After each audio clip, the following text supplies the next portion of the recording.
Good morning and welcome to Around the Globe on Aneke TV. First, let's look at stories making the headlines. President Tinubu cancels foreign trips to tackle kidnappings and church attack. Public uproar as the federal workers decry unauthorized health insurance deductions. Pengassan raises alarm over stagnant oil and gas retiree benefits. Chief of Army Staff Waidi Shaibu calls for heightened anti-terror vigilance in Borno. On the foreign scene, pressure mounts on Ukraine to yield territory and downsize military.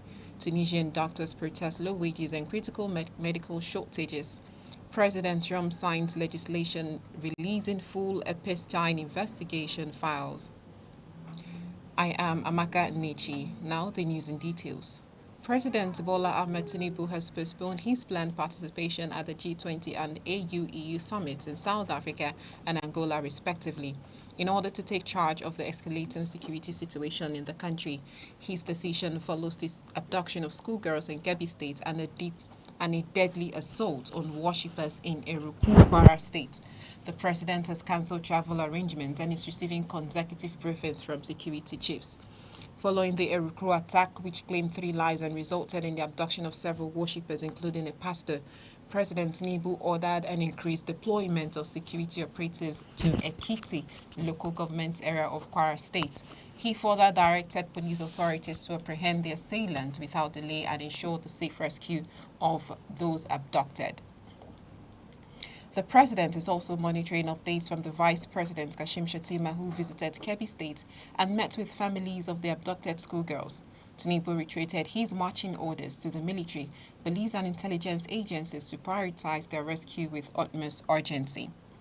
He expressed concern that the back-to-back attacks across several states demand coordinated tactical responses and assured citizens that government remains firm in dismantling terrorist networks nationwide.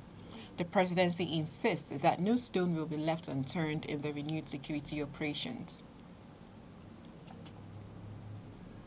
In the meantime, the federal government has rejected what it describes as a distorted and inflammatory narrative of Christian genocide in Nigeria, allegedly promoted by United States President Donald Trump.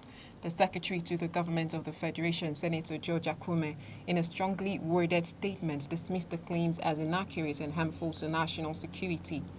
The SGF emphasized that Nigeria's armed forces remain professional, experienced, and fully capable of defending the country without foreign troops on its soil. He warned that such allegations are emboldening violent opportunists who exploit religion to destabilize communities and undermine peace-building efforts. Senator Akume clarified that no credible international body has categorized the nation's security challenges as targeted genocide against any religious group. He stressed that conflicts in some regions are driven by criminality and terrorism rather than sectarian motivations. Government urged partners and observers to support Nigeria with intelligence sharing and logistical aid instead of promoting divisive labels that could ignite tensions among citizens. The statement concluded by reiterating that Nigeria is committed to protecting every citizen irrespective of faith.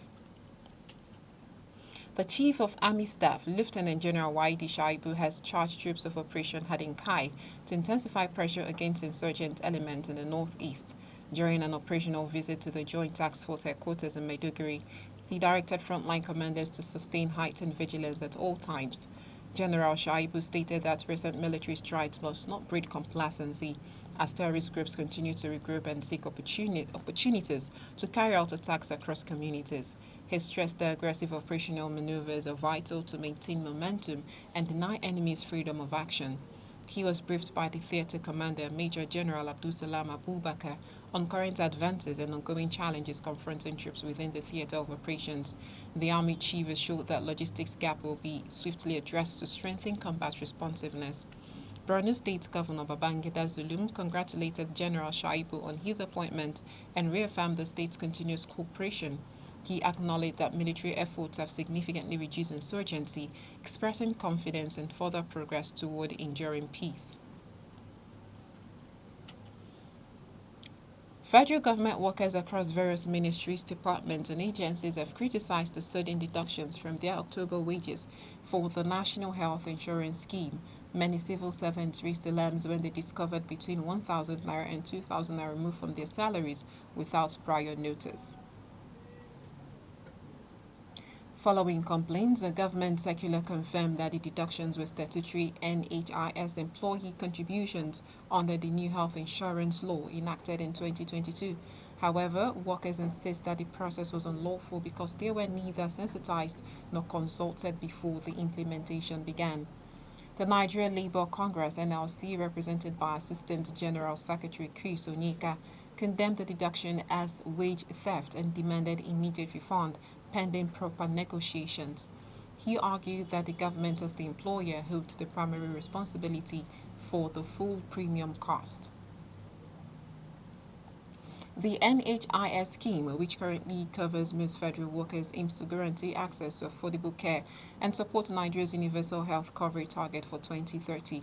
Authorities maintain that the scheme will benefit workers in the long term, but Labour insists on transparency, consultation, and respect for industrial relations laws. The Petroleum and Natural Gas Senior Staff Association of Nigeria, PENGASAN, has raised alarms over the worsening plight of retirees in the oil and gas sector, saying stagnant pension payments have become severely inadequate.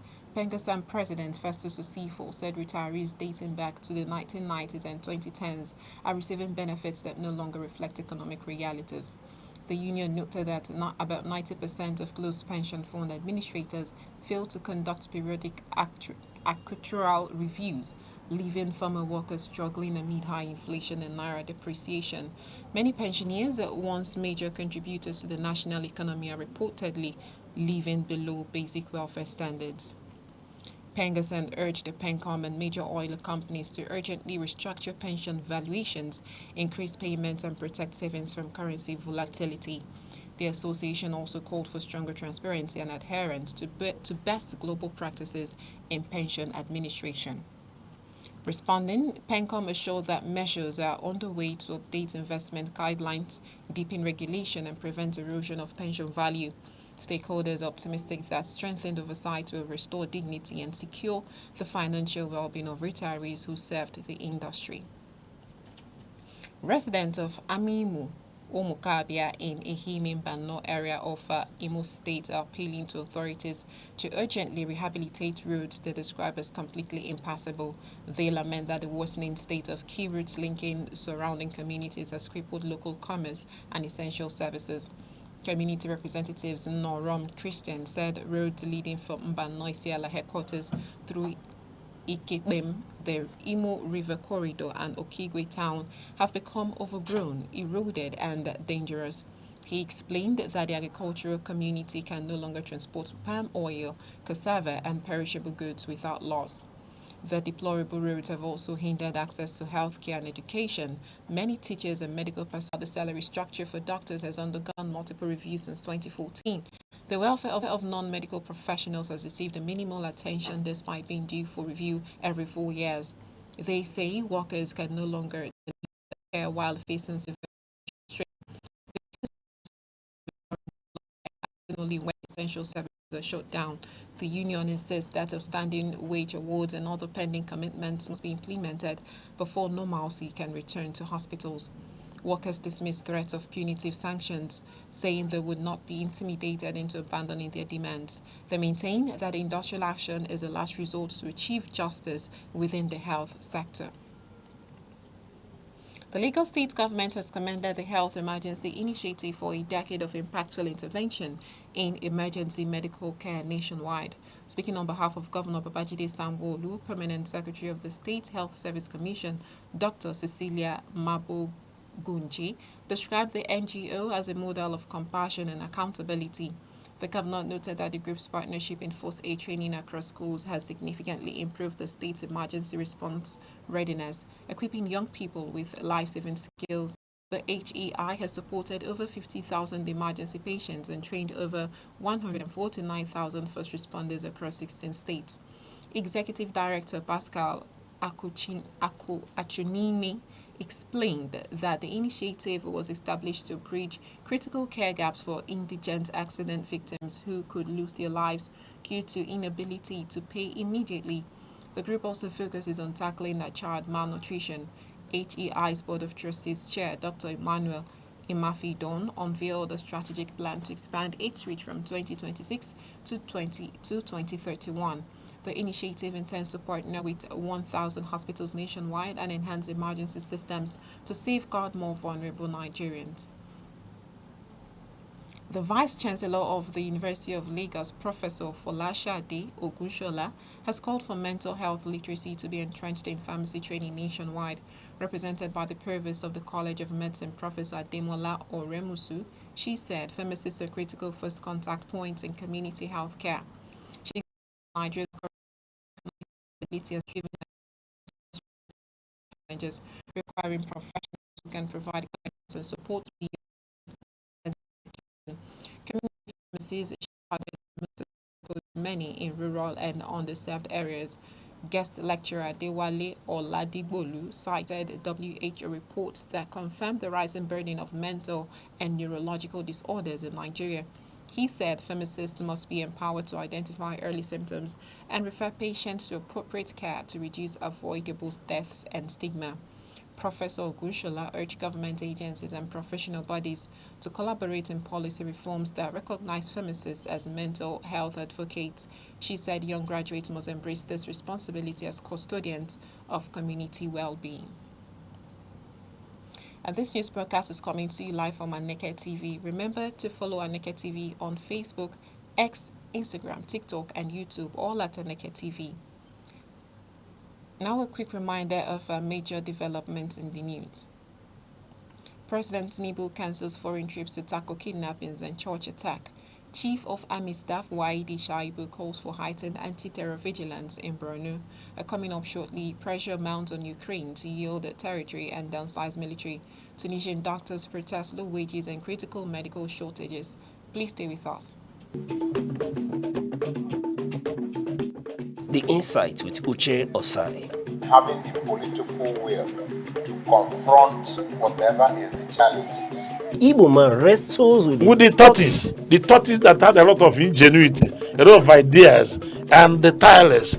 It will take the bold mind of government in power to say, let there be electoral reform, no matter who sorts is God. I was there. We did everything. All of us came and supported him with our last blood. In-depth analysis, expert views, real voices. Uncover the stories shaping Nigeria today. Deep dive, honest, unfiltered, only on The Insight with Uche Osai on Aneke TV. Join us.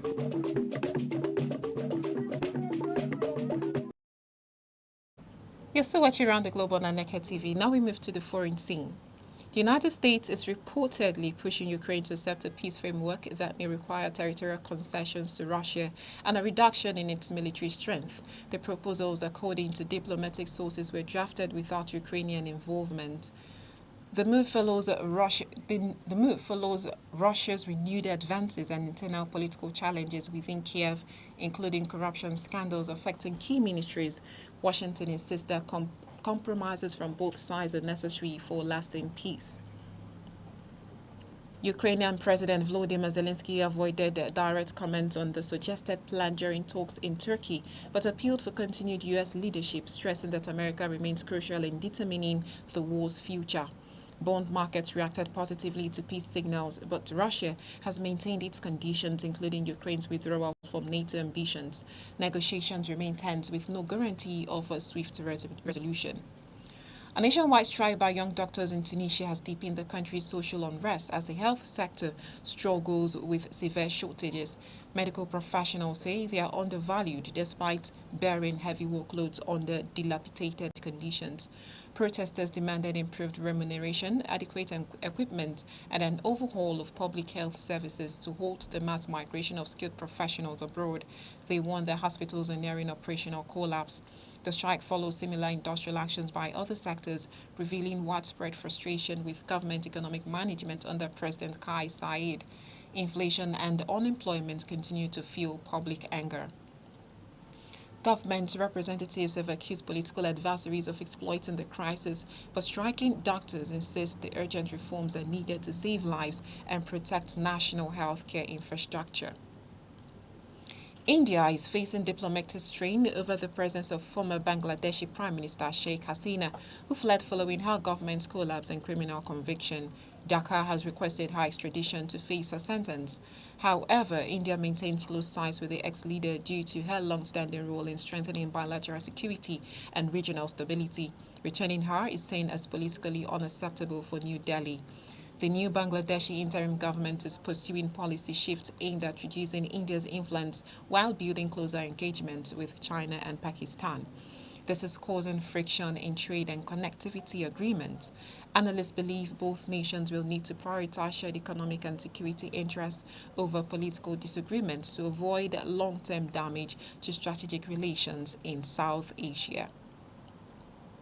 U.S. President Donald Trump has signed a bill compelling the public release of all federal government documents related to Jeffrey Epstein's sex trafficking activities.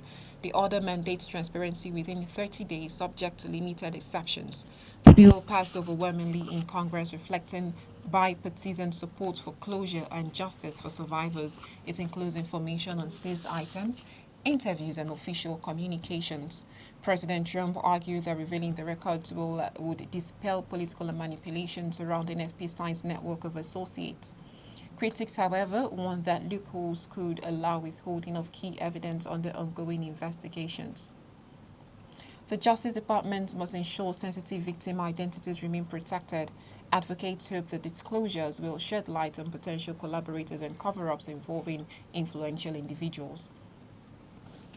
In business, Oyo State government has sealed an agreement with Euro FMCG Universal Beverages Limited for the activation of the Oluyole Free Trade Zone. Governor Seyi Makinde described the project as central to boosting industrial growth and improving livelihoods. He reaffirmed that Oyo is positioning itself as a business-friendly destination by strengthening infrastructure and easing regulatory burdens. Thousands of direct and indirect jobs are expected as the zone develops in phases. The first phase, covering 500 acres, known as CGM Oluyole FTZ, is commencing immediately. The foreign partner has given assurances of swift takeoff while expanding manufacturing, exports, and revenue generation. Stakeholders say the location near the Rashidi Ladoja Circular Road will stimulate industrialization in the southwest and attract more global investors into the state's emerging manufacturing hub. The Nigerian Upstream Petroleum Regulatory Commission has announced the approval of roughly $20 billion worth of field development plans aimed at restoring national output capacity. The Commission says the approvals align with reforms under the Petroleum Industry Act. NUPRC Chief Executive Gbenga Komolafe said Nigeria has, in recent months, exceeded 1.7 million barrels per day on multiple occasions, a strong turnaround from prior declines. Active rigs have risen significantly, indicating renewed investor confidence. A fresh licensing round launching in December is expected to unlock new exploration opportunities, bolstering reserves and the output by at least 1 million barrels per day in the long term. Komolafe appealed to the media to maintain truthful reporting to support investor confidence, describing the sector as highly sensitive to public perception and misinformation. Organized Organized labor in the food and beverages sector has raised fresh alarm over the Senate's directive to the National Agency for Food and Drug Administration and Control, NAFDAC, to enforce a nationwide ban on alcoholic drinks packaged in sachets and PET or glass bottles below 200 milliliters by December 31, 2025. Under the umbrella of the Food, Beverage and Tobacco Senior Staff Association, FOBTOB, workers warned that the move would trigger grave socio-economic consequences and plunge the industry into unprecedented crisis. Addressing journalists in Lagos, FOPTO President Jimo Oyibo said uncertainty and fear now grips employees across the sector, stressing that the ban, if implemented, would be far-reaching, devastating and irreversible. He recalled that a previous attempt to enforce a similar ban was halted last year after organized labor protests and a public hearing at the House of Representatives, during which all stakeholders, including NAFDEC, were directed to review the process and properly engage manufacturers. That intervention led the Ministry of Health to approve a one-year extension while a comprehensive national alcohol policy was being developed. Oyibo expressed disappointment that NAFDAC has now approached the Senate without following due process or providing stakeholders with a fair hearing. He insisted that the directive is unilateral and contradicts earlier resolutions reached with the government, adding that indigenous manufacturers are already battling harsh economic realities and cannot withstand another policy shock of this magnitude. In sports, Nigeria recorded a mix of wins and losses at the CAF Awards in Marrakech, with goalkeeper Chiamaka Nnadozie securing her third straight Women's Goalkeeper of the Year honor. The Nigerian star continues to set continental standards. However, Morocco dominated the headline awards. Victor Osimhen was beaten to Men's Footballer of the Year by PSG defender Achraf Hakimi, ending Nigeria's recent streak in the men's category. In the women's category, Rashidat Ajibade also lost to Morocco captain Ghislaine Chebak. Other categories saw Morocco's young forward Doha El Madani pick up Women's Young Player of the Year, while Senegal's Lamine Camara retained the men's version of the Youth Award. Cape Verde celebrated a historic sweep, including Men's National Team and Coach of the Year awards. Despite setbacks, analysts say Nigeria maintains a strong presence in African football. Stakeholders are calling for deeper investment in talent development to reclaim top honors. Former Nigerian international Victor Aneke has criticized the Nigerian Football Federation following the Super Eagles' failure to secure qualification for the 2026 FIFA World Cup. He described persistent administrative failings as the biggest obstacle to progress. Aneke argued that while corruption is a factor, the major issue lies in appointing people without the expertise or long-term strategy needed for success. He said the latest setback must serve as a turning point for structural reform. He warned against simply placing former players in leadership roles based solely on past reputation, insisting that professional competence is essential to create sustainable achievements. In entertainment, music star Burna Boy has issued a public apology while also defending himself against criticism over a recent concert incident involving a fan who appeared to be asleep. He insists that the remarks were misconstrued and made in jest.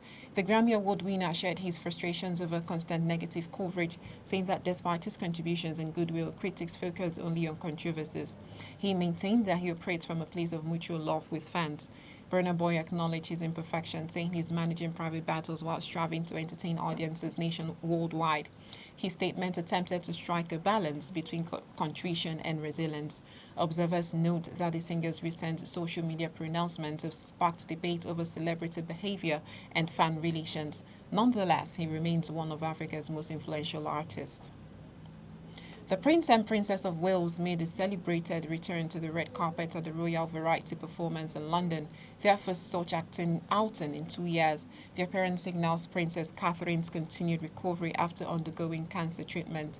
The couple attended the charity event in coordinated evening wear with Prince William in a velvet suit and Catherine in a striking emerald green gown. Their presence received a warm welcome from guests and supporters. The Royal Variety Performance held at the Royal Albert Hall supports entertainers and performance industry professionals who require welfare assistance.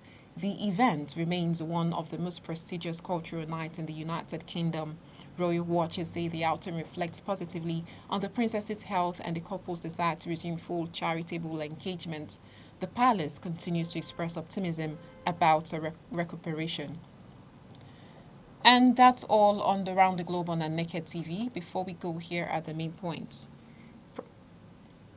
Public uproar as federal workers decry unauthorized health insurance deductions. Chief of Army Staff Waidi Shaibu calls for heightened anti-terror vigilance in Borno. On the foreign scene, pressure mounts on Ukraine to yield territory and downsize military. Tunisian doctors protest low wages and critical medical shortages. President Trump signs legislation releasing full Epstein investigation files.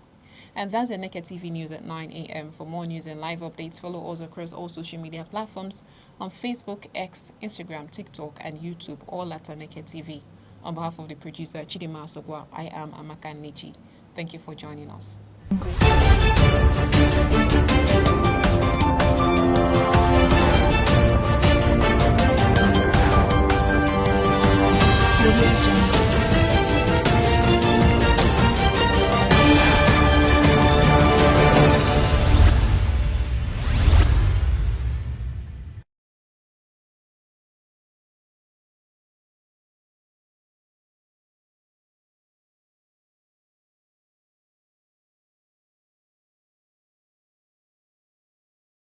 Abia State, nicknamed God's Own State, was created on August 27, 1991, from the old Imo State by the military administration of General Ibrahim Babangida.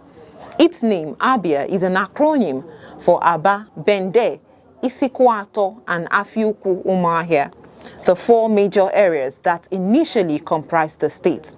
That area and influence policy changes across Nigeria. Abia State is naturally endowed with fertile soil for agriculture and solid mineral resources such as limestone, kaolin, and laterite. Oil and gas are also found in some parts of the state, making it one of Nigeria's oil-producing areas. Economically, Aba is a powerhouse of trade and manufacturing, especially in textiles, leather works, and metal fabrication, earning it the nickname Japan of Africa. Abia State's cuisine reflects Igbo culinary traditions with popular dishes including achi and oha soup. It is a thickened soup made from oha leaves and achi seeds. Okazi soup. It is rich with okazi leaves and cocoyam paste. Abacha, African salad, made from cassava flakes, palm oil, and local spices. Ofensala, white soup, a light soup often cooked with fresh fish, beef or chicken. Palm wine, a traditional beverage tapped fresh from raffia or oil palm trees. Abia State has different notable attractions, and they include National War Museum Umuahia, housing relics and weapons from the Nigerian Civil War. Akwete Weaving Village, famous for its centuries-old traditional cloth weaving. Azumiri Blue River. This is known for its clear blue waters and scenic beauty. Amakama Wooden Cave, a natural hollow in a giant tree with cultural significance. Long Juju of Arochukwu, an ancient shrine and historic slave trade route site. Abia State celebrates various cultural festivals such as New Yam Festival, Iriji, marking the start of the harvest season. Ekpe Festival, the masquerade and dance tradition in Arochukwu and other areas. Akwete Festival, celebrating the art and heritage of Akwete weaving. Aba Carnival, this carnival showcases dance, music, and colorful parades. Abia State is known for its entrepreneurship and Aba-made goods like shoes, bags, clothes, and mechanical fabrications. It is also known for agriculture, especially cassava, yam, oil palm, and cocoa, cultural craftsmanship like Akwete cloth, pottery, and wood carving, and their historic significance, especially in women's rights activism. 1929 Aba Women's Riot. Football. Football is more than a game. It's a language. It speaks joy in every goal, unity in every chant, and hope in every comeback. On the field, we forget our names and remember we are one. A single ball moves across lines, but erases boundaries, rich or poor, young or old. In that 90-minute stretch, everything matters. And sometimes, it's not just about winning. It is about belonging. Football teaches us that losing is temporary, but passion is permanent. That the spirit of the game often outlasts the score, and in the roar of the crowd, we find something like home. Ebonyi State, the salt of the nation. Located in the heart of southeastern Nigeria, is a story of transformation Resilience and Pride.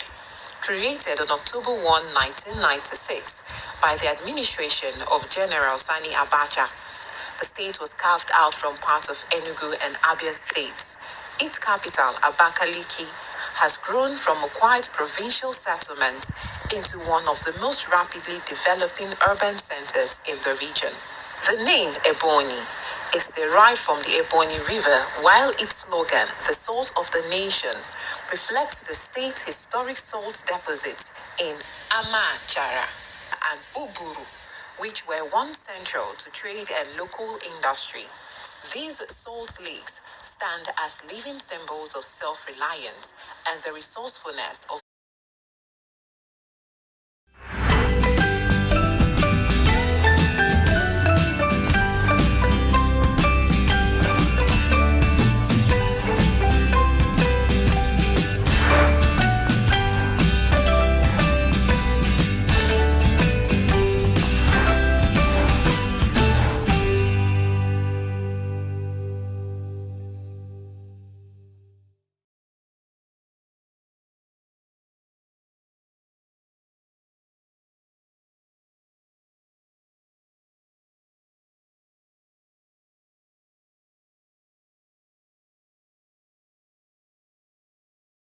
Good morning, Nigeria. Good morning, 042, and good morning to everyone out there watching. You're tuned into Sunrise on Aneke TV. Your cheerfulness and inspiration. I am Deborah Wakoba, coming to you live from our studio here in Vibrant Inugu. And good morning to you, our global audience. I'm Uche Osai. Wherever you are, at home, in your office, or in traffic, or even making breakfast, thank you for letting us into your space this beautiful morning. We're here to refresh, inform, and motivate. Yes, it's Thursday, 20th November 2025, and of course we've got that full weather report and also our newspaper review for you to get ready for today in order to stay well focused and well driven. So, relax, grab that cup of coffee or tea, enjoy the ride, because the sunrise is here. All right, now here on Sunrise today, we'll be kicking things off with our quote of the day, with words that are inspiring, words that are thoughtful, and words that help us offer insight to whatever we do. And then it's straight into the day's top headlines. All the news updates that you need to remain informed will be served hot and tasty. Okay, now let's move over to our morning show inspiration segment. Now, our morning show inspiration segment is coming from Pope John Paul II. And in his quote, he says, "Every father has a child, but not every child has a father." I'm going to take that quote again, coming from Pope John Paul II. In his quote, he said, "Every father has a child, but not every child has a father." Now, this quote is speaking about the difference between having a child biologically and also being present as a father, playing the role, playing the duties, being responsible as a father to every child.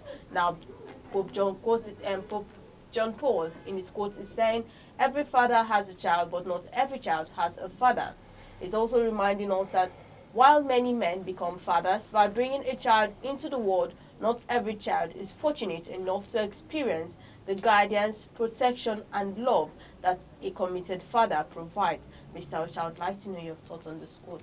All right, this, Pope John Paul was quite apt when he talked about this. He said, every father has a child, Yeah. but not every child has a father. Now, taking us to the biological aspect of this, to have a child, naturally is a biological event and requires only a moment. Yeah. Now we'll talk about the other factor, to have a father is equally a sociological an emotional state, where we'll talk about requiring a lifetime of presence, provision, you understand, and protection for this child. We have millions of children who roam the streets. Talk about the Almajiris. Talk about those of them who hawk on our streets. When you look at it, they have biological fathers, but do they, at the end of the day, do they really have fathers? Because they live like orphans in our streets. So it takes not just a father to have a child. But when you look out, do we really say that every child has a father? And that's what Pope John Paul II is drawing for us in this very place by letting us know that it's beyond the biological event of just sharing a child, bringing a child into the world, but being present to play that role is quite important. You understand? And that's what really matters. Like I did mention, you have millions of children who roam the streets. Where are their fathers? Somebody brought them to the world, but who is there to be present in their life? There's nobody. And then, if you allow me, I may want to go a little bit further by relating this to the political space. And I want to use the PDP crisis as an example. What we're having now is the war of the godfathers. And in this context of the PDP crisis, we'll look at the fight, of the founding fathers. The PDP will say have many founding fathers. But at the end of the day, one can say, does the PDP actually have a father? We'll talk about the likes of Mwike, Atiku, but they George, and so on and so forth. These are the founding fathers of the PDP. But do they really stand as real fathers, for example, to the PDP? Which we see PDP, the party, as the child here. And then, speaking to this very issue, you see the current crisis that is bedeviled the party. Now, the PDP that is the child, these various fathers, what role are they playing in the life of PDP? Do you understand? These are the questions that we'll begin to ask. They are all fighting over who owns the house, why the child is starving in the living room. You see the fight going on there. It's about who really owns PDP. Yes. But let's look at the PDP itself as the child that is hungry. Nobody is caring about feeding the child, but everybody is struggling ownership of that child. And then if you go a little further, now we begin to say it is not who gave you birth, right?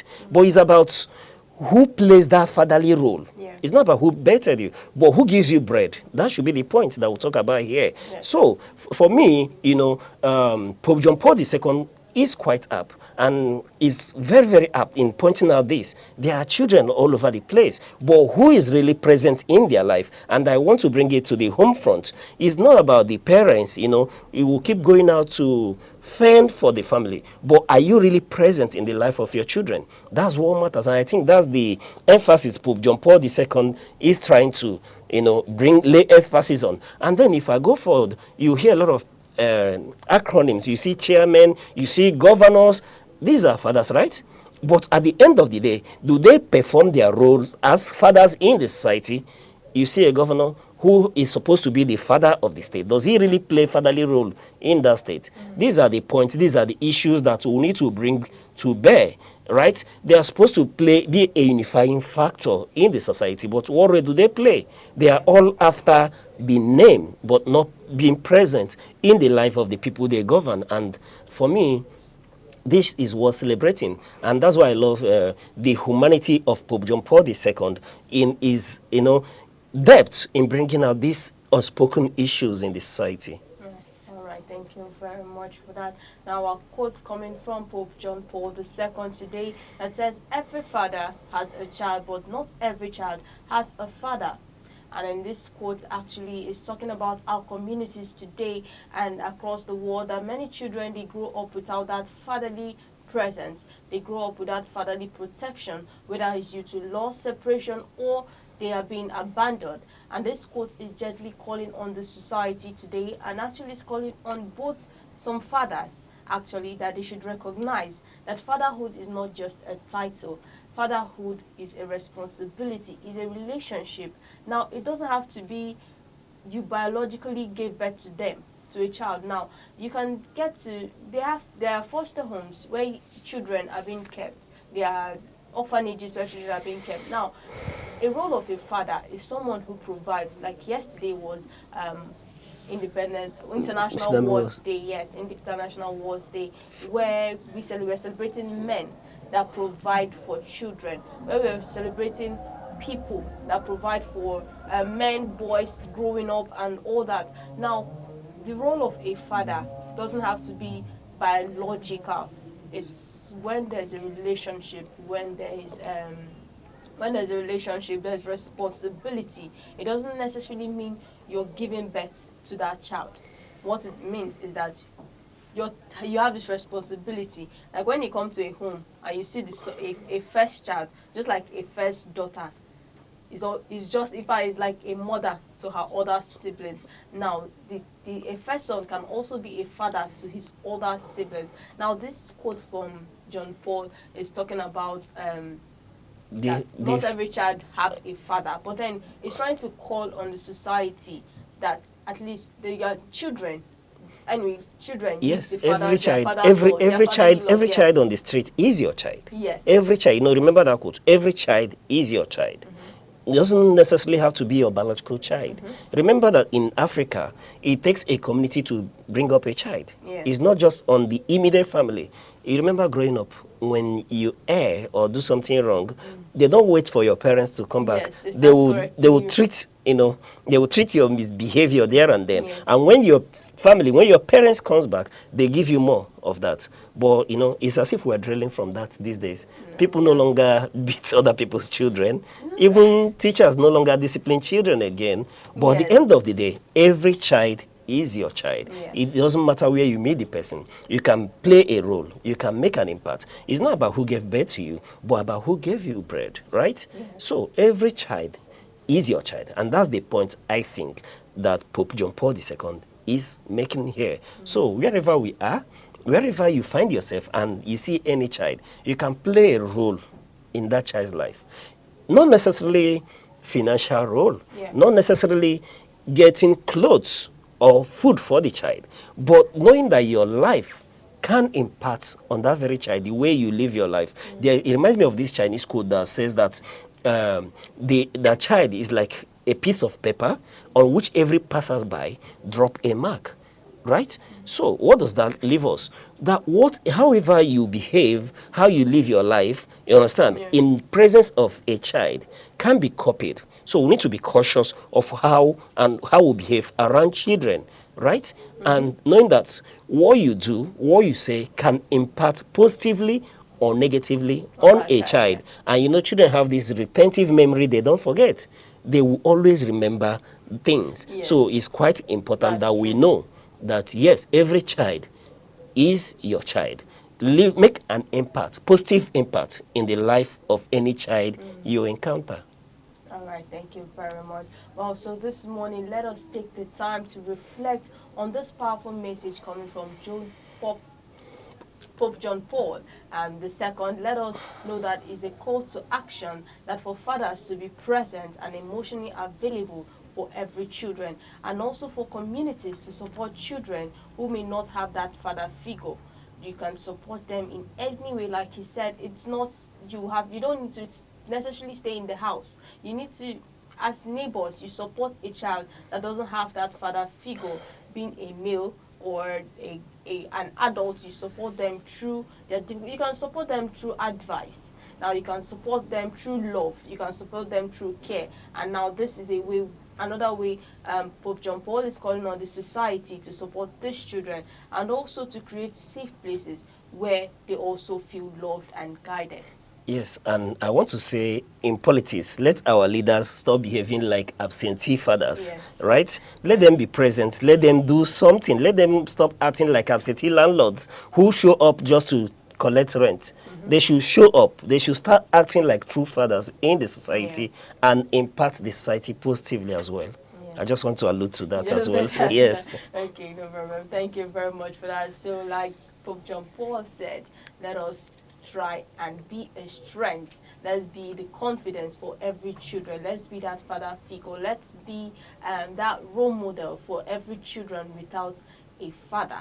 And also, don't forget that each new sunrise is a platform, is an opportunity for us to grow, for us to try something new, or simply be more present in whatever we do.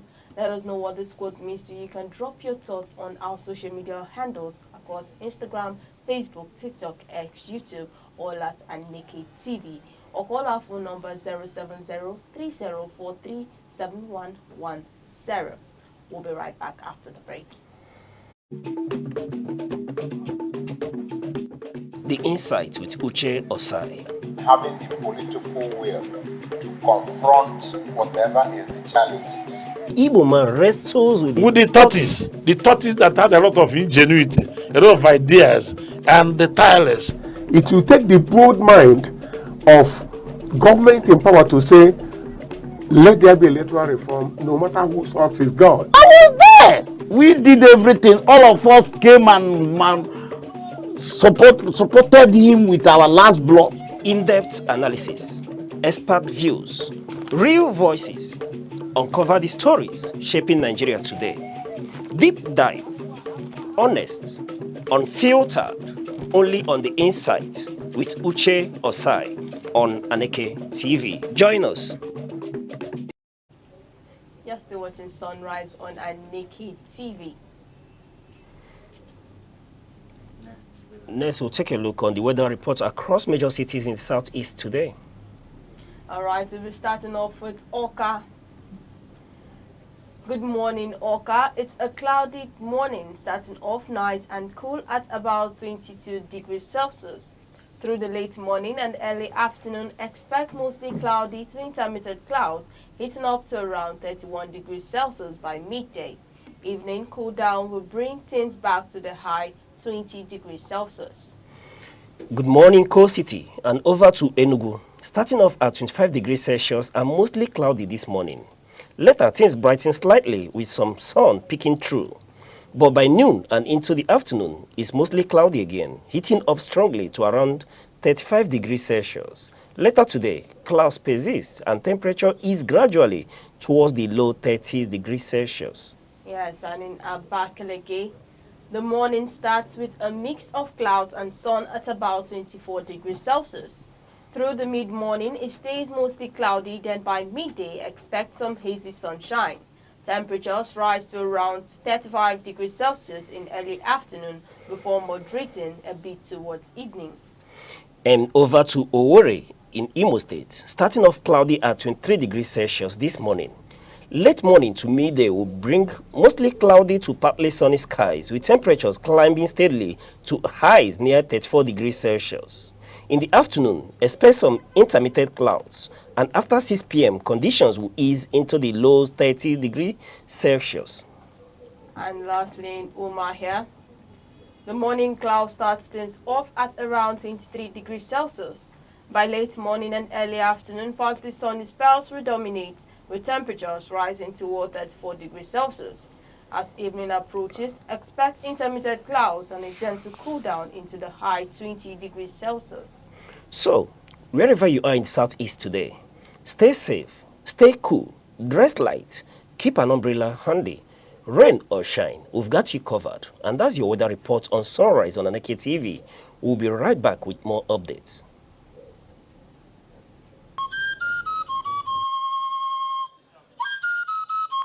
From the tiniest cells to the farthest galaxies, life holds secrets we are only beginning to uncover. Why are we here? What connects us all? What unseen forces shape our destiny? Join Professor Jude Udenta as he explores the wonders, the questions, and the revelations that define existence. Mysteries of life, where every answer sparks a new discovery. Watch now on Aneke TV every Monday.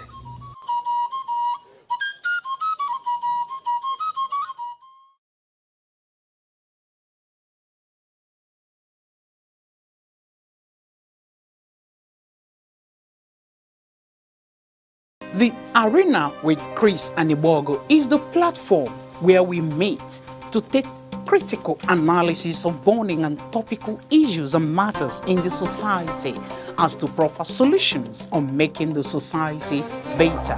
You came into office, you locked the door to everybody. Nobody can even access you. You don't even play the politics. Month in, month out, year in, year out. So where is the money going to? Where's the resources? Whenever the economy is in a shambles, you find the government embracing pro-people policy to assuage the harsh economic reality. It was used to settle political interest, and Nigerians were paying dearly for it. Tune in to the Arena with Chris and Iwogo every Monday through Thursday by 1 p.m. only on Aneke TV.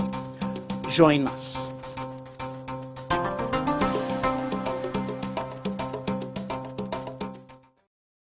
You're still watching Sunrise on Aneke TV. Now let's take a quick look at what's making front page headlines across major newspapers today, coming from Nation, Punch, Vanguard and the Guardian newspaper. Now on the Nation headline, it says, attacks Tinubu put troops on highest ever red alert. And in the Punch headline says, Kwara KB abductions, FG blames US as kidnap outrage spreads. And on the Vanguard headline says, Kebbi Kwara halts Tinubu's trips. And the Guardian headline says, outrage over rising abductions, attacks on army rallies 24,000 recruits. Still on the Guardian headline, says, Cross River begin forensic audit of civil servant certificates in January. I'll be starting our headline today from the Punch headline that says, Kwara KB abductions, FG blames US as kidnap outrage spreads. Now on the Punch headline, in response to the widespread outrage over recent kidnappings, the government has pointed to claims made by US leadership concerning targeted killings in Nigeria. They argue this narrative has emboldened terrorist and criminal elements. Outrage continues to spread nationwide over abduction, with pressure mounting on security agencies to step up rescue and preventive efforts. Meanwhile, state and federal officials affirm that rescue operations are ongoing and that protection of vulnerable communities remain a priority.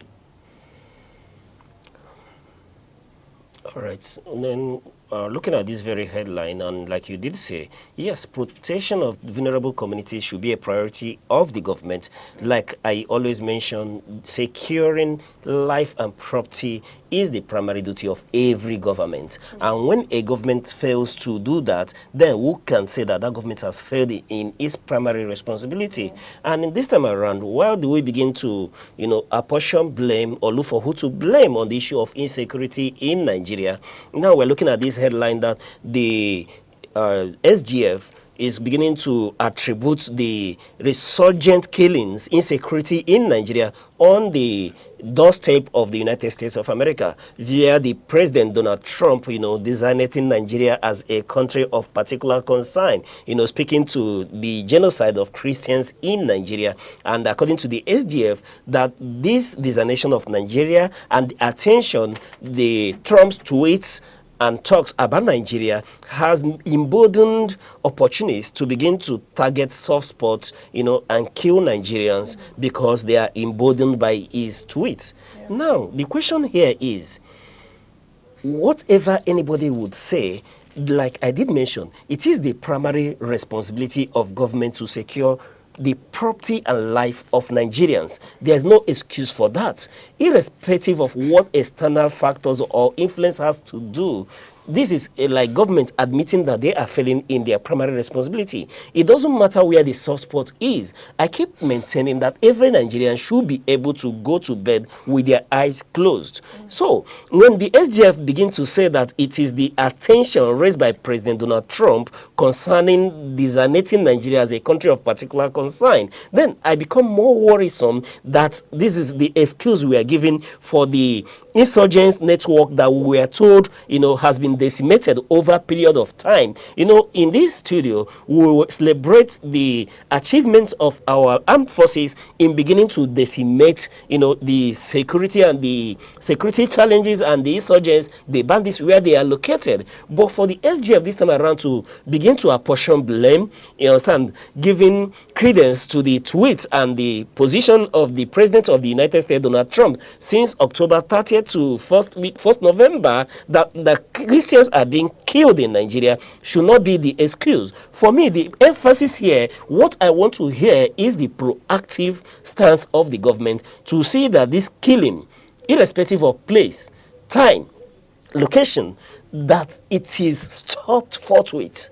We shouldn't give excuse. There's no excuse for insecurity of any kind. When you traverse every nooks and cranny of this nation, people are killed every day. People die. We just heard about Kwara Eruku in Kwara State, where a Christ Apostolic Church people were killed, where they are worshiping. If we can't protect worshippers in Nigeria, then how can we challenge the position of the government of the United States of America on the killing of Christians in Nigeria?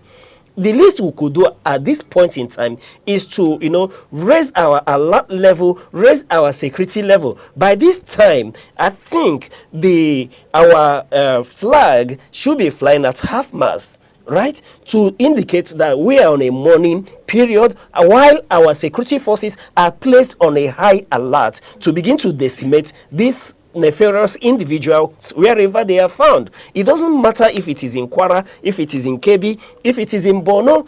Just the other day we were talking about 25 students being abducted from their school. Where does that happen? We talked about this thing happening in Nigeria as at 2015. Till this day, I cannot categorically tell you that the Chibok girls have been returned. And again, yet again, in this year, 2025, we are talking about abduction of school girls. Quite unfortunate. And the SGF is making excuse that the attention raised by President Donald Trump gives credence to opportunists wanting to take advantage. I don't think this adds up for me. I want to see more proactive action. I want to see that Nigerians go to bed with their eyes closed. Let them tell me what the soldiers are doing. What police action are we doing? What is our intelligence networks? What are they doing to see that this issue of insurgents, these killings of this nature are brought to the barest minimum? Yeah. There's no place anywhere in the world where you don't have, security concern. Even in the United States of America, where we, use as a reference point, even with Donald Trump bringing attention to the insecurity in Nigeria, we have security challenges in America as well. Yeah. You've seen where children go to school with gun and more than their classmates, more than teachers. Yeah. So there are security challenges everywhere in the world. Yes, but that does not take away the fact that in Nigeria, that people cannot go to their bed with their eyes closed. What do we talk about? Let's come to the Southeast, for example. You hear cases of kidnapping here and there. I keep making the point that in Nigeria now, before people travel, they go to church to buy olive and anointing oil, fast for 3 days to embark on a 3-hour journey. Is that what we should be talking about? That portrays a country that is in their need, their security challenge. They're moving away from Southeast. Go through the North Central, for example. People are living in IDP camps. Is that what you see in a nation that is not at war? No. What I expect from the SGF at this point in time is to begin to tell us the proactive action of our government to see that the security challenges that we face in this country are brought to the barest minimum. People should be able to worship freely, irrespective of religion, whether Christian or Muslims. No, every Nigerian should be protected, and most importantly, in their places of worship.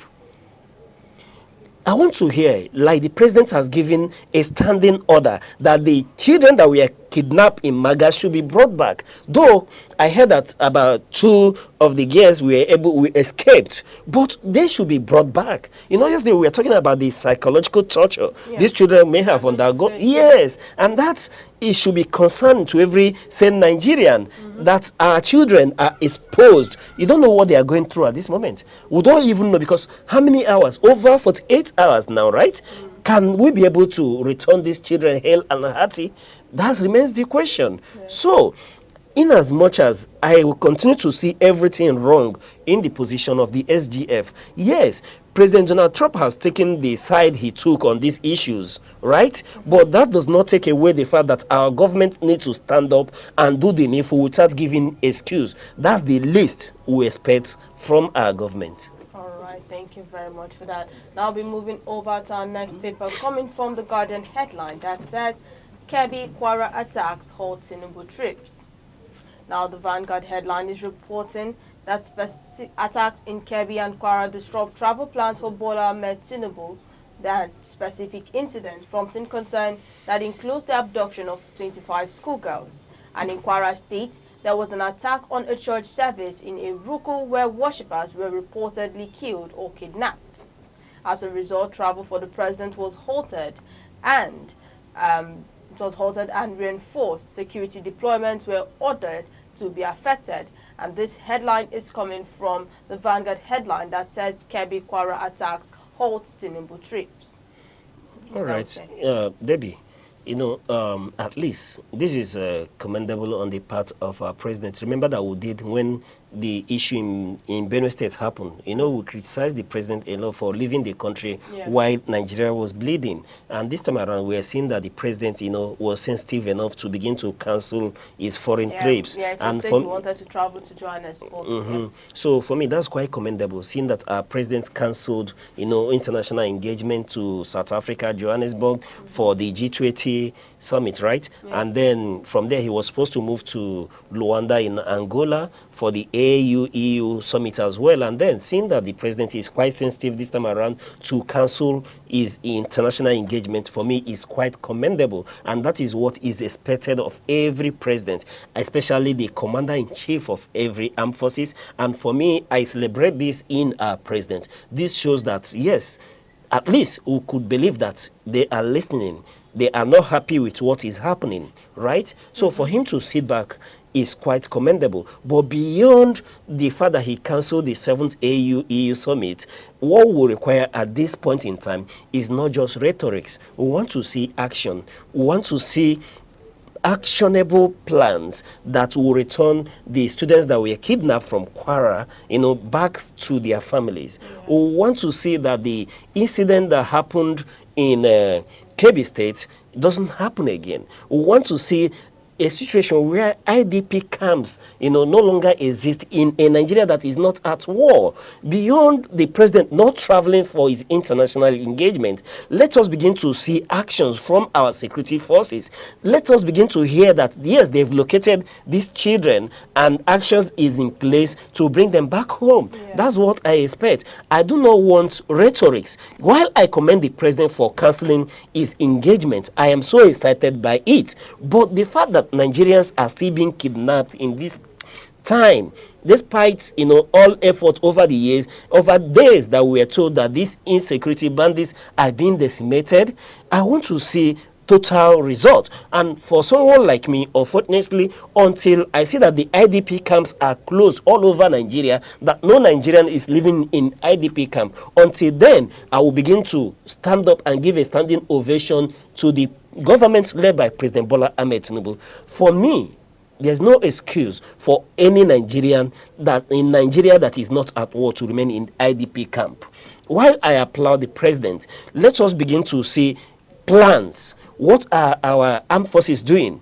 What is the intelligence agencies? What are they doing? It's time for us to begin to deploy more of intelligence. And I am of the school of thought that our intelligence agencies are failing, because for this kind of action that we saw in Kwara State to occur, where worshippers were mowed down, for instance, we expect that before such actions there should be intelligence information that would forestall such an attempt. We saw that happen before it was the same Kwara State, where we were told at one point in time that the intelligence agencies intercepted a foretold attack on that community, and with that we saw that that attack never came to happen. So this is what we expect. They should be beyond overhauling the service chiefs. They should go beyond that. Let's all see results. That's what matters, Debbie. For me, result is what matters. It's result that will speak louder than action. Irrespective of the president not traveling again till he leaves office, what Nigerians want to see is result. Let us not degenerate going back to the era of the 2015 where the Chibok girls, when they were kidnapped, and we now saw people carrying postboards telling us bring back our gears. Until today, the gears were not brought back. So we do not want all that. We want to see actionable plan, like I keep saying. We want to see, for example, the military high command. It's time they relocate to this theater of war. What are we talking about? Just how many hours ago we lost Brigadier General Musa Uba?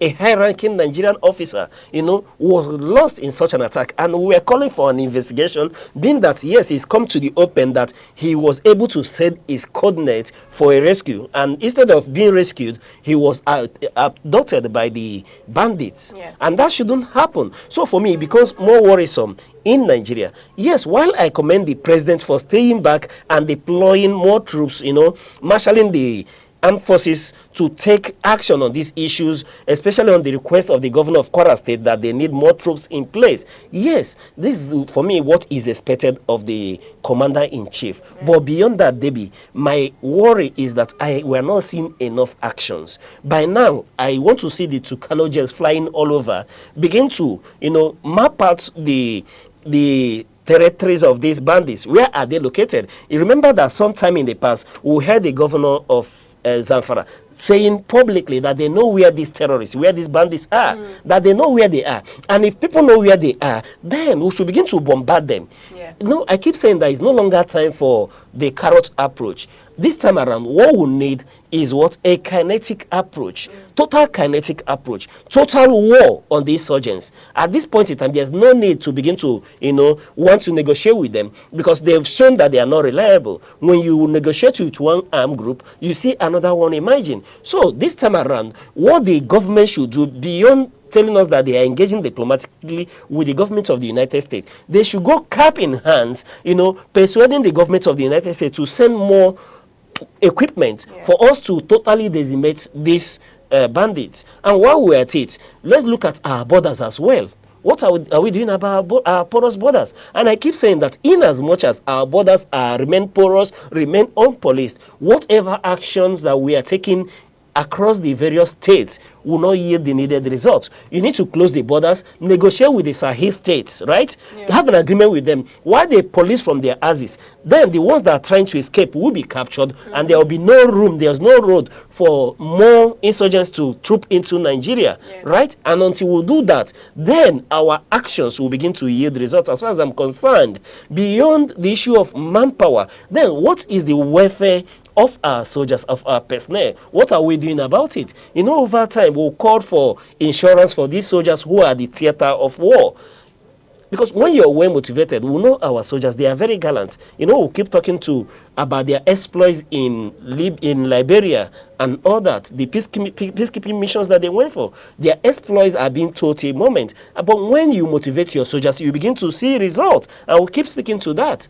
Beyond those issues, whatever we do will not yield the needed results. It's time for holistic approach. Yes, beyond the issue of Christians are being killed, Muslims are being killed, the emphasis here at this point in time is that Nigerians are dying and life should be held sacrosanct. Life is sacred, and that's what matters. So we should do everything humanly possible, beyond rhetoric in front of camera, beyond rhetoric in front pages of newspaper. Let us begin to see action. Let us begin to see that these bandits are decimated. Let the kidnapped kids return home. Let there not be another Christ Apostolic Church happening again. That's the most important thing for us at this point in time. Let us equip our military. Let us give them the needed help. Whatever they need to lead this onslaught, that's at this point in time. No stone should be left unturned until every nook and cranny of this nation is secure. And that's the most important thing at this point in time for us. Yes, I'm telling you, despite the fact that 2 years we are said to have escaped, no, that's not enough. No Nigerian child should be kidnapped from the place they've gone to learn.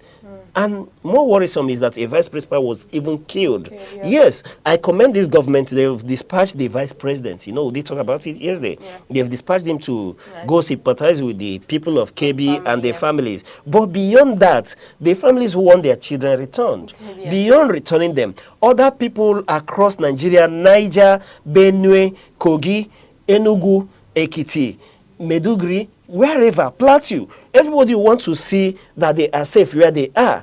A situation where Nigerians keep going to fast for 3 days for a 3 hours journey should not be the storyline here. Yes. So, I think with time we'll begin to shift away from the position of the United States, what they say and what they do not say. Because when we match action to words and results will start to speak, I think the government of the United States will take a back seat.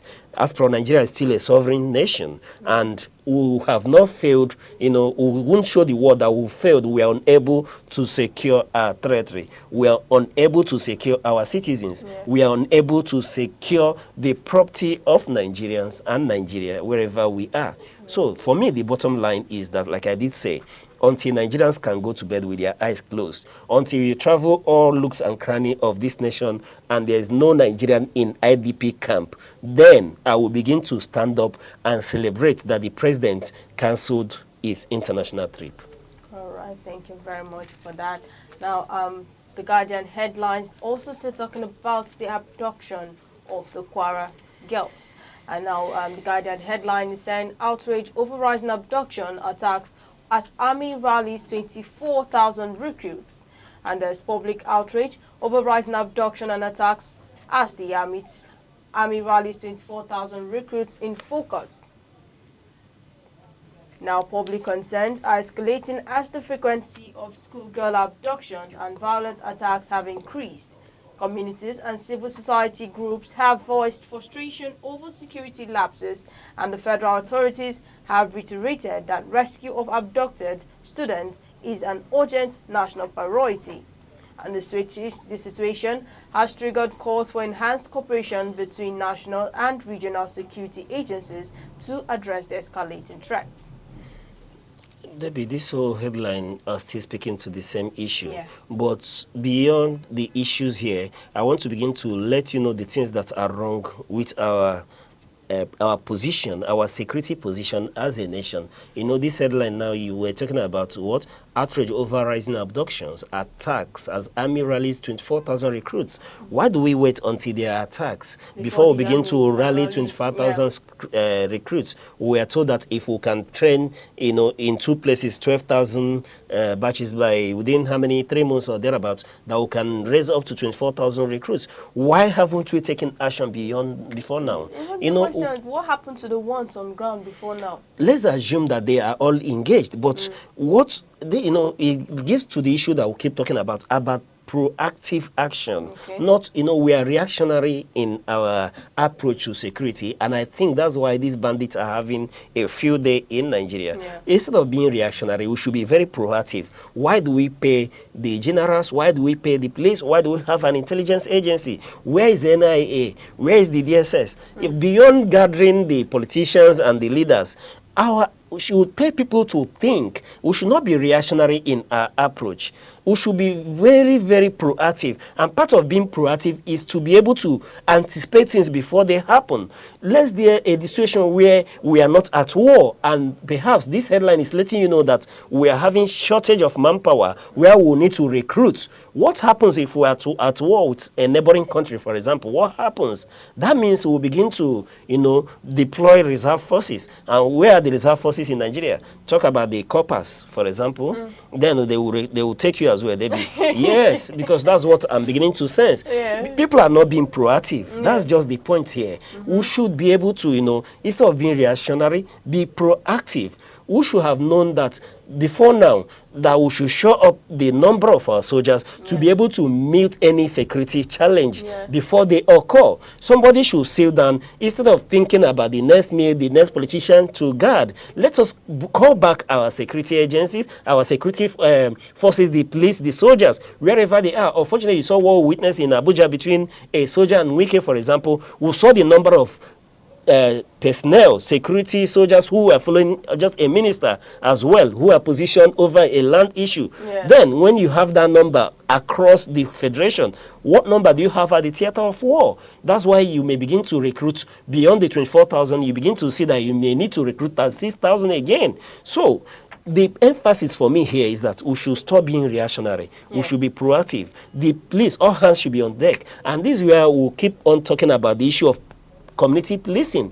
That should be one of the proactive, measures that we can take. I take solace when I remember that a certain sitting governor said that throughout his regime or his era that there were no armed robbery attacks because they had a community policing where they provided vehicles, they provided ammunition, they provided communication gadgets so that when you commit a crime in one community, you cannot cross to the next community. And what happened? You saw that crime was brought to a bare minimum. So I keep saying that if the process of having state policing will take a longer period, then with the security votes that were given to the governors, why not raise community policing where you will have the vigilantes and others? Why not train them? Then across communities, let's get able-bodied youths to begin to man their community, give them needed equipment, align them. The issue in Meduguri, until they started the issue of JTF, when they formed JTF, we started to see tremendous results. That's the emphasis where if you bring indigenes into policing, into the fight against insurgents, bandits, and kidnapping, you will see results because in this community, they know their terrain very well. Yeah. They know when there's a newcomer into the community. They know when there's a visitor. So being that they know their terrain very well, it will be easier policed. And check a situation where between one community that you have people manning the borders of a community and the next community, the insurgents, the bandits, and the terrorists cannot move freely. What are we talking about? We will talk about unemployment in Nigeria when there's an opportunity to create employment. I bet you, if you want to talk about community policing and forest guard, for example, you have enormous number of youths who will volunteer, to join the forces. What do we continue to witness in Nigeria with military recruitment and police recruitment? Now, if you do not have a surname or you do not know somebody, it may be difficult for you to join our security forces, join the army or the police. Why is that so when we are in a crisis-laden situation? And then we are talking about recruiting 24,000 this time around, which is a reactionary action. What do we do? Why not make recruitment open and seamless for Nigerians, once you can credit and back check that this is a Nigerian, that the person is worthy in character, then absorb the person into the army. Let the person go through the needed training. You don't need to know a senator, you don't need to have a surname or know a governor to be recruited into the Nigerian armed forces. And with the numbers we have at this point in time, we are told that we are over 230 million Nigerians, and predominantly we have higher population of youths. So why are we talking about just 24,000 when we can police our communities? When beyond policing our communities, we can increase the number of our armed forces. We can be proactive by having forest guard, by having community police, beyond police, community policing. Then let's move fast and talk about the issue of state policing in order to see that Nigerians go to bed with their eyes closed. Then we cannot ever emphasize this. And it's so worrisome that Nigeria is not at war. We don't need to wait for the President of the United States of America through the Ministry of War or the Department of War to put boots on ground for us to know that there is a challenge in Nigeria. Yeah. No, let us call a spade and tell ourselves the truth. There is a security challenge in Nigeria, and we have to confront it heads on. If not, we as a people, we are failing. We do not have to wait for America to call our attentions to it, or for us to continue to argue either it is Christians that are being killed or Muslims that are being killed. I keep maintaining that any Nigerian that is killed is not acceptable. Life should be sacred, irrespective of religion, irrespective of tribe, irrespective of language. Let us secure Nigerians. Let's see that Nigeria will be built only by Nigerians. Let us be sincere in our approach. Let us not begin to cover things up. I said it earlier on, it's worrisome that we can lose someone to the rank of a brigadier general just that way. And I insist that an investigation, an inquiry be instigated to find out the circumstances leading to the death of Brigadier General Musa Oba. And until this, we'll take a holistic approach to our security issues. Debbie, we'll keep on every morning seeing the issue of insecurity in our newspaper headlines. Today, we're talking about Kwara. We're talking about Kebbi State. We are talking about Borno. We do not know where next. And it's quite worrisome, and it's quite unfortunate. All right, thank you very much for that. Now I'll be taking our next paper from the Guardian headline that says, Cross River begin forensic audit of civil servant certificate in January. Now, the state government has finalized plans to carry out a forensic audit of the certificates and qualifications of civil servants starting January 2026.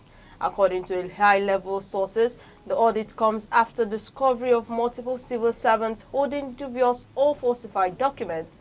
One cited case involves a serving permanent secretary claiming to have a doctorate from a university that reportedly has not yet graduated its first bachelor's degree class. And the scope includes verification of academic qualifications, professional certifications, and any evidence of forgery, alteration, or falsification. Mr. Uche, I'd like to know your thoughts on this. When I saw this headline, I smiled, and for me, this is very commendable. But beyond, beginning to audit civil servants, can we start from auditing the politicians? Let us start from the governor of Rivers State, the deputy governor of Rivers State, and move to the State House of Assembly, then down to the civil servants. Until we do that, it shouldn't just be the civil servants. Everybody should be audited, because we'll begin to see a lot of Oluwale results in Nigeria. It's not just the civil servants. I bet you, if we take a holistic approach to this audit, start from the governor himself, start from the appointees of the governors, the politicians, the local government chairmen, and all that, before we get to the civil servants, I'll tell you, you may be amazed at what you will see. Remember that recently, a certain minister, Uchenna of Enugu State, you understand, was made to leave his position as a minister of science, innovation, and technology because of the issue of should I call it fake certificate? That's fake certificate, right? For presenting degrees that he didn't have, though he is said to have attended university, and this issue is sub judice before the court. But the point here is that there is an issue of fake certificate, and this shouldn't be the case. That should be worrisome, because if Nigerians begin to parade fake certificates, Nigeria as a country will begin to lose credibility, and the image of the nation will be in question. So while I commend the government of Cross River State for wanting to start a forensic audit of their civil servants, but I think the governor should be bold enough to present his own first, and then beyond the governor, let the deputy governor follow suit, and then the Speaker of the State House of Assembly and other members, including all the appointees of the governor, before we get down to the civil servants. And then every other state equally should toe the same line. Yes, because if that is done, then we'll begin to know the various people who parade, certificates. In Nigeria, we've seen a Toronto certificate that at the end of the day, that was the era of Salisu Buhari, who presented a Toronto certificate when he didn't attend to Toronto. And I don't know why Nigerians take joy in parading certificates. It shouldn't be much about certificate rather than competence. That should be what will parade. If you stop at, let's say, primary 6, for example, and you've gone to work over the years and acquired experience, this what should be brought to bear. And I think that's why in our constitution, when you check our constitution, they will say that certain requirements for you to be either the president, the governor, is just your school cert, for example. In this nation, we've seen a certain president who we are told, even if he has NEPA certificate, that he is qualified to be our president. So why are we placing much emphasis on the issue of paper certificate rather than experience, competence above papers qualification? We are so, in Nigeria, we're so much interested in the prefaces before names. We want to answer a doctor, a professor that has never been to a classroom. The emphasis, we should move away from this, and this begins to tell you about the moral decadence in our society. People no longer proud of their story, of their experience. Everybody it's not necessarily everybody that must go to school. Yes, there are people who may not be privileged to go to school, but when you check their experiences in life, their trajectory, you understand, you see that they've acquired a lot of knowledge that could be transferred or transmitted to other persons. And when I talk about this, you look about the wealthiest Nigerians, for example, how many of them, before they acquired this wealth, went to universities, for example? For example, I I take the issue of, for example, Koskaris. You know, Cosmas Maduka, for example, was he a graduate before he made so much wealth? He has the sole franchise for most of our cherished automobiles in Nigeria. But he amassed so much wealth. But I'm very certain he didn't see the 4 walls of a university before he made so much money. So we should move away from paper certificates down to quality. And until we do that, we may not begin to autocorrect our society where people care about what they answer, what they present to the public. But that is quite commendable, and I dare call on the governor to lead by example, present his own certificate before he begins to, begin to investigate others as well. But I know that a lot of fraud will be uncovered, and most politicians will be culpable for this, because you see, at the end of the day, what happens in Nigeria, you see, when any government comes into place, they begin to assemble the brothers, the people who know who, and then they line them up and feed them into civil service. So you'll see that they'll cover a lot of frauds when they do this audit. Okay.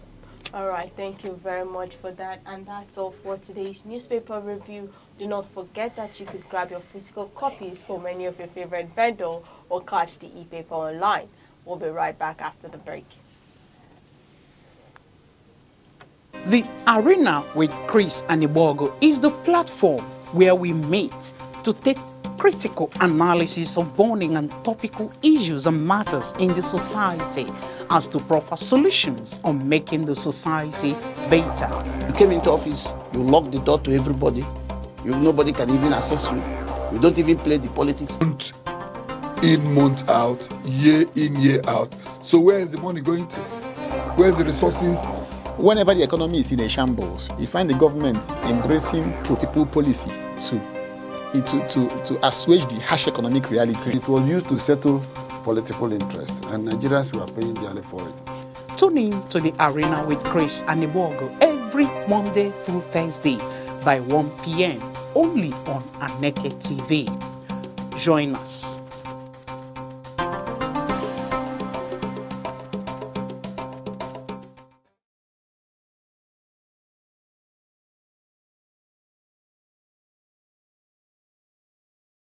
You're still watching Sunrise on Aneke TV. Now we'll be taking a look or be listening to the speech of Governor Peter Mbah to the family of Senator Oke Esa in Enugu North Senatorial District. Now, this is a heartfelt message coming from Governor Peter Mbah. A heart-rending loss, Governor Mbah says in tribute to Senator Esa. The governor of Enugu State, Dr. Peter Mbah, has described the death of Senator Oke Esa as a huge loss to Enugu State and Nigeria. In a personally signed statement, Governor Mbah on Wednesday said Senator Esa's death had left a vacuum that would be hard to fill. I received with a deep sense of loss the news of the passing of our brother and the lawmaker representing Enugu North Senatorial District, Senator Oke Esa. This is one death that cuts really deep. You actually did not have to share his political convictions to appreciate his resilience and unwavering commitment to his constituents and the nation. There was also never any doubt regarding where he stood on any issue, the governor said. He extolled Esa's commitment to Enugu State in all his political struggles. One fact was evident: he loved Enugu State deeply and remained an advocate of good governance. His death is indeed a sad depletion in the ranks of Enugu's political leaders, the governor added. Dr. Mbah, however, said the grief of Senator Esa's death transcended his immediate family, community, and constituency. This is as much a personal loss to his family as much as a collective loss. In the Senate, his brilliance shone brightly, earning him immense respect from his colleagues across the aisle. He remained an advocate of good governance. His many progressive contributions and interventions positively impacted the nation in general and his constituency in particular. Therefore, on behalf of Ndi Enugu, I convey our heartfelt condolences to his immediate family, the people of Enugu North Senatorial District, and Senate of the Federal Republic of Nigeria. May God grant his soul eternal repose, he concluded. And on behalf of Aneke TV, we condole with the family of Senator Oke Ezia representing Enugu North Senatorial District. May your soul rest in peace.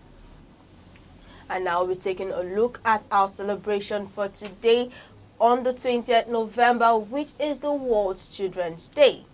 And the World Children's Day marked every year on 20th November. So we're going to be taking a moment to shine the spotlight on the youngest, brightest, and most imaginative members of our world, which is our children. So it is World Children's Day today. Nations across the globe raise one united voice to say every children deserves a chance to learn, to be safe, to dream, and to simply enjoy being a child. World Children's Day isn't just another date on the calendar, it's a reminder of our shared responsibility to build a world where every child is protected, valued, and empowered. And this special day was first established by the United Nations to commemorate two major milestones, which is the Declaration of the Rights of Child in 1959 and also the Convention of the Rights of Child in 1989. And also why this day matters. It's important to reflect on what today truly stands for in communities everywhere children face challenges from lack of access to quality education to issues of poverty, violence, displacement, and inequality. So World Children's Day calls on leaders, parents, teachers, caregivers, and every one of us to create environments where children can thrive. And also it's a day to say every child deserves safety, every child deserves education, every child deserves nourishment, every child deserves love, opportunity, and hope. And it's a day also powered by children themselves. And one of the most beautiful things about World Children's Day is that it puts children at the heart of the celebration. All over the world, kids are stepping into leadership roles, speaking on radio, appearing in parliament, addressing communities, and reminding adults of the world they dream of. Also, when children speak, the world should also listen. Now, a call to action. As we start the day together, let's think about the children around us, in our family, in our neighborhood, in our community, and also think of the way how we can protect them better, and also how we can inspire them more, and also how we can help them feel seen, heard, important, and loved. Also today, let's try and encourage our children. Let us show extra kindness. Let us encourage a child's talent. Let us support a child's education, or simply just listen to them truly. And also because the future they dream of is also the future we share. So from now on, let us say Happy Children's Day to every child all over the world, and let us celebrate their laughter, let us nurture their growth, let us build a world worthy of their dreams. And also do not forget to keep the quotes in mind coming from Pope John Paul II, and his quote which we took this morning that said, every father has a child, but not every child has a father. So let us build a father figure world for the children without fathers. And that is all for today's celebration. Let us know what you're celebrating wherever you are. You can tag or follow us across Aneke TV on Instagram, Facebook, TikTok, YouTube, all at Aneke TV, or call our phone number 070-3043-7110. It's a wrap on today's edition of Sunrise on Aneke TV. And don't forget to always join us every morning on Sunrise on Aneke TV. I am Deborah Wakoba. And I'm Uche Osai. Remember, every father has a child, but not every child has a father. Keep watching Aneke TV. It will come your way same time tomorrow. Bye-bye.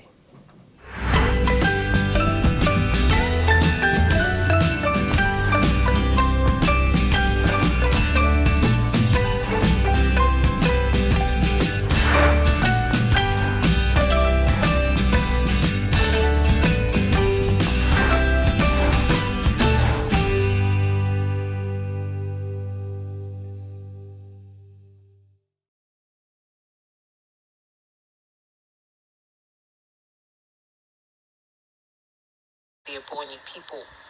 Culturally, Ebonyi is a proud custodian of Igbo heritage. The people are known for their strong communal spirit, creativity, and deep connection to their traditions. The New Yam Festival, Ogene music, Nkwa Umwaboho dance, and the colorful displays of masquerades all reflect the beauty and vibrancy of the state's cultural life. In villages across the land, pottery, weaving, and blacksmithing are still practiced, reminding visitors that in Ebonyi, the past lives side by side with modern aspirations. Blessed with rich soil and abundant natural resources, Ebonyi is a major producer of rice, yam, cassava, maize, and palm produce. The Abakaliki rice mill, one of the oldest in Nigeria, remains a symbol of the state's agricultural heritage and its determination to feed the nation. Beneath its soil lie deposits of limestone, lead, zinc, marble, and of course, salt, all pointing to vast opportunities for industrial growth and investment. Over the years, Ebonyi has produced remarkable men and women who have made their mark on the national stage. Dr. Sam Igu, the state's first civilian governor and the former Minister of Education. Chief Martin Elichi, an accomplished administrator.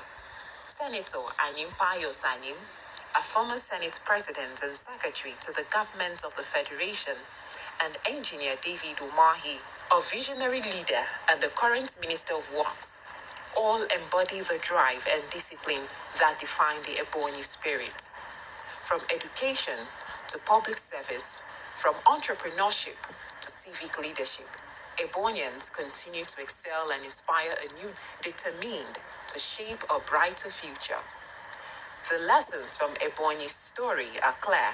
It teaches the power of vision, unity, and perseverance. It reminds us that no beginning is too humble and no dream too distant. Through hard work and community efforts, the people of Ebonyi have turned their challenges into opportunities, rewriting their destiny with faith and determination. Today, Ebonyi stands tall, a land of salt and substance, of culture and courage, of tradition and transformation. The salt of the nation continues to shine, seasoning the story of Nigeria with hope, progress, and pride.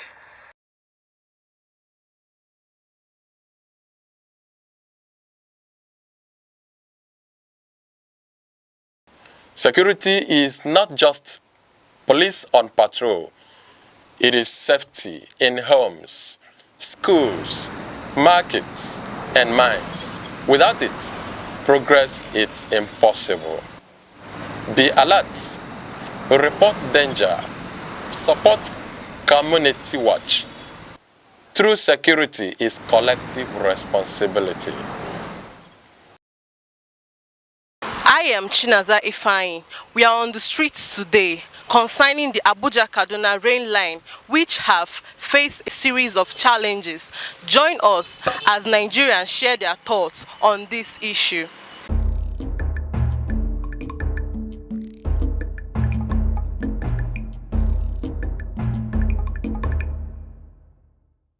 I think the government should, reduce the price because of the prices of now are high and things are costly, and a lot of people are going through a lot, and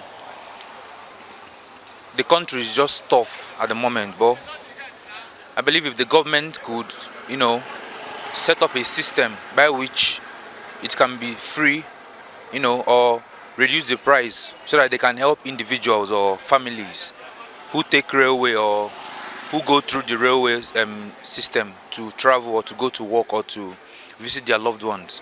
I feel it's going to be very encouraging and it's going to be very satisfactory for both the government and the people. I feel that the high risk of insecurity now in Nigeria is quite alarming. Let's just take for instance, not just the railway, but in states, we know how it is, and even in Enugu, it may not be much here, but we know how people risk their life. Most people, they work 8 to 8, and some people even work 8 to 9. some people come back late, and most times when they come back late, some of them are being robbed. Some of their valuables are being taken away from them.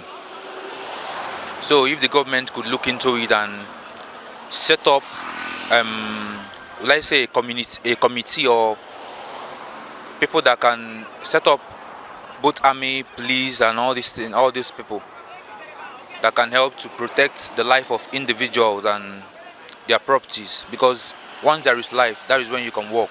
But when there is no life, people suffer.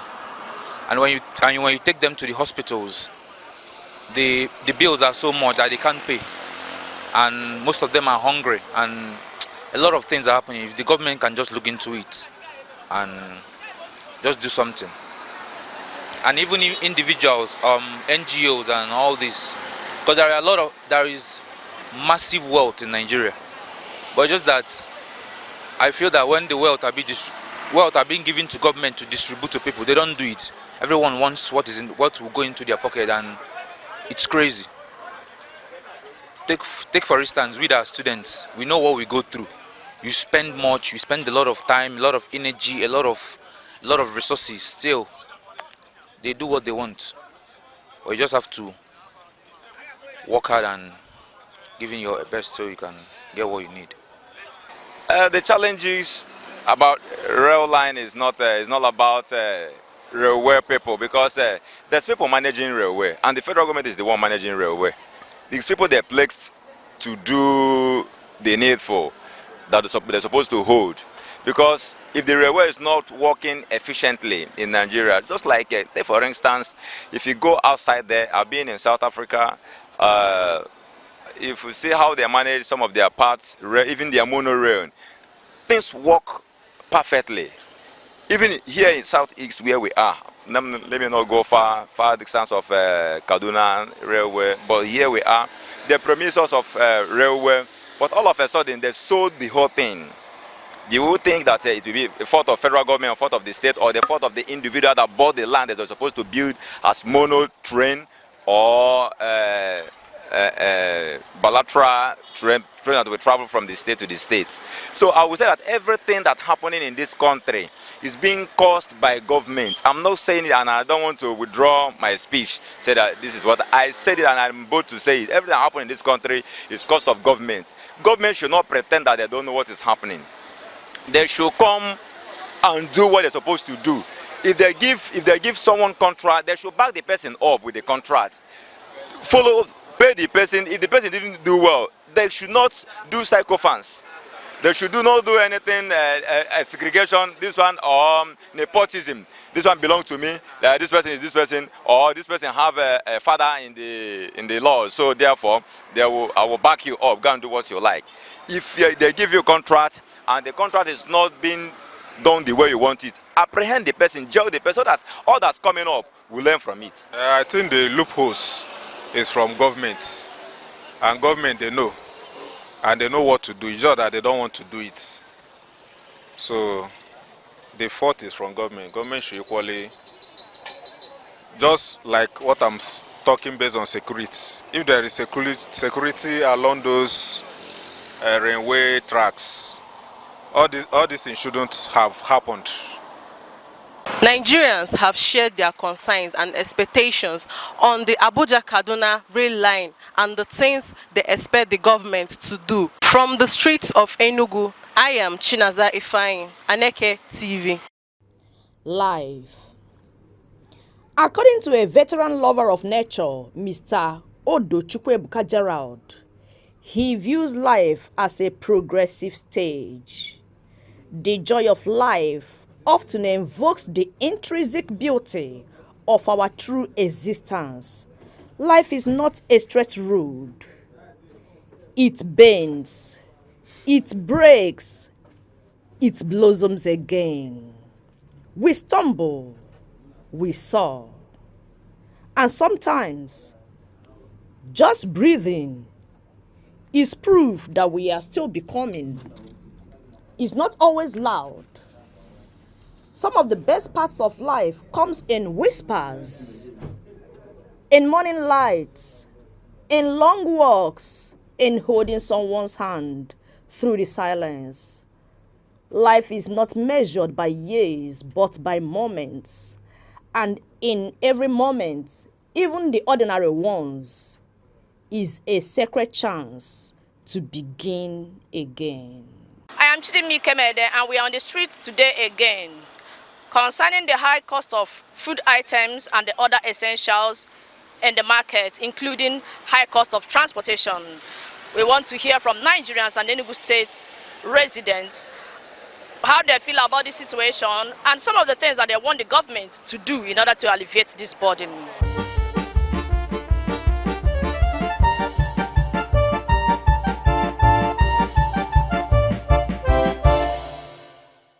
Well, the high cost of living is really affecting everyone in Nigeria.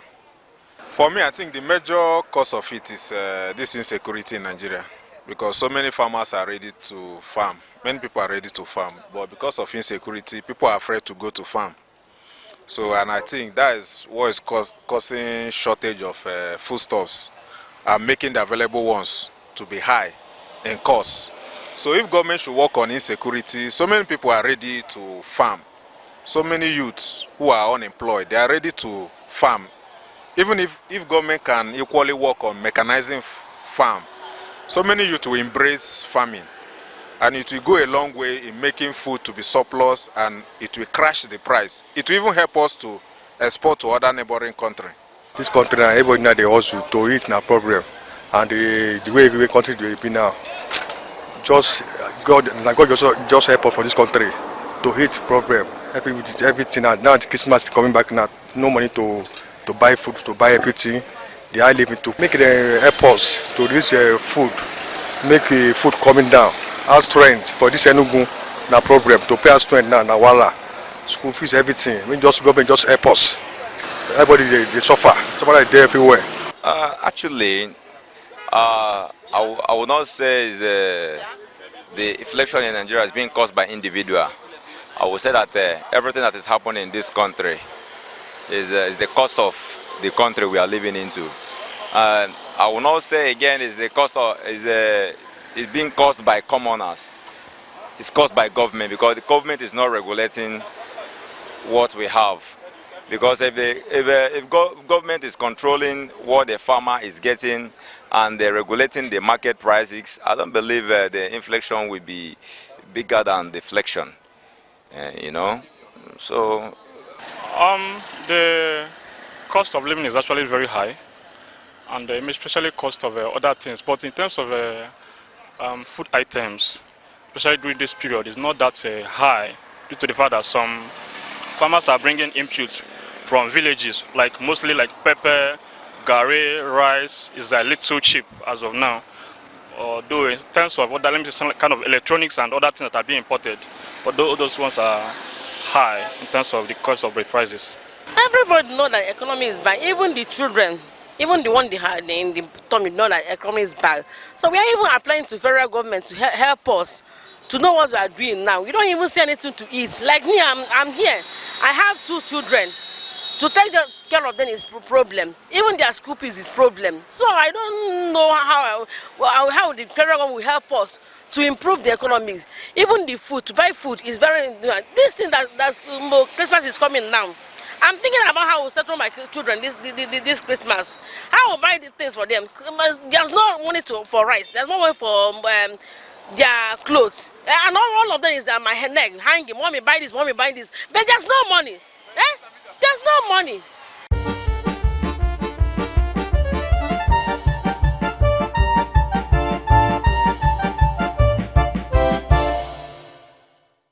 What I think the government should do is there should be government should recruit people, teach people how to produce basic things, basic technological things, like let me say engine,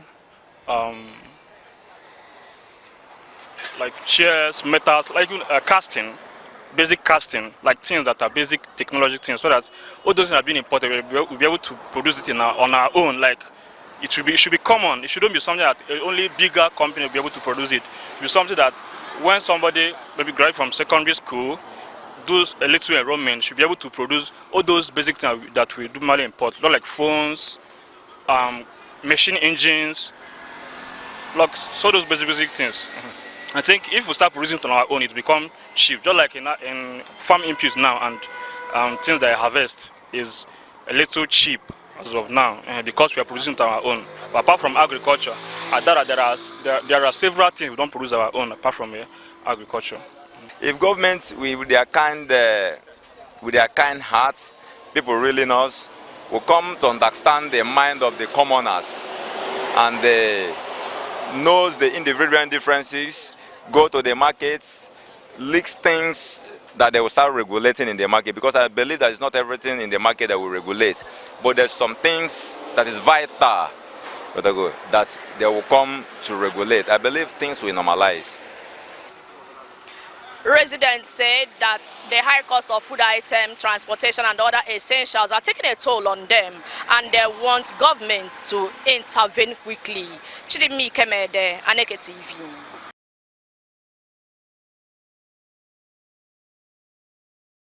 I am Chidimi Kemede, and we are on the street today to find out the issues that matters most to Nigerians as 2027 general election is on the way.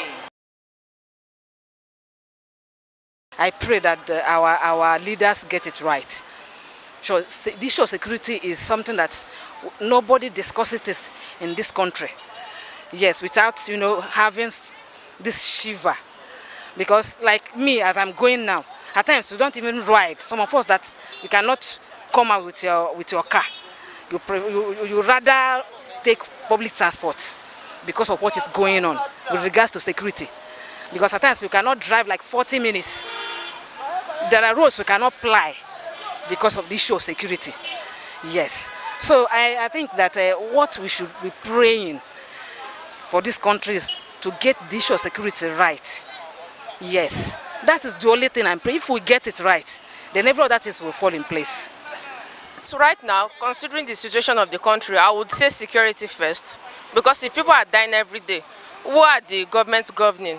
So the security of the people of Nigeria really matters. People are in their villages and they are killing them. Where are they supposed to go to? Where are they supposed to go to? The security of the Nigerian government really matters, especially for people that are in Benue, because they are in their villages.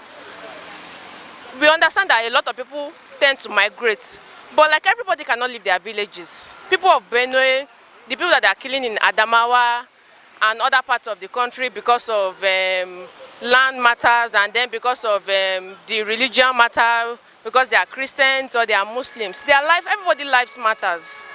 Please, so the security of the government of Nigeria, of the people, matters, really matters a lot. First, welfare, followed by the security of the citizens of the country before any other thing. But the welfare and the security of the citizens, that's what matters to me, top priority. In as much as the insecurity in the country continues to exist, I'm just telling you, no majority will not talk of election. In fact, there is apathy. Serious apathy, as we are discussing now. Many people are not even remembering what will happen in 2020 because they are not free. Freedom of movement is restricted. Freedom of speech, even hunger and starvation is making it difficult for some people to talk. In fact, many Nigerians are only existing, they are not living. Because if you talk of somebody who is alive, he must enjoy the natural endowment as contained in the greatest book of God, which is the Bible, 1999 Constitution, chapters 2 and 4, African Charter on Human and People's Rights, Universal Declaration of Human Rights. All these things are contained in the provisions. For people to enjoy their livelihood, we must respect their rights and enforce them accordingly. What matters to me 2027 general election that is coming up is security and economy, basically. That's like my major problem.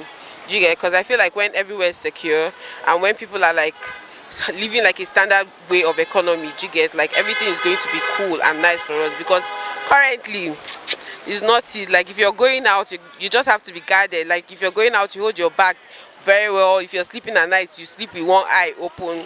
So if this will work out for me, I'll be so happy. I think the insecurity in the country matters to me most, because life is the most important thing to any human. Anyone that is not alive does not have any hope.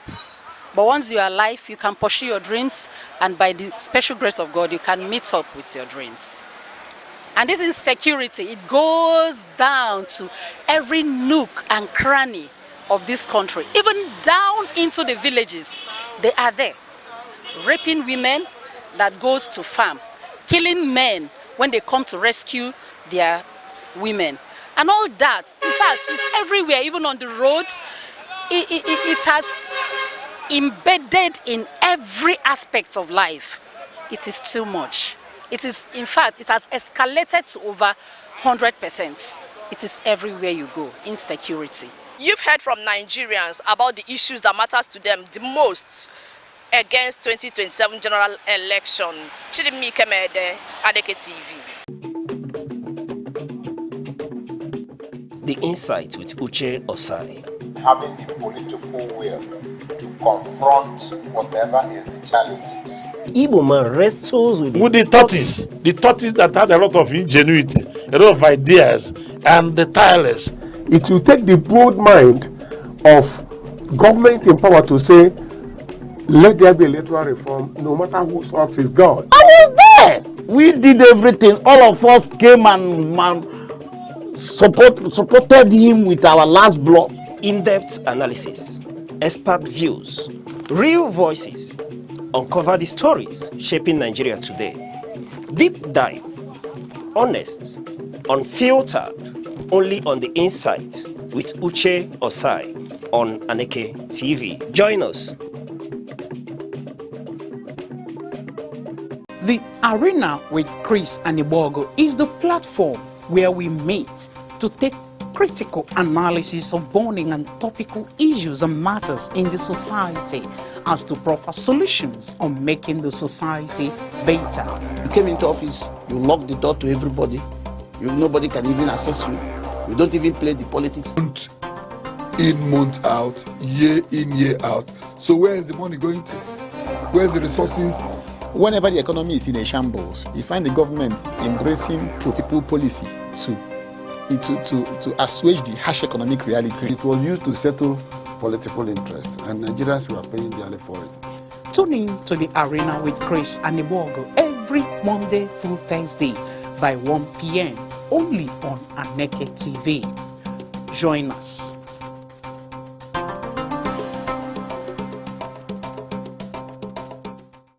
Humility. Humility is not thinking less of yourself. It is thinking of yourself less. It is the quiet dignity of those who serve when no one claps and rise when no one cheers. In a world shouting for attention, humility whispers truth. It chooses peace over pride and silence over show. It knows that value isn't in volume and honor isn't always visible. The humble carry unseen power. They lift others without needing a pedestal. And in doing so, they rise higher than ego ever could. Anambra State, located in southeastern Nigeria, is one of the nation's most dynamic and enterprising regions. Created in 1976, it takes its name from the Anambra River, a tributary of the Niger.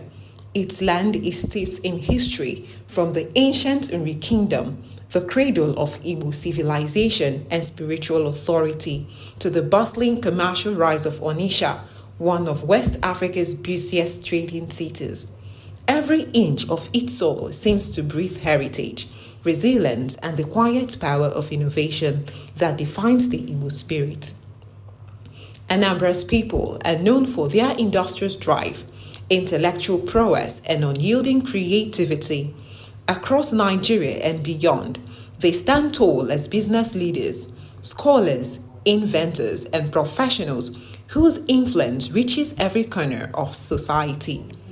From the sprawling market of Phoenicia to the humming industrial machines in Nnewi, fondly called the Japan of Africa, the state exemplifies the fusion of tradition and modern enterprise. In Oka, the capital, new technology hubs and startups are springing up, harnessing the energy of a generation determined to build a future powered by knowledge and innovation. The state's endowments are immense. Anambra boasts of fertile soils that yield abundant harvest of yam, rice, cassava, and vegetables, feeding not just its people but the wider region. Sources: crude oil, natural gas, kaolin, and limestone, waiting to be fully harnessed. With a well-educated populace and a vibrant entrepreneurial culture, the state's economy is driven by small and medium-scale industries that continue to expand Nigeria's manufacturing frontiers. Culturally, Anambra is the heartbeat of Igbo identity. Age-long traditions and legendary figures like Nnamdi Azikiwe, Chinua Achebe, and Dora Akunyili, whose contributions have left indelible marks on Nigeria and the world. Its towns and villages are known for strong community bonds and progressive values that inspire excellence in every field. Anambra's potential lies not only in its natural and human resources, but in the unbreakable spirit of its people, a people who see every challenge as a call to greatness. With expanding infrastructure, digital transformation, and a thriving creative scene, the state stands poised to lead Nigeria into a new era of prosperity. It is a land where heritage meets ambition, where history fuels innovation, and where the light of progress never dims. Welcome to Aneke TV, the heartbeat of culture, truth, and innovation. It's more than a television. This is Aneke TV. We move with the world. Good morning, viewers. Thank you for joining us. Today on The Insight, where we x-ray the heartbeat of politics, issues that shape and affect our nation. Here on Aneke TV, I am Uche Osai. Today, we'll be taking a closer look on Enugu State, on the developmental efforts of Dr. Peter Mba, the governor of Enugu State. With me to discuss and dissect issue is Dr. Chigozie Anarodo, a developmental scientist and a public affairs analyst. Doc, it's good to have you today. Yeah, good morning, Uche, and good morning, our viewers. All right. It's my pleasure to be here. You're welcome. So, Doc, let's just get right into it. Today, we're looking at Governor Peter Mba's developmental efforts. What is your assessment? Yeah. Well, let me see that the essence of governance is actually to improve the lot of the people. What we have done in constitutional democracy is to hand over our common interests to certain people to manage our interests and run them for our welfare, security, and well-being generally. So to that extent, we have the responsibility of evaluating from time to time those to whom we have handed over our future to see how they are handling it. After 2 years, I do think it is proper to actually evaluate how far the governor of Enugu State, His Excellency, Mr. Peter Mba, has been handling the affairs of Enugu State. If we look at the fact that comparatively we are coming from the last regime of Governor Ifeanyi Ugwuanyi, who say, oh, we have moved from where we used to be. We have improved from where we were standing to a better position. However, if we contextualize the environment properly, we may begin to see that there is a room for improvement. Things could have been done much better than they have been done. You know, so that's my general overview. We can take them in closer details because every pregnancy is a project of its own. You know, in that sense, the present regime has had its own issues, so the regime must be appraised based on the context of the current environment where it operates. We are dealing with an environment where 2023 May, June came with their own challenges of policy changes, policy of subsidy removal, policy of naira devaluation, then afterwards the policy of removal of subsidy on electricity and so on and so forth. So and people had expected, and government confirmed so too, that more money had become available to government. So to the extent that more money had become available to government, we must evaluate the activities of government side by side with the funds that have been available to government and see whether if these funds have been judiciously utilized, the projects that have been carried out, the impact of those projects on the badly affected people of Nigeria, because the policy I mentioned earlier actually threw the economy into a kind of initial crisis. People lost their power of purchase. People had to spend more money to get energy, whether it is energy for transportation or energy for keeping the household and businesses running in terms of electricity. And the values of the little money they had been taken away. And what has happened was that, and it is still that, money has been taken away from the people and given more to the government. The question becomes, what has the government done with the money that are available, and where are the people in the equation that has been created? All right, Doc. You said we are no longer where we used to be. I agree. Yeah, I said so. Now let's bring it home. Let's look at specific projects. Okay. Starting with recently the commissioning of buses, the commissioning of bus terminal. What's your assessment of this project and its impact on the people in the Enugu state? Thank you, Uche.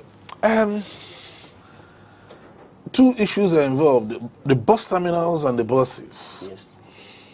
Honestly, I think the bus terminal is not a people impactful project. Why do you say that, Doc? Yeah, I'm coming. When I say, I will explain. Well, and with due respect to the intent of government, a lot of persons have said that the terminals, oh, they are beautiful, they are nice. But let's look at the cost of the bus terminal. And when I say costs, I'm not talking about financial cost now, because we do not even have information. I'm coming to I'll get to the transparency of running governance in this regime. That's a different discourse. I'm not talking about the cost on the people. Remember, those places where the bus terminals were constructed were crowded places before now. And human beings, people of Enugu State, residents of Enugu State, were the people plying businesses, finding their source of livelihood in those places. Suddenly, there was need for government to construct those terminals, or so said the government. And what happened was that demolitions happened, people were displaced, and government did not make any provision to assimilate, relocate, and cushion the impact of this dislocation of the people. Uche, there's a place called Gariki. Government agencies were still collecting revenues a few days to the demolition of the Gariki area.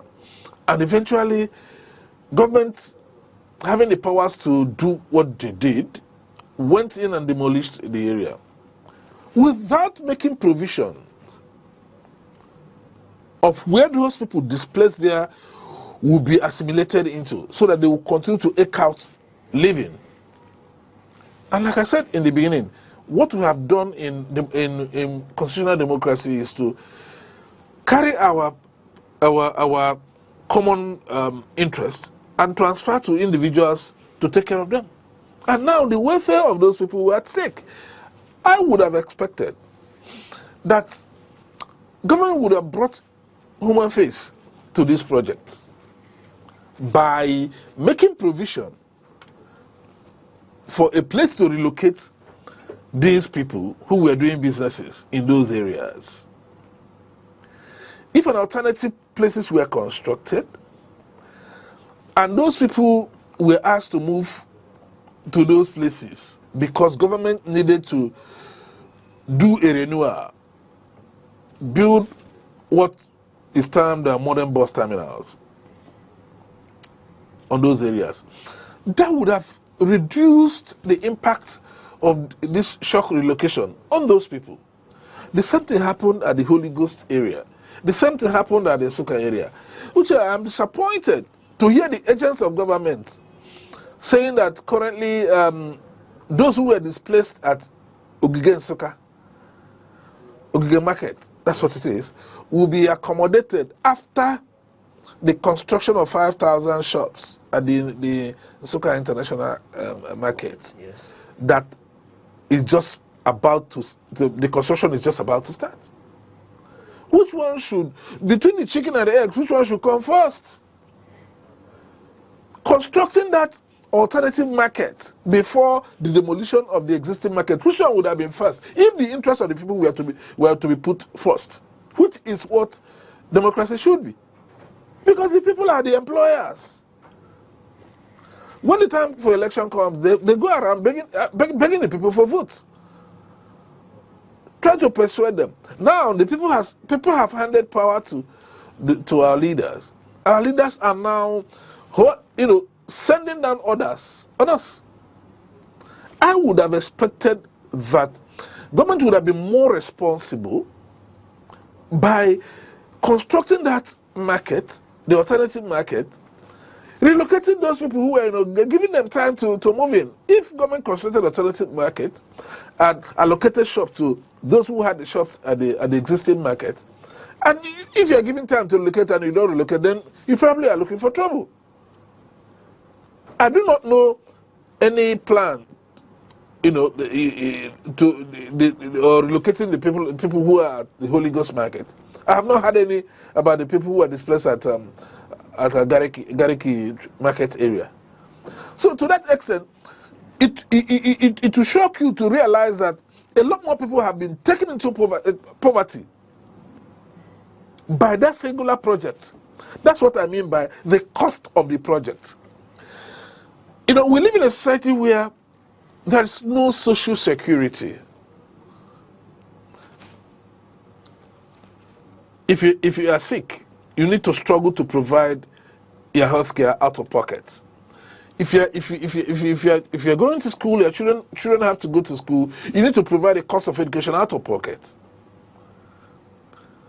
Because there could be free basic education, but there are other costs to it.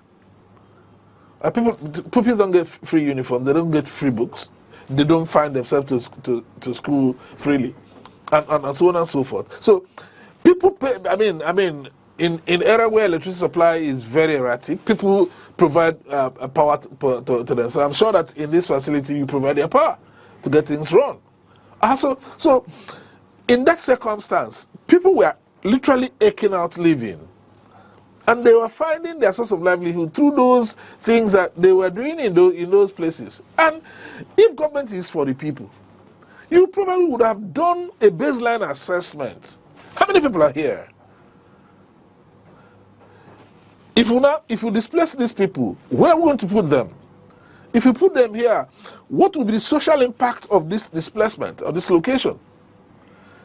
If we put it side by side by the impacts of the new project, we'll probably see that given the net effect, because we have provided a shock absorber, relocated these people, brought a new project, given the net effect of the dislocation and the import of the new project, you probably see that the positive of the new project will overshadow the net impact that remains. But we're in a situation where we see government that probably gives us shock therapy and begin to think as an afterthought of a way to now manage the social problem that would have emanated from there. You can't count how many people that may have lost, because they have lost the source of their livelihood, they're not able to maintain their health care. Probably, ultimately, they would have lost their lives. People would have lost their source of livelihood. People would have gone into one crime or the other. So to that extent, it comes at huge cost. And by the way, Uche, does a state government have a business in constructing bus terminals? That's a question that not many people have asked. By the way the governance is run, there are certain businesses that should belong to the federal government. There are certain businesses that the state government should focus on. There are certain businesses that local government should focus on. We could talk about exclusive reserve, concurrent reserve, then residual reserve. I'm hearing recently that I hear that federal government wants to devote 142 billion naira to constructing bus terminals in six different geopolitical regions of the country. And I said that's madness. Perhaps the impact from Enugu State is so attractive that the federal had to replicate the same. Well, I'll leave you in the delusion of that opinion, because Enugu State is not the first state to have constructed bus terminals. Hold on. You are talking about Enugu State luring the federal government. Lagos State had constructed a bus terminal. If you go to Oshodi bus terminal, which was beautiful when it was constructed, it is not it's not a hideout for criminals. The Federal Capital Authority constructed bus terminals. Yes. What has become of the bus terminals? Let me let you know that if you go to countries that are developed, airports are constructed and owned by local governments. The duties and responsibilities of local governments have been eroded by state governments. That's why I think it's a misplacement of priority in the first instance to have even gone into bus terminal construction. All right, Doc. There are still some analysts who are of the view that these terminals and the buses have provided employment for the people, thereby helping to improve the economy. Oh, that's a good argument. But let's place the argument side by side what I have said, and with empirical facts that we can bring up into the analysis. It is understood when somebody flashes on the surface and says, oh, he has provided employment. Uche, how many people are employed by one bus? If you have a driver, if you have a helps man, a woman, what's they call conductor, if there is one, you probably have a technician that helps in repairing the bus and probably ticket issuers. How many people, by the number of buses that have been employed and that have been acquired? The terminals that have been built, how many people are employed in each terminal? Put them side by side with the number of persons who are in the informal sector that have been displaced in the course of construction of the terminals. Let me remind you that statistics have shown that 60% of Nigerian economy runs on the informal sector. In fact, the informal subsistence sector actually holds the economy of Nigeria and most of the economies of the developing countries. Go to Southeast Asia and see what informal sector is doing there. So, how many people have been displaced who are in the informal sector, who have been displaced by the construction, and how many people have been employed? Because it is misleading for people to say, oh, people have been employed because they have a formal job, forgetting that those who work in the informal sector may even make more income per capita, thereby improving on the quality of life they live by the activities they do. I have had case to mentor and talk to artisans. By the time we got down to the nitty-gritties, an artisan would have realized that he or she is able to make about 300,000, 400,000 in a month. The only problem they have is that they are not able to probably save the money and put it into better use. But you see a senior civil servant who actually earns less than 200,000 naira in a month, being regarded as a big man or big woman, probably sometimes being chauffeured in official vehicles. And they say this, oh, this person is employed. Probably because those people help themselves with corrupt practices. Otherwise, a very big impact is created in our economy by the informal sector. So when you displace people who are operating in the informal sector, you are creating a huge economic dislocation in the economy, thereby worsening the lot of the people when it comes to poverty index measurement. So in as much as it sounds apparently reasonable for people to jump out and say, oh, jobs have been created.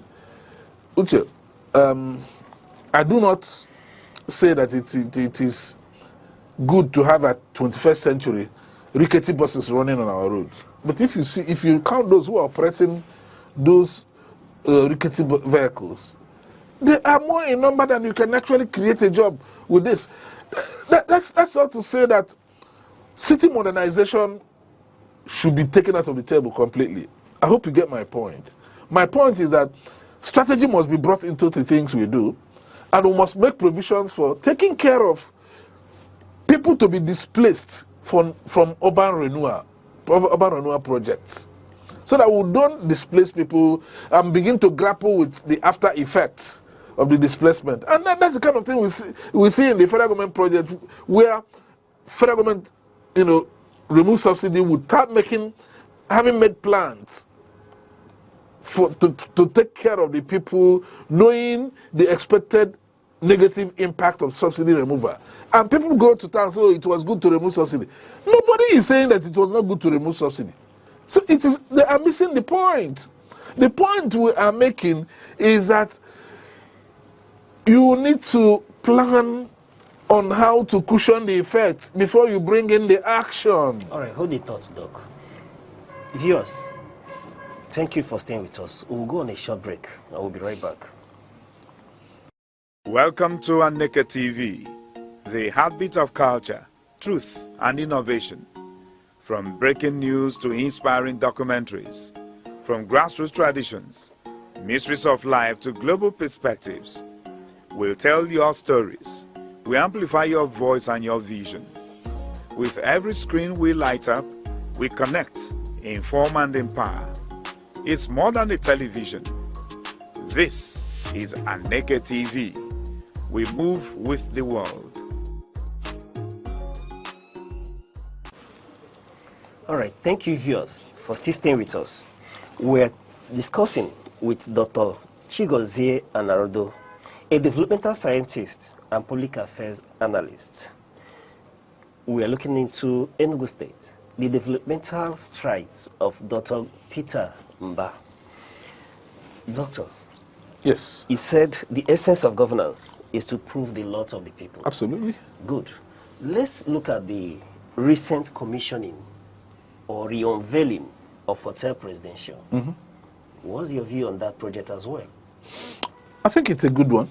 All right. I think it's a good one, given the fact that these are assets that are, that were left moribund, wasting as it were. So for the fact that it was renovated and re-unveiled. I think it was a good one. So you need to understand that we don't really stand out to throw away everything that government has done. We must look at the ones that are low-hanging fruit that need to be done. That's why I talk about strategy every time. So the hotel presidential was already there, lying on the expanse of land that it occupies, and having been left to lie idle for all these years, amounted to loss to the Enugu State government and the Enugu State people. So it was a commendable thing that the government revamped and renovated the hotel presidential. So also the International Conference Center that was allowed to lie fallow for years, in the middle of construction. Having completed it and brought it to life, it has added to the life of Enugu City. I mean, the ongoing conference of the Nigerian Bar Association is a testimony to that. So those are projects that government that we can see that look, it was good that government went into it, but the point must not be taken away. Uche, these projects may not be high impactful projects directly, but because they were low hanging fruits, they were easy to be plucked. The International Conference Center had been constructed to an advanced level and abandoned for years. It was good that government completed it and made it functional. And I can assure you that probably it will attract a number of persons that come into Enugu for conference, and these conferences will impact, meetings will impact on the businesses of the people operating in the informal sector. And so it's also the hotel presidential that provides accommodation for ecotourism in the state. But this should not remove the fact that government must pay attention to the high impacting projects that would actually change the lives of the people faster than these projects. And by the way, they are not mutually exclusive. What do I mean? The fact that Hotel Presidential was renovated, the fact that International Conference Center was completed, should not mean that other projects should not come on. So in direct answer to your question, it was a good move to have renovated the Hotel Presidential. It was a good move to have completed the International Conference Center. But the point that I still make is that these projects are not necessarily high impact projects when it comes to, because you talk about the masses. Yes. There are in the population distribution of any state, greater number of persons are found in the rural areas than are in the urban areas. That's why when government concentrates on beautifying the city, good as it may look, at the end of the day, it doesn't actually add to increasing the GDP of the state and taking away poverty, as it were, as quickly as government But Doc, this will increase the internally generated revenue. Uche, that's the problem I have. Just put it on the side that I have said that it was not a bad thing. Yes. Rather, it was a good thing. Yes.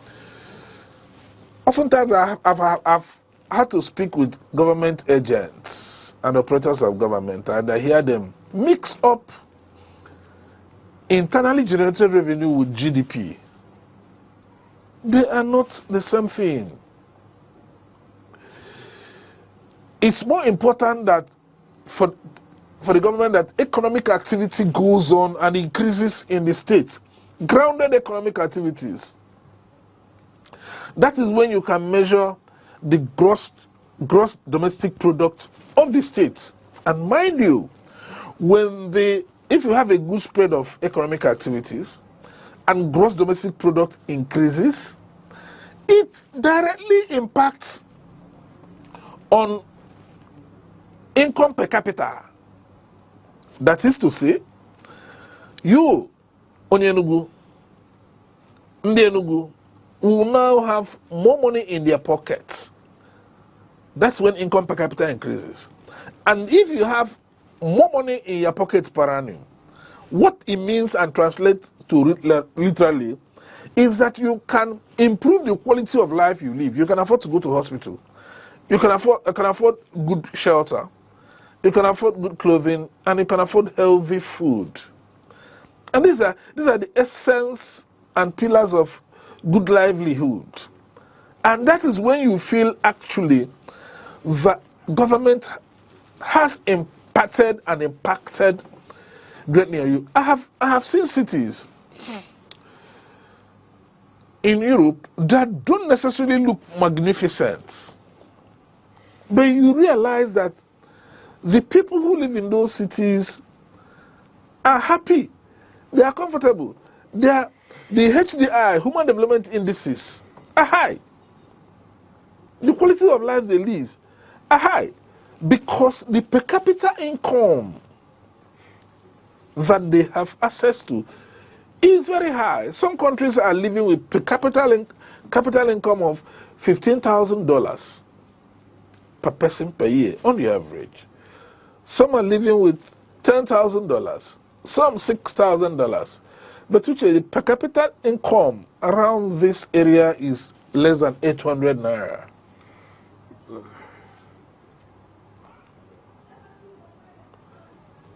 So if you have $800, if you have per capita income less than $800, when in other parts of the world you have per capita income about $15,000, you can now appreciate the Japa syndrome. And so you must put development and economic growth in proper perspectives. Otherwise, we may end up beautifying cities.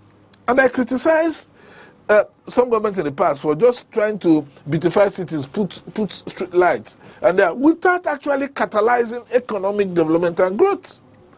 And so, government might take, in fact, geometrically increase the internal generated revenue for all you care, without seeing a proportionate improvement on the quality of life of the people. And if that happens, then you have not done well in economic development. All right, Doc, moving forward, there are people who are of the view that these projects, though commendable, are elitist and not for the masses. Well, Uche, I will not explicitly say that they are elitists, because the economy is interwoven. For example, if you have people selling food in small cafeteria around, and there is a big conference that attracts up to 5,000 people into a city, people are lodged in hotels. Almost always they go out of the hotels to find their food. They want to eat local delicacies of the people. You see that those who operate the cafeterias, the restaurants, are making good sales, and they will go to the market to buy from the farmers who have produced these farm products, and that actually improves the economy of the people. So I wouldn't say completely. So otherwise it would be pessimism, complete pessimism, to say that, for example, the International Conference Center is totally elitist, or the Hotel Presidential is totally elitist. Like I said, these are assets of the state, built originally with our money.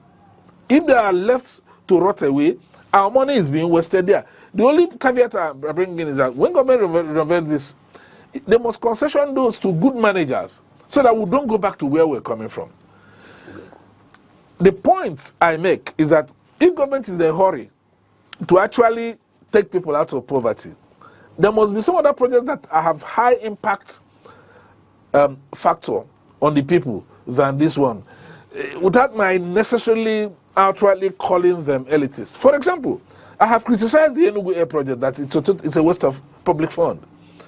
Good as it must sound that Enugu has an airline, it's a waste of public fund.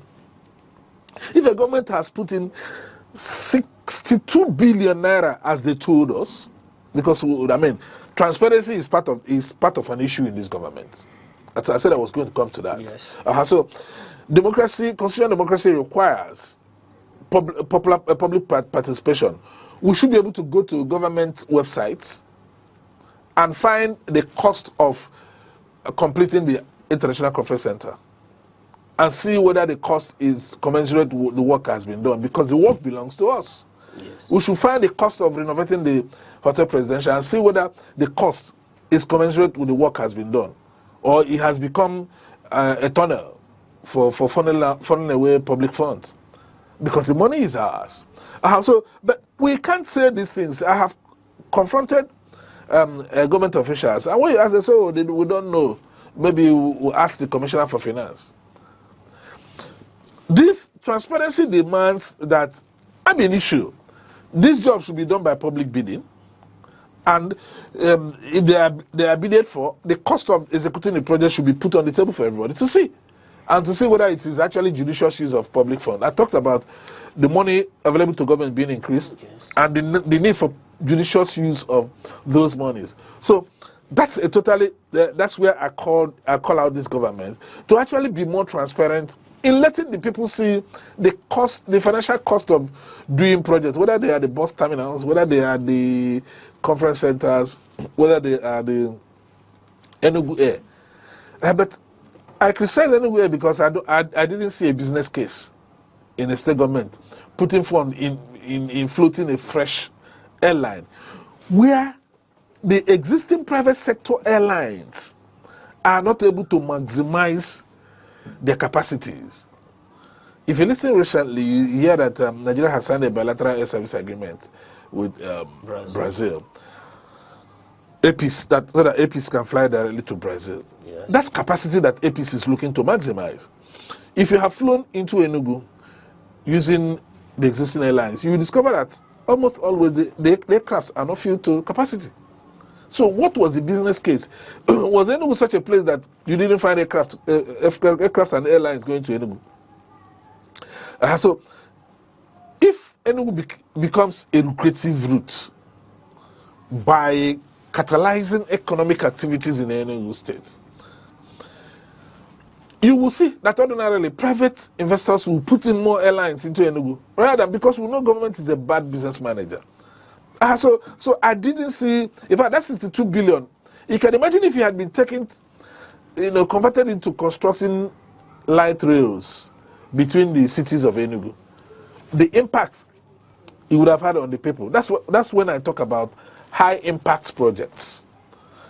If you have a rail line that moves from Nsukka, light rail that moves from Nsukka to Enugu, and is able to do Enugu-Nsukka route 3 or 4 times a day, you can imagine, because Nsukka is a university town, you can imagine the mobility that it will create between Enugu and Nsukka. If you have a light rail that moves between Enugu and Oji, Enugu and maybe somewhere around Uboka, where you have some institutions springing up, you have increased the mobility of the people, and people can easily move. People who are stranded in cities without proper accommodation can find accommodation in areas that are not crowded into the cities, and they can easily find their way into their places of livelihood every day. And you will see that per capita income of the people will increase, and those projects are projects that can easily recover their cost of construction. So those are the kind of things. But almost always, Uche, what you find is that government wants to scorch a political point for purposes of campaign. When campaign comes, you see government say, we have floated Enugu airline, without actually asking the cost of 62 billion naira that we were told that was used for the airline. Was that the best way to use such amount of money in this present circumstance to actually take the people out of poverty? Some government official told me that it will create employment, and I laughed.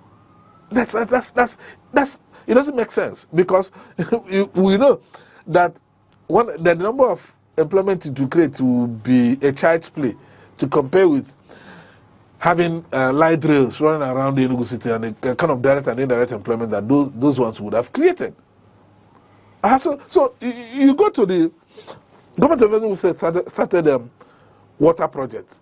That water project is stalled as far as I'm concerned now, because the governor promised us that in 180 days that he was going to send water to every home. I'm quoting him now, quote unquote, every home in Enugu. And you think that project has failed? What do you call failure? How many days do we have now? I don't want to sound like an opposition party, no. In development, we tie down projects to timelines.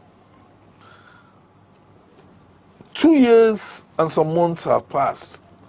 We cannot say that we have made measurable progress in that project. Remember, the governor said 180 days. I actually called out the governor then and said that that was unattainable. I totally said it was unattainable because there was no baseline studies. Right. The state of pipes were not known. I knew that engineering regulation needed to be done in new settlements in Enugu. Even the old settlement needed to be rehabilitated. When I spoke to government officials, they said they had their plans. I told them that you had set up yourselves for failure.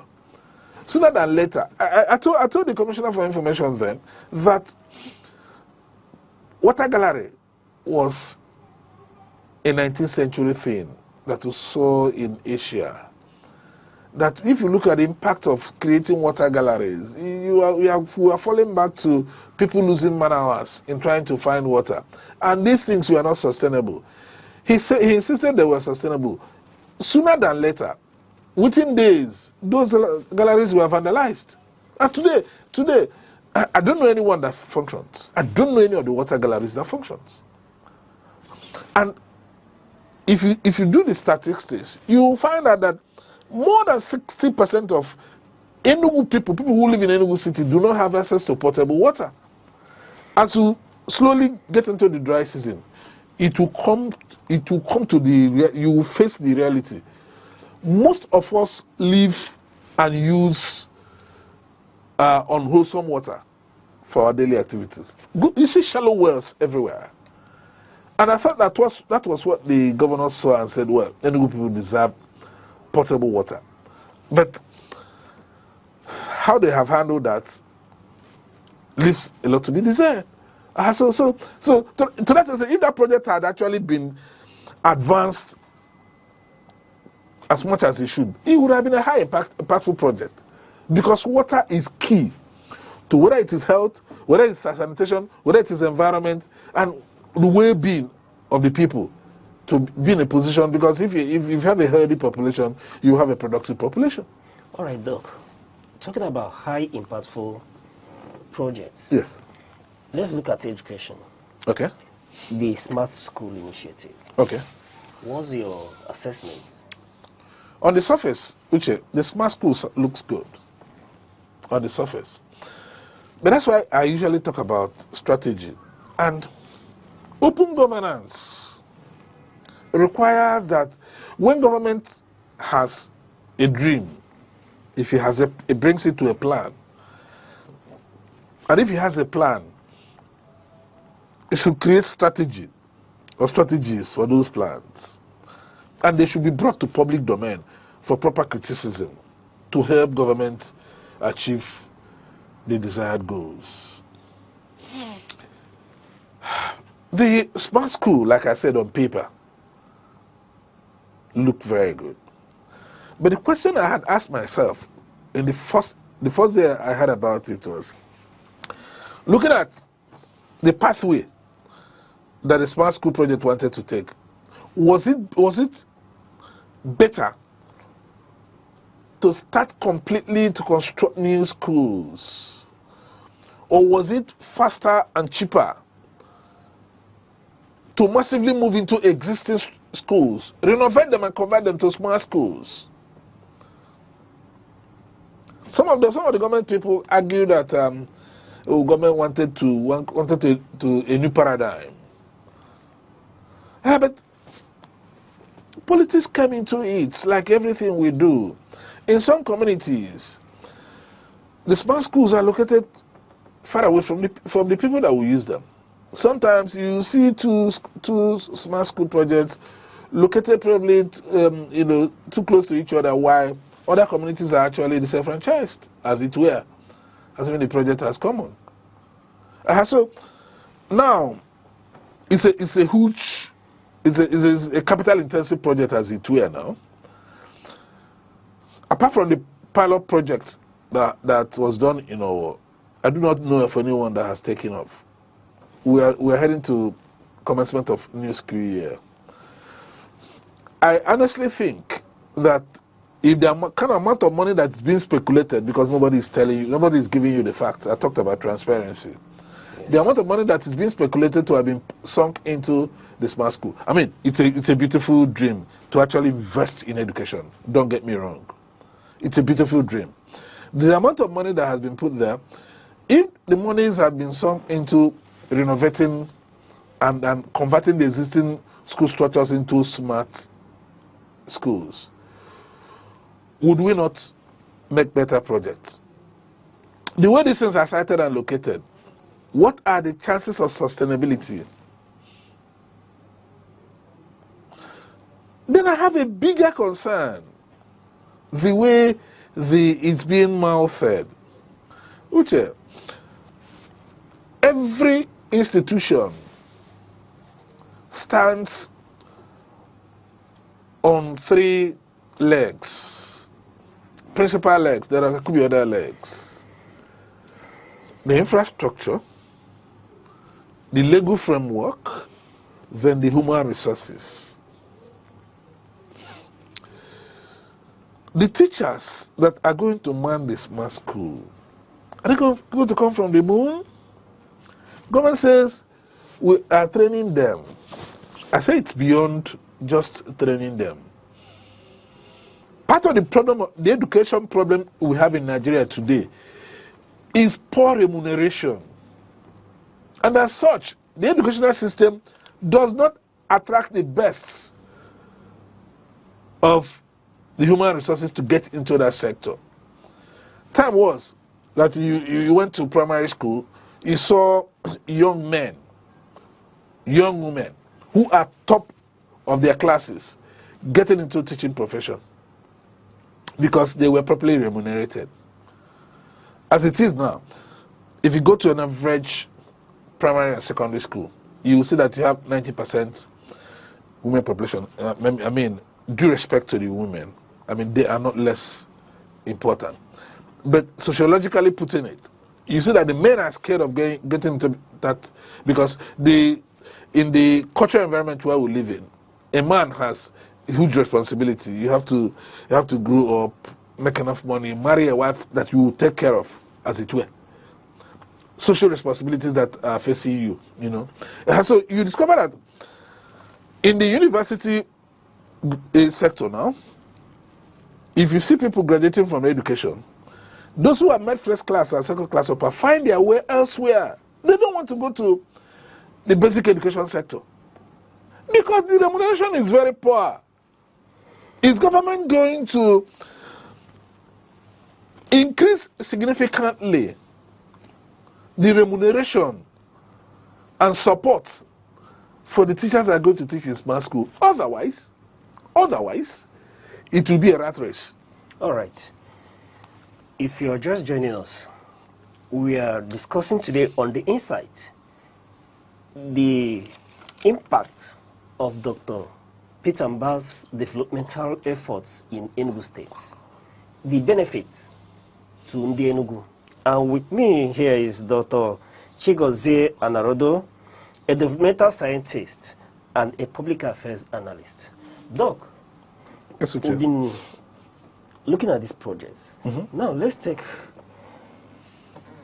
a look at security, which is fundamental for development to take place. Doctor, what's your assessment of the governor's effort insecurity? Yeah, thank you, Uche. I think I applaud the governor, especially on the first steps he made at the early days of his government. You see, a lot of people came out to criticize me, especially those who are emotional, who that he shouldn't have put in all the energy in stopping the sit-at-home on Monday. I said no. A situation where the Southeast was losing close to 40 billion every Monday, was totally unacceptable. And there was no way a government that is what is sought will surrender the sovereignty of the, or as it were, surrender the powers that the people have entrusted onto that government to non-state actors, to fear, and to lack of economic activity. And I totally commend this government for actually taking the bull by the horn by confronting the issue of loss of productivity on Monday in the name of sit at home. To that extent, I mean, it was a good thing to make the effort to recover Monday. But you can also see that sustainability has become an issue in terms of allowing it to spread into other areas of the state. You still have issues with the hinterlands of Enugu. People having the capacity to move around and do their business in the hinterland. So I actually hope that government should do more by permeating the hinterlands to recover the place so that there shouldn't be ungoverned spaces in our environment. All right, Doc. Before I take you to politics, the issue of politics, on a scale of 1 to 10, when compared to the previous administrations, what's your rating of this government? Is it in terms of in the total rating? Total rating, when compared to the previous government. A scale of 1 to 10. Don't think about it, though. Just from a scale of 1 to 10, what's your assessment? You've been a resident of this state. Yes, for more than 30 years. When compared to previous administrations, when looked holistically, from a scale of 1 to 10, what's your rating? Okay, that's an easy thing to do. On the scale of 1 to 10, compared to the last administration, I'll place this government on 6. All right. For 10. Only 6?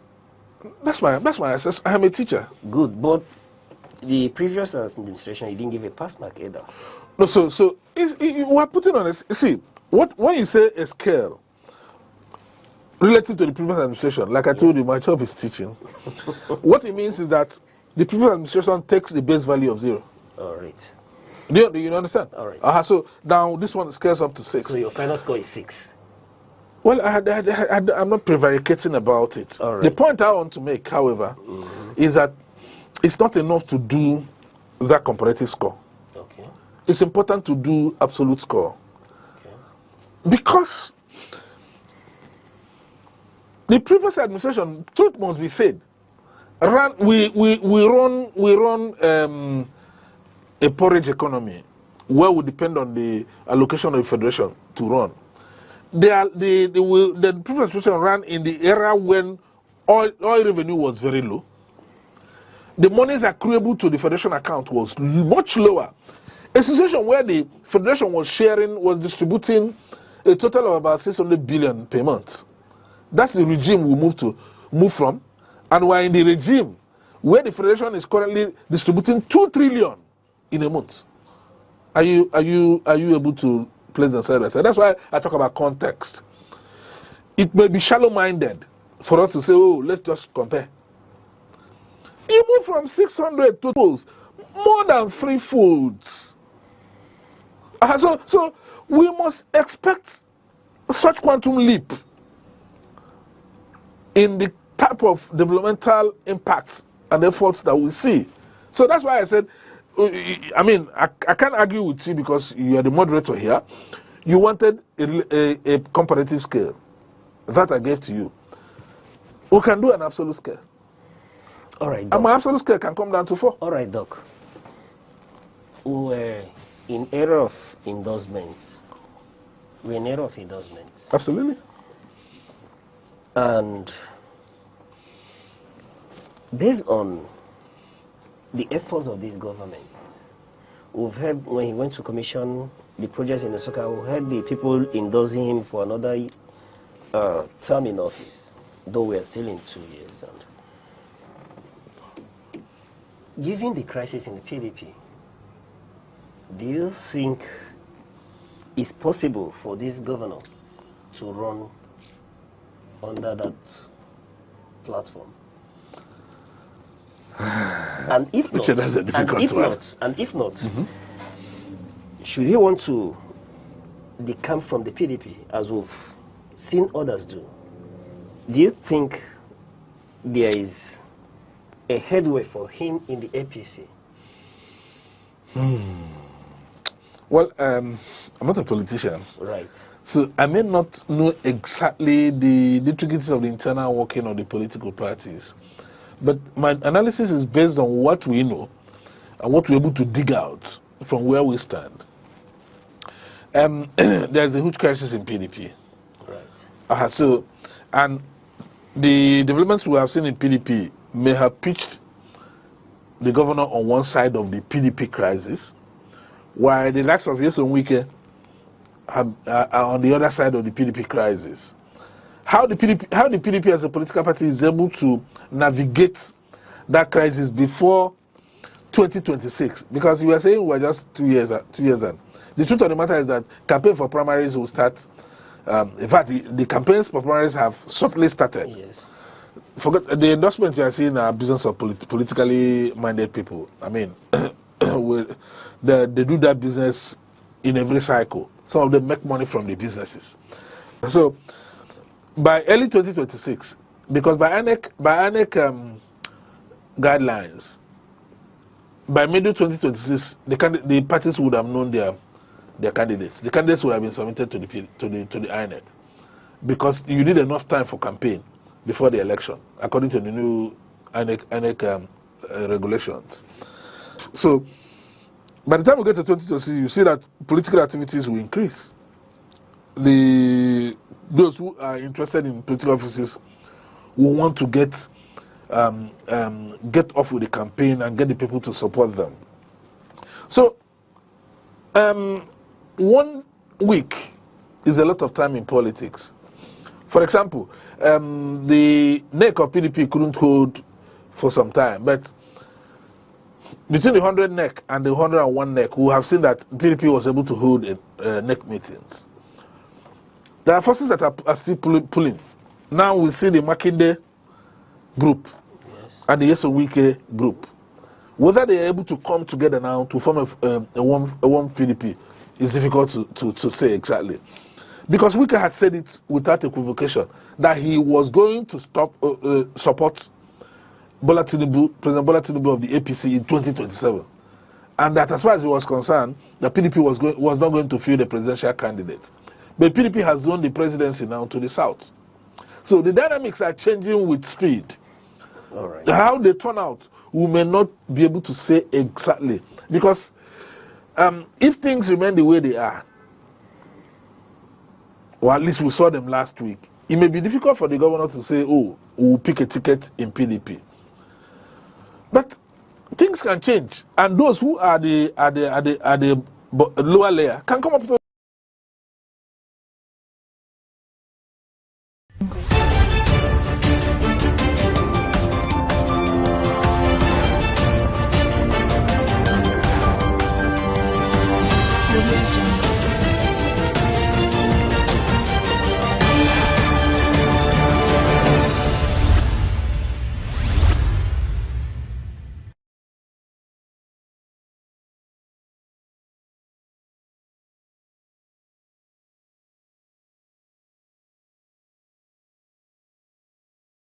Good afternoon and welcome to the news across the country on Aneke TV.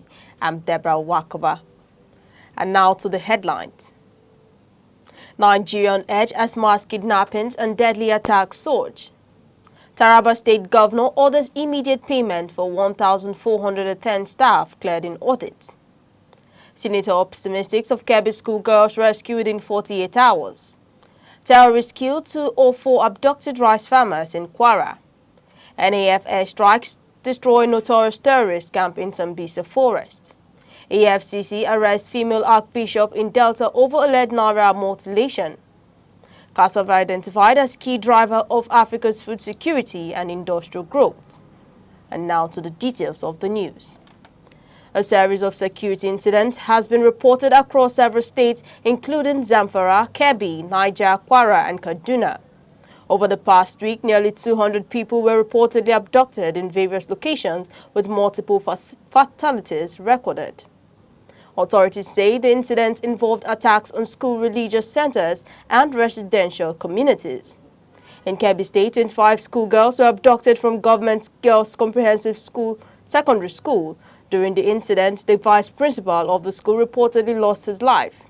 Security agencies have intensified efforts to rescue the abducted students and ensure the safety of staff and pupils. In Kwara State, a religious center was attacked, leading to both casualties and abduction. Security operatives who responded to the attack faced resistance from the assailants, prompting further deployment of personnel to secure affected areas. In response to the rising insecurity, the president has postponed scheduled foreign trips and ordered additional security deployment to the affected states. Security agencies continue to monitor the situation closely, while community leaders are working with authorities to maintain peace and reassure residents. Terrorists have reportedly killed 2 or 4 rice farmers abducted in Bokungi village, a local government area of Kwara State. The abduction occurred while farmers were harvesting crops. The remaining victims are still missing, and local security agencies are investigating the incidents. Residents have expressed concern over ongoing attacks that affect agricultural activities and local livelihoods. Authorities have been urged to intensify efforts to secure farming communities and prevent further disruption to economic activities during the harvest season. Meanwhile, the Nigerian Air Force has carried out airstrikes against a terrorist hideout in Sambisa Forest, destroying the camp and neutralizing several suspects. The operation followed recent attacks that claimed the lives of soldiers and civilians along the Damboa axis in Borno State. Air Commodore Ehimen Ejodame NAF spokesperson confirmed that intelligence, surveillance, and reconnaissance missions guided the precision strikes. Officials noted that the airstrikes were part of ongoing efforts to secure the northeast and disrupt insurgent operations. The military continues to maintain readiness and surveillance across vulnerable regions. In the meantime, the federal government has addressed international claims regarding security challenges in Nigeria, emphasizing that issues in the country are primarily related to criminality and terrorism. Government statements clarify that the armed forces remain capable of maintaining law and order. Authorities have reiterated the importance of international cooperation focused on intelligence sharing and logistical support, rather than circulating narratives that could misrepresent the situation on the ground. The government continues to urge all stakeholders to support national security efforts and ensure the safety of citizens across the country. Still on security, senior Nigerian officials led by the National Security Advisor Nuhu Ribadu met with the U.S. Congressman Riley M. Moore in Washington, D.C. to discuss security challenges and strategies for collaboration. The delegation highlighted ongoing counterterrorism efforts and measures to protect vulnerable communities.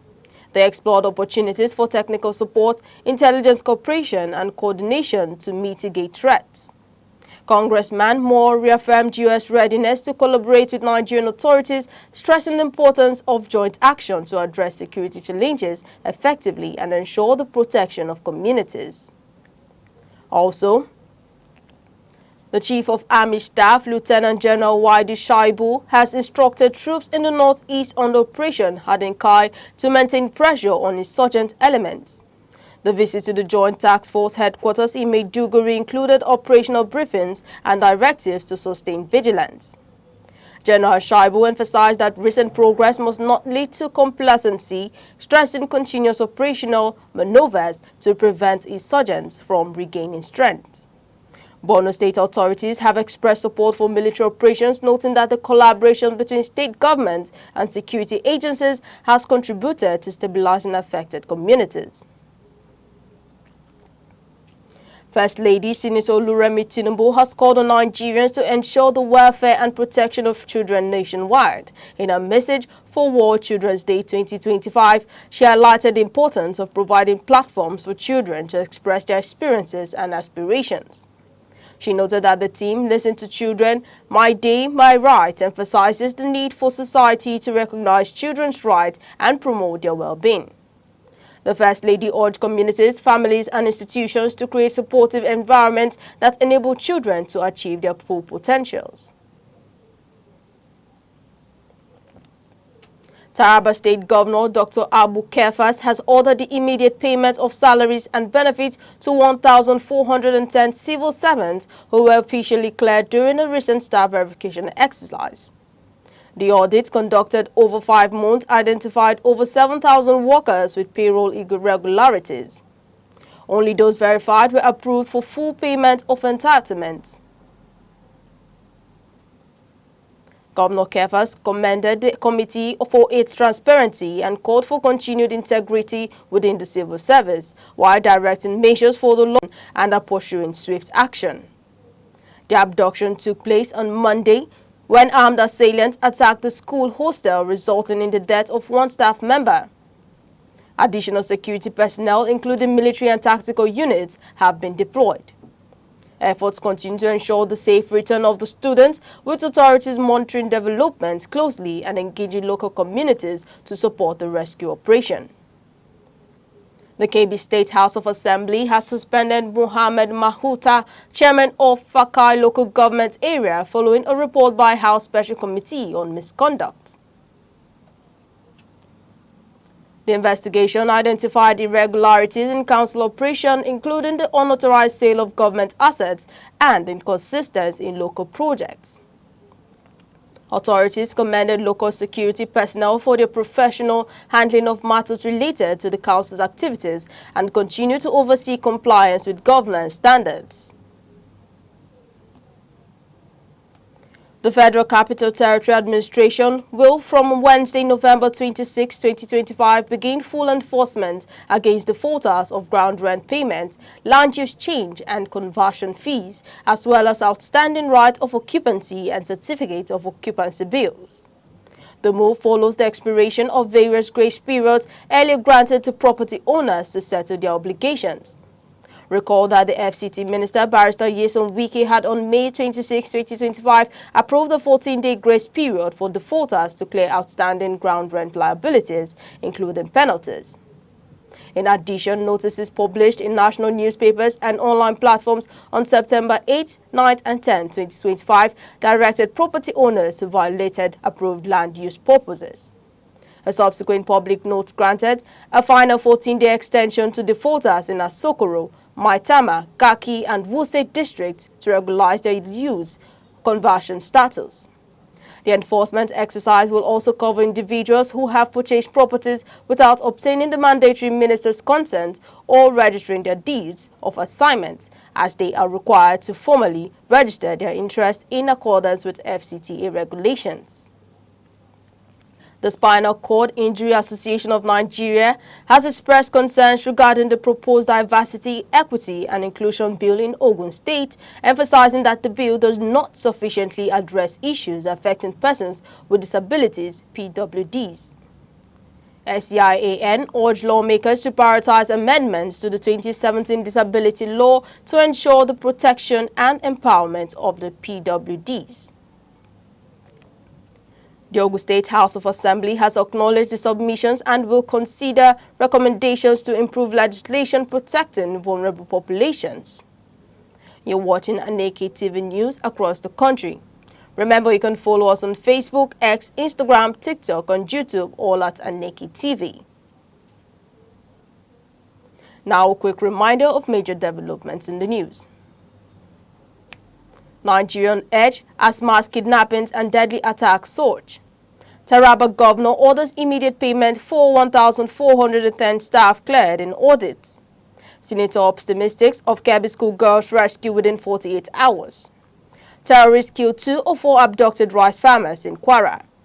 NAF airstrikes destroy notorious terrorist camp in Sambisa forest. And coming up shortly, EFCC arrests an archbishop in Delta over alleged naira mutilation. Cassava identified as key driver of Africa's food security and industrial growth. We'll be right back.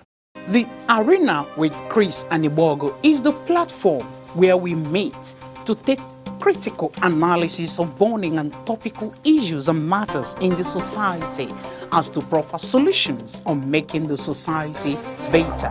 You came into office, you locked the door to everybody. Nobody can even access you.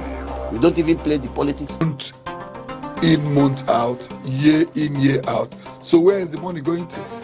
Where's the resources? Whenever the economy is in a shambles, you find the government embracing pro-people policy to assuage the harsh economic reality. It was used to settle political interest, and Nigerians were paying dearly for it. Tune in to the Arena with Chris and Ibogo every Monday through Thursday by 1 p.m. only on Aneke TV. Join us.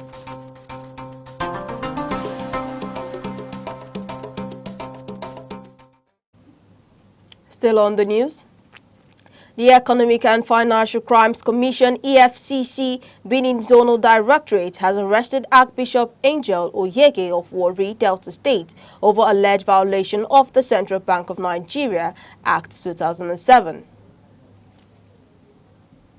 The arrest followed the viral video showing defaced naira notes during a church event. EFCC confirmed the ongoing investigation and stated that the Archbishop will be charged to court upon completion. Authorities continue to pursue other individuals involved in contravening the law in line with regulatory enforcement and public compliance measures. One person died and another was injured in a road accident along the Oka-Onitsha Expressway in Anambra State. The crash involved a Coca-Cola trailer and a bus operated by the Anambra State Amalgamated Traders Association. Eyewitnesses reported that the bus had stopped to fix a faulty tire when the collision occurred. The Federal Road Safety Corps (FRSC) attributed the incident to loss of control by the trailer driver and emphasized the importance of road safety compliance. The Federation Accounts Allocation Committee (FAAC) has distributed over 2 million naira in revenue for October among the federal government's state and local councils. The allocation included statutory revenue, VAT, and electric money transfer levy proceeds. The federal government received 758.405 billion naira, state governments 689.120 billion naira, and local councils 505.803 billion naira.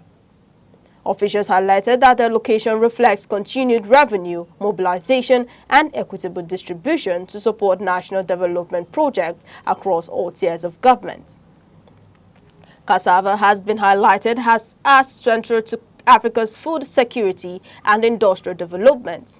Dr. Harry, a major Director General of POASMI, noted the crop's role in producing staple foods and industrial products such as ethanol, high-quality flour, and sweeteners.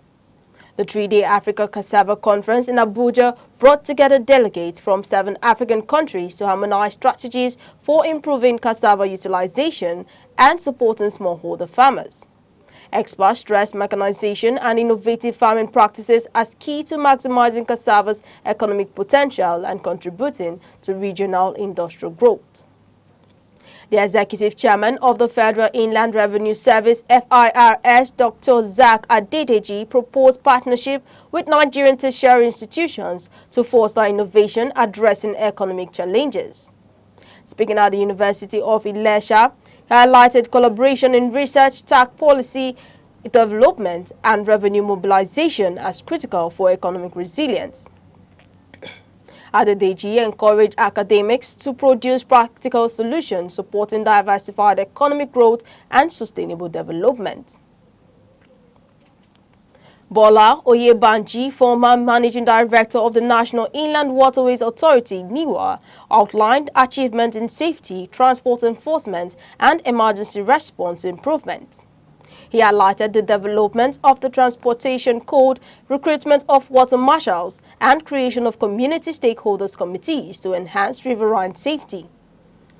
Oyebamiji emphasized using this experience to support economic growth, agriculture, ICT, and youth employment initiatives through public-private partnerships.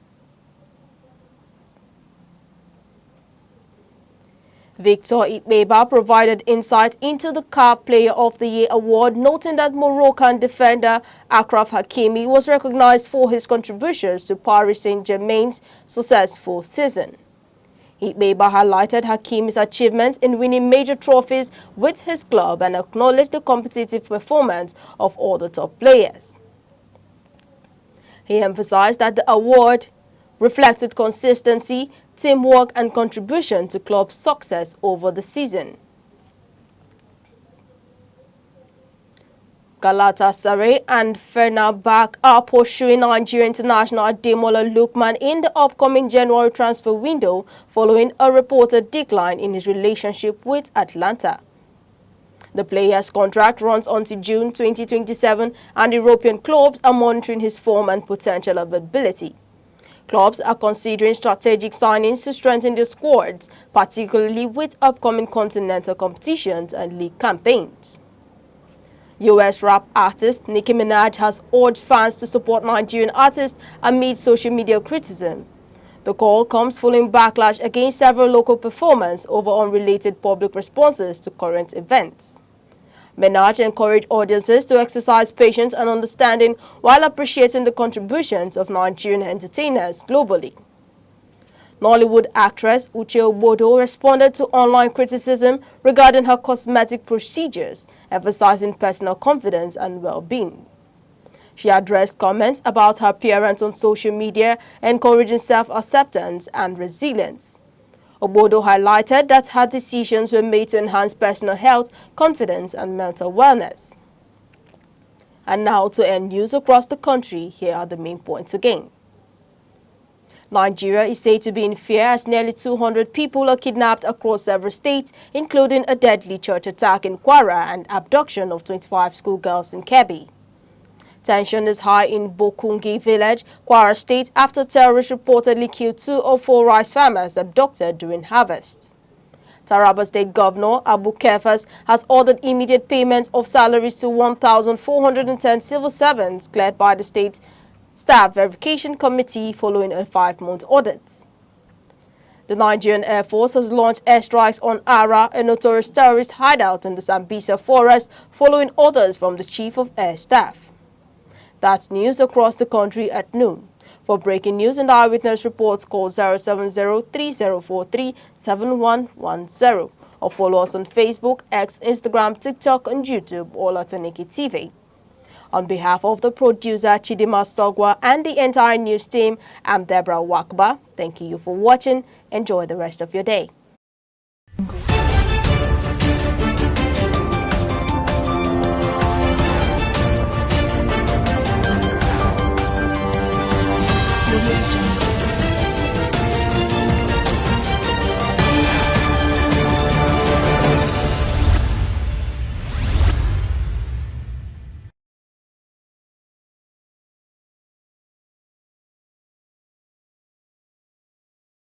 The upper layer and overtake those who were in the upper layer. But if it happens that he doesn't find a headway in PDP, the APC may not be so much of an option for him. Given the emotions of the people of the Southeast, if the votes of the people would count, our people have their feelings about APC. They are not eager to vote for APC. All right. So it may even be better. It may even be better for him to actually go the direction of ADC, assuming the PDP is not an option. But like I said, the flux is moving very fast. The dynamics are changing very fast. The equilibrium will continue to move until it settles somewhere. And by the early part of 2026, in fact, after the convention of PDP in November, the situation will become a lot clearer of what the future holds for the political players in Nigeria. All right, Doc. On that note, we'll draw the curtain on today's edition of The Insight. You've heard from an expert analyst, Dr. Chigozie Anarado, Now, it's time to hear from you, our viewers. Remember, on The Insight, your voice matters. Reach us on Aneke TV on our socials, Instagram, Facebook, X, and YouTube.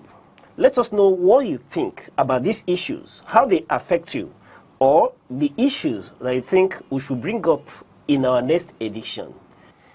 And we'll call on the government to send your commissioner for information to educate the people more on the benefits of your projects, what they stand to gain.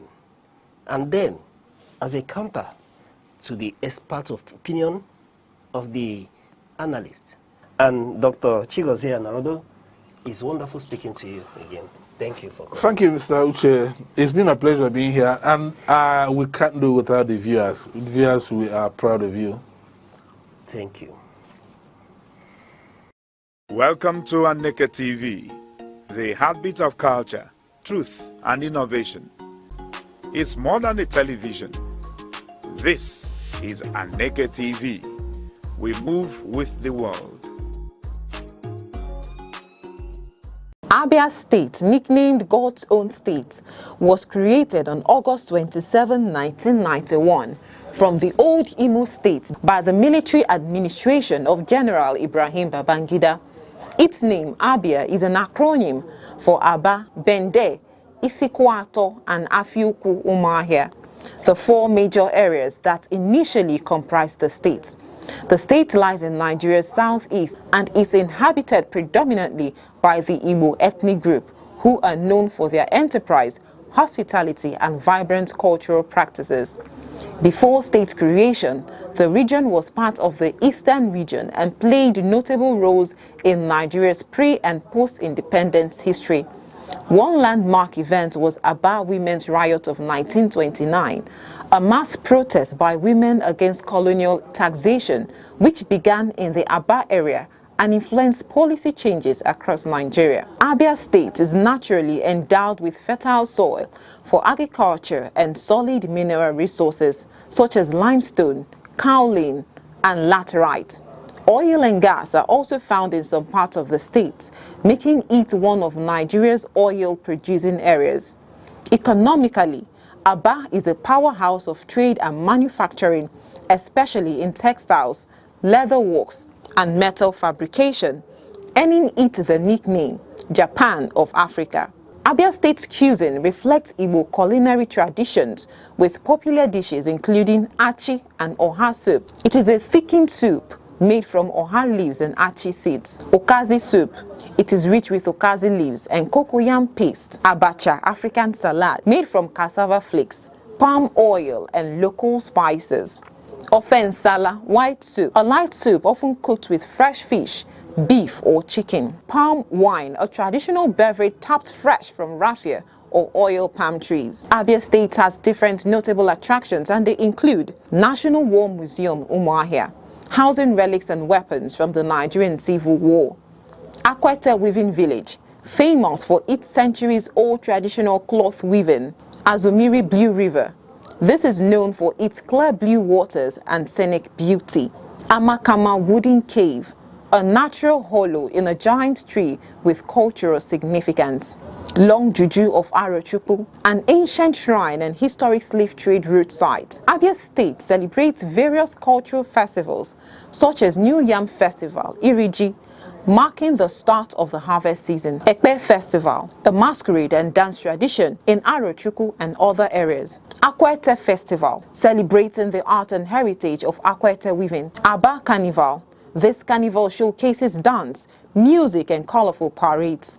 Abia State is known for its entrepreneurship and Aba-made goods like shoes, bags, clothes, and mechanical fabrications. It is also known for agriculture, especially cassava, yam, oil palm, and cocoa, cultural craftsmanship like Akwete cloth, pottery, and wood carving, and their historic significance, especially in women's rights activism.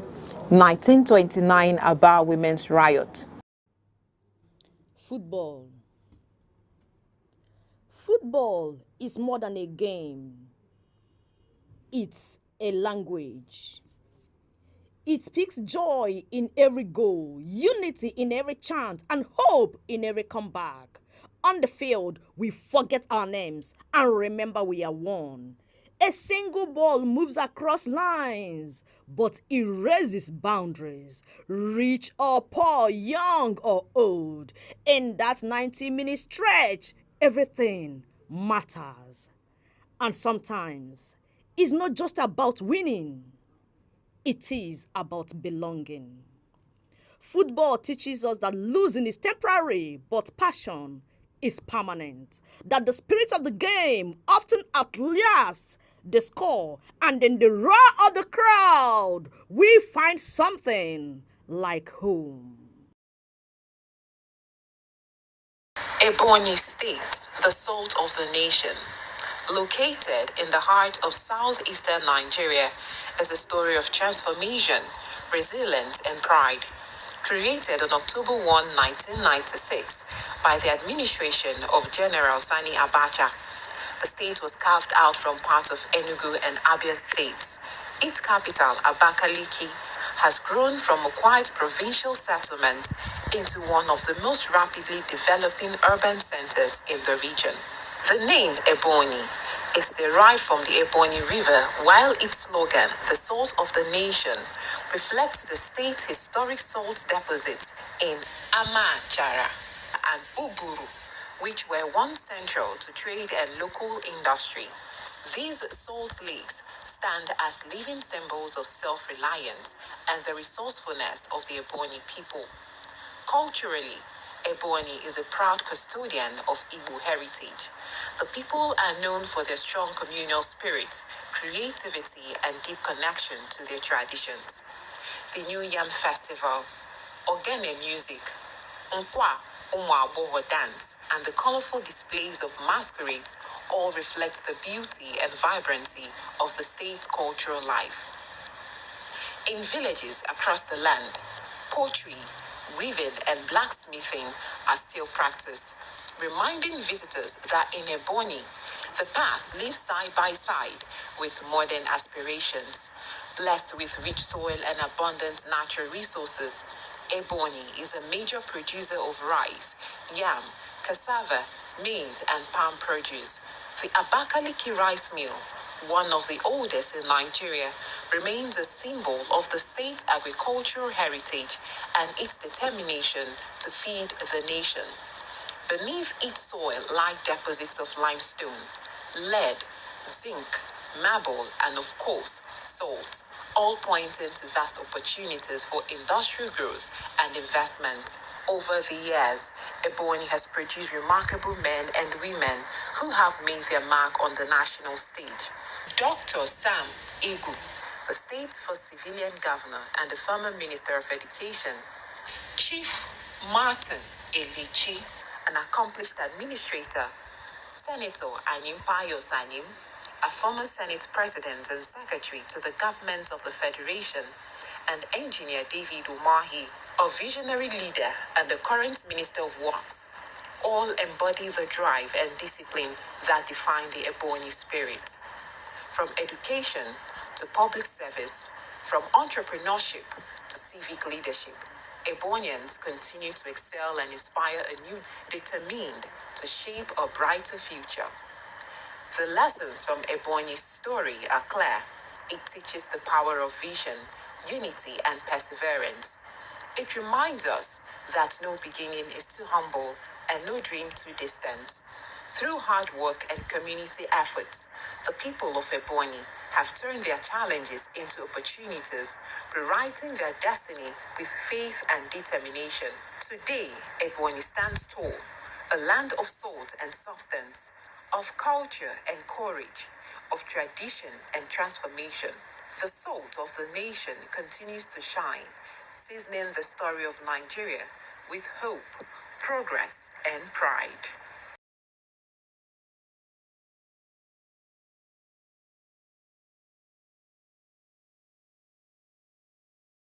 Security is not just police on patrol. It is safety in homes, schools, markets, and mines. Without it, progress is impossible. Be alert. Report danger. Support community watch. True security is collective responsibility. I am Chinaza Ifeanyi. We are on the streets today concerning the Abuja-Kaduna rail line, which have faced a series of challenges. Join us as Nigerians share their thoughts on this issue.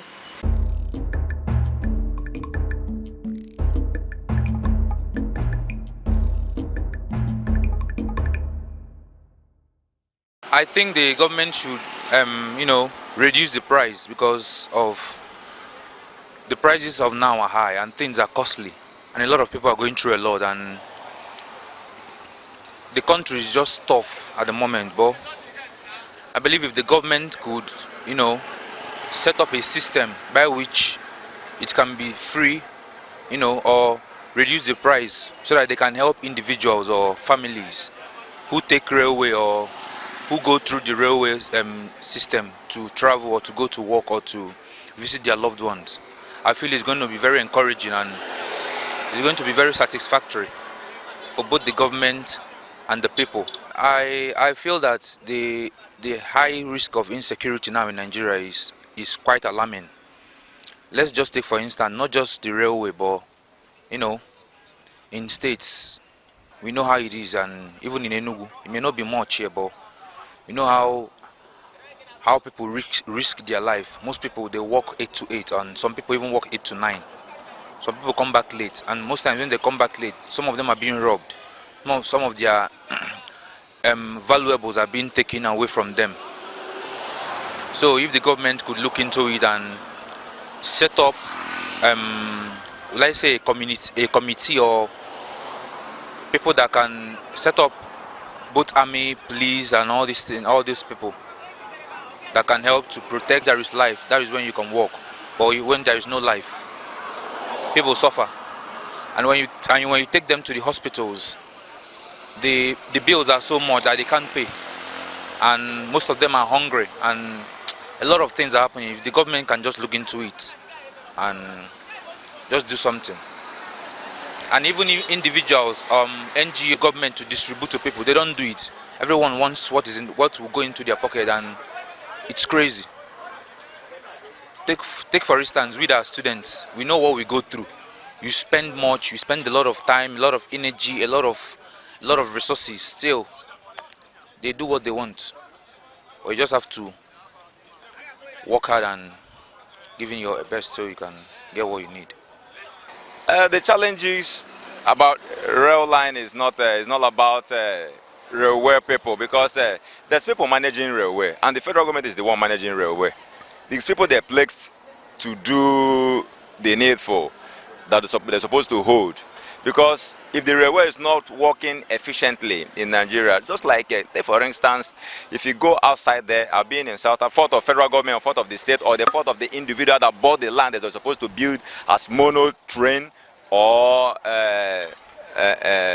bilateral train that will travel from the state to the states. So I would say that everything that's happening in this country is being caused by government. I'm not saying it, and I don't want to withdraw my speech, say that this is what I said it, and I'm bold to say it. Everything happening in this country is caused of government. Government should not pretend that they don't know what is happening. They should come and do what they're supposed to do. If they give someone contract, they should back the person up within segregation. This one or nepotism. This one belongs to me. This person is this person, or this person have a father in the law. So therefore, I will back you up. Go and do what you like.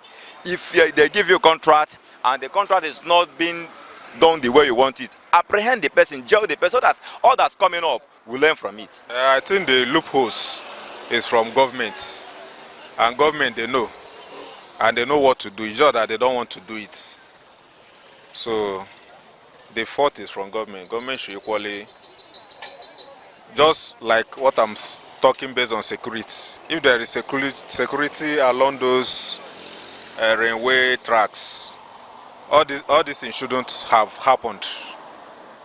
Nigerians have shared their concerns and expectations on the Abuja-Kaduna rail line and the things they expect the government to do. From the streets of Enugu, I am Chinaza Ifeanyi, Aneke TV. Sexual and gender-based violence, SGBV, is one of the most pervasive and pressing human rights issues globally, affecting 1 in 3 women in their lifetime, often by intimate partners. Non-partner sexual violence affects at least 6% of women globally and among adolescent girls aged 15 to 19, with about 15 million having faced forced sex in regions like sub-Saharan Africa and parts of Asia, including Nigeria. The problem is particularly acute, reflecting deep-seated cultural norms, weak legal systems, and the lack of political will to combat it. In Nigeria, sexual and gender-based violence remains a challenge despite efforts being made by different stakeholders to curb the scourge. This is buttressed by the National Demographic and Health Survey (NDHS) 2018, which revealed that 30% of women aged 15 to 14 have experienced physical violence since age of 15. 7% of women in that same age group reported experiencing sexual violence at some point in their lives, while 1 in 4 women, that's 25%, have experienced spousal violence, emotional, physical, or sexual, by their husbands or partner. What is more disturbing is the prey on children and adolescent victims. According to UNICEF, 25% of girls and 10% of boys in Nigeria have been sexually abused before turning 18. This implies that 1 in 5 Nigerian girls experienced sexual violence before 18 years. From metropolitan cities like Abuja and Lagos to rural areas in states across Nigeria, women, girls, men and boys continue to face physical, emotional and sexual abuse, often from those closest to them. In some cases, this abuse is perpetuated by influential members of the society. Even more disturbing is that the majority of cases go unreported, buried under layers of fear, ignorance, family ties, shame, and societal silence. Sexual and gender-based violence is not a new phenomenon. Its roots are deeply embedded in history, culture, power dynamics, and deep-seated inequalities in power and social structures, particularly those that perpetuate the dominance of men over women. It's a complex issue with roots in cultural norms, society beliefs, and historical practices that normalize violence and discrimination against women. One of the oldest and most significant roots of SGBV is patriarchy, a societal system where men hold primary power. Societies have historically placed men in dominant roles, with women expected to be submissive, obedient, and silent. This imbalance has often justified violence against women as a means of control or punishment. Harmful traditional practices such as child marriage, female genital mutilation (FGM), widowhood rights, and honor killings are deeply rooted in societal customs. In many cultures, these practices are normalized and rarely questioned, even when they involve violence. Historically, laws and institutions supported or ignored violence against women and marginalized groups. For example, marital rape was not considered a crime in many countries until recent decades. Slavery, colonization, and armed conflicts also contributed to institutionalizing sexual violence, especially against women and girls. SGBV is often used as a weapon of war or conflict, where sexual violence is inflicted to humiliate, dominate, or destroy communities during wars and internal conflicts. Women and girls are often disproportionately targeted by sexual violence. Women have also fallen victims to rape during armed robbery operations. Additionally, economic dependence on men has made many women vulnerable to abuse, as they fear losing support or livelihood if they speak up. In workplaces, schools, and communities, people in authority often exploit their power through coercion and harassment for the purpose of emphasis, Some of the factors contributing to the prevalence of SGBV include unequal power relations, inordinate sexual fantasies and orientation, harmful traditional and cultural practices or beliefs, gender stereotypes, lack of enforcement of laws, poverty, armed conflict, denormalization of violence in communities, stigma and victim blaming, family ties, the Nigerian factor, suppression of cases, low awareness about rights, weak institutional frameworks, unwillingness of victims' family to pursue justice, among others. In many cultures, patriarchal norms reinforce male dominance and female subservience, discouraging victims from speaking out or seeking justice. SGBV refers to harmful acts or abuse committed against a person because of his or her sex or gender. It is forcing another person to do something against his or her will through violence, coercion, threats, deception, cultural expectations, or economic means. It includes a wide range of abuses such as domestic or intimate partner violence, forced marriage and child marriage, female genital mutilation (FGM), sexual harassment and exploitation, emotional and psychological abuse. Sexual violence is any act attempted or threatened that is sexual in nature and carried out without the consent of the victim. Sexual violence includes rape and sexual assault, sexual abuse and harassment, exploitation and forced prostitution. It can happen within marriages, especially when there is a lack of consent for sexual activity by one of the spouses. Any sexual activity with a child, any person who has not yet completed 18 years of age, constitutes sexual violence. The impact of SGBV is far-reaching. These acts not only violate fundamental human rights, but also lead to long-term physical, mental, and emotional trauma. It has devastating effects on the development of a child involved, as well as on his or her physical and mental health. SGBV has health, economic, and social impacts on the victims. Victims may suffer from health disorders. Victims may be unable to work or attend school, affecting their economic independence. Survivors often face ostracization, stigma, and isolation from their communities. To combat SGBV effectively, there is need for a multi-sectoral approach that would involve as key actors public awareness. There is need for public awareness on the ills associated with SGBV. Victims, survivors, their families, and other members of the public need information on how to seek help and justice. They need a new orientation on how to handle SGBV cases. They need to be educated on the need of speaking up and seeking justice, even when community leaders want to cover up. They need to know that there are support services available for them. Community education and media campaigns can help change harmful gender norms and encourage reporting. Strengthen legal. 1. Public awareness. 2. Strengthen legal frameworks. There is a need for strong legislation on SGBV, as well as strict implementation of laws. Existing laws like Child Rights Act 2003, Violence Against Persons Prohibition Act, VAP Act 2025, and Trafficking in Persons Prohibition Enforcement and Administration Act 2015 should be enforced to the letter. States yet to domesticate the VAP Act should do so and possibly establish special GBV courts or gender response unit or team.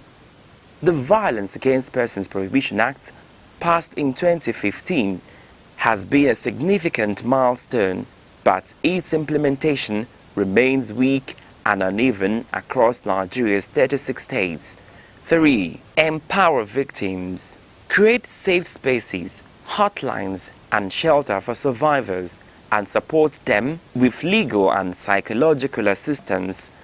Only 30% of victims seek help due to fear, stigma, and lack of trust in law enforcement. 4. Promote gender equality. Address the root causes of gender inequality through education and economic empowerment. 5. Funding. Prosecution of SGBV cases requires funds. Prosecution of SGBV cases requires funds. The victims and their families are usually financially incapacitated to prosecute the case. In all cases, the prosecution is done by a government agency or ministry within the limited resources available to them.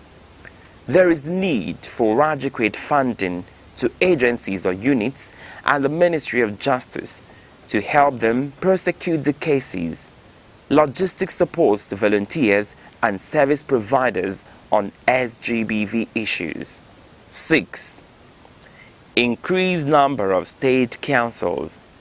Having a reasonable number of state councils willing to specialize in SGBV cases will definitely add an impetus in the fight against the scourge. 7. Naming and shaming. Just like Lagos and Anambra states have cued into the policy of naming and shaming the offenders, other states need to align. The Sexual Offender Register, managed by the National Agency for the Prohibition of Trafficking in Persons, NAPTIP, is only accessible online currently. The register serves as a tool to document and track cases of sexual violence and abuse, including those reported, arraigned, or convicted under the Violence Against Persons Prohibition (VAP) Act. The register includes information on convicted offenders, as well as those who have been arraigned or reported, with varying levels of access depending on the user and the nature of the information. 8. Train law enforcement. Equip police, judiciary, and healthcare workers to handle SGBV cases with sensitivity and urgency. Aside the already listed measures, establishment of specialized SGBV prosecution units, a national SGBV agency, launched grassroots engagement structures, making it easy for victims to report and seek protection and justice in the case of SGBV. Strengthening of data collection and reporting systems, the designation of special courts for SGBV cases, operationalization of the VAP Law 2017, and robust multi-agency coordination can go a long way in fighting the systemic social malady. The origin of SGBV lies in systemic inequality, reinforced over centuries by culture, power structures, conflict, and law. To eliminate SGBV, societies must address these root causes by promoting equality, education, legal reforms, and accountability. SGBV is so pervasive that the United Nations Children Fund, UNICEF, and the United Nations Population Fund, UNFPA, have committed to the global movement to end violence against women and children, which began at the inaugural Women's Global Leadership Institute in 1991. Despite growing awareness and advocacy, millions of women, girls, men and boys continue to face various forms of violence simply because of their gender or sexual orientation. This is why efforts must be doubled to tame this scourge, which is more than a societal issue, but also a public health emergency, a human rights violation, and a barrier to sustainable development.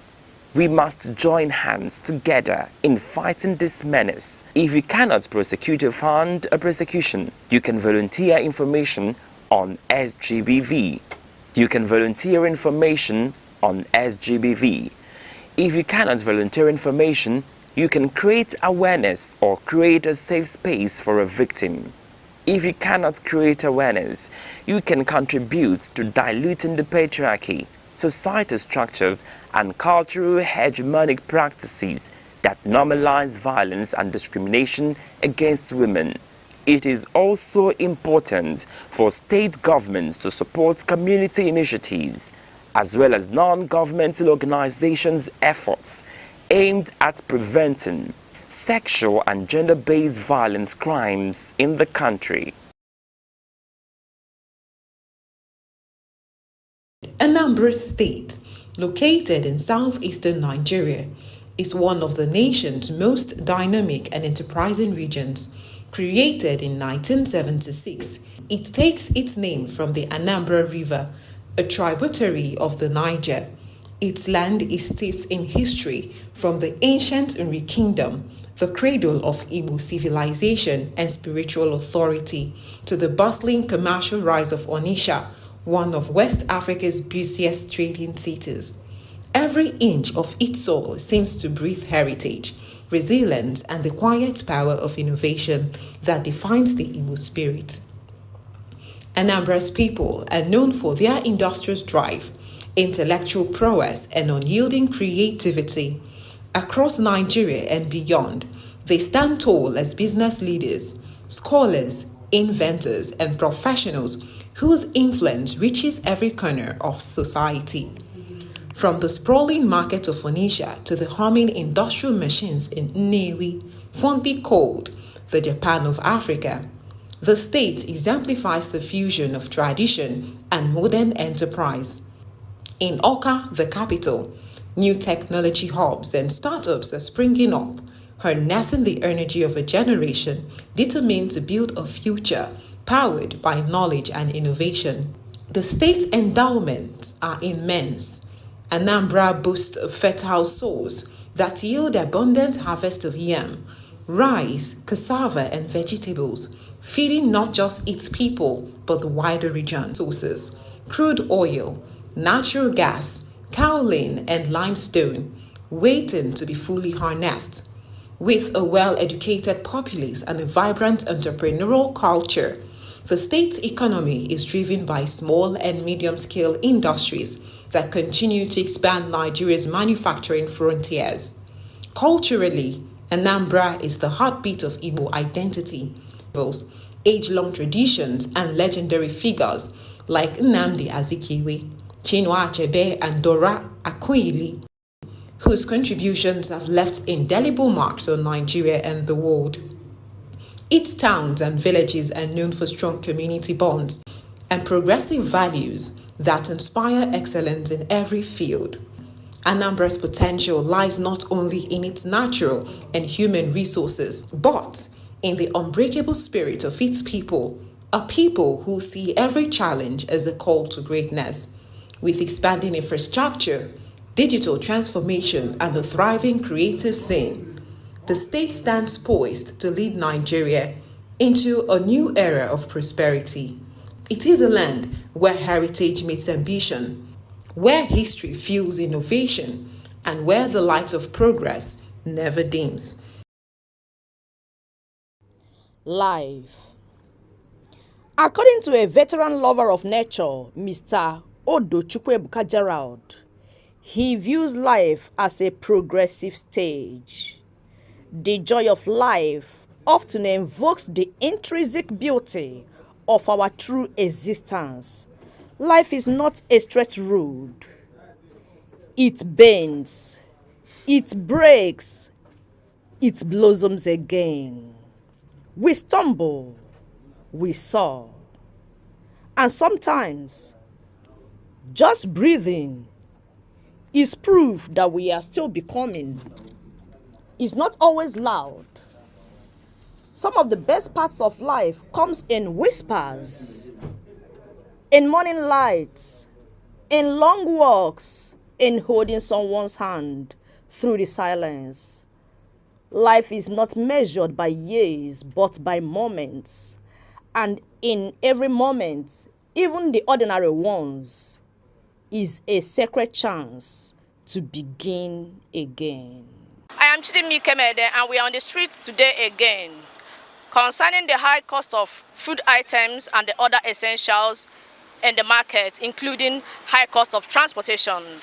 We want to hear from Nigerians and Enugu State residents how they feel about this situation and some of the things that they want the government to do in order to alleviate this burden.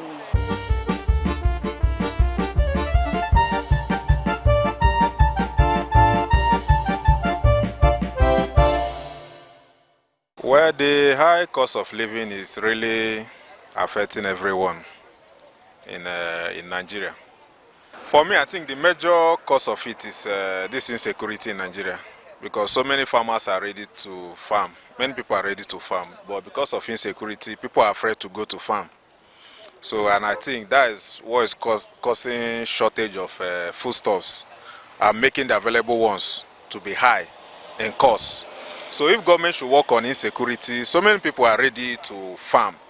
So many youths who are unemployed, they are ready to farm.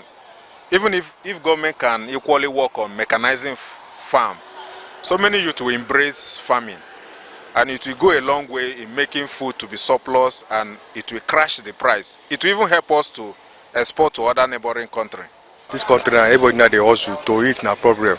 And the way the country will be now, just God just help us for this country to hit problem. Everything now the Christmas is coming back now. No money to buy food, to buy everything. They are living to make the help us to this food, make food coming down. Our strength for this Enugu na problem to pay our strength now na wala. School fees, everything. We just government just help us. Everybody they suffer. Somebody there everywhere. Actually, I would not say the inflation in Nigeria is being caused by individual. I would say that everything that is happening in this country is the cost of the country we are living into. I will not say again is the cost of is being caused by commoners. It's caused by government, because the government is not regulating what we have.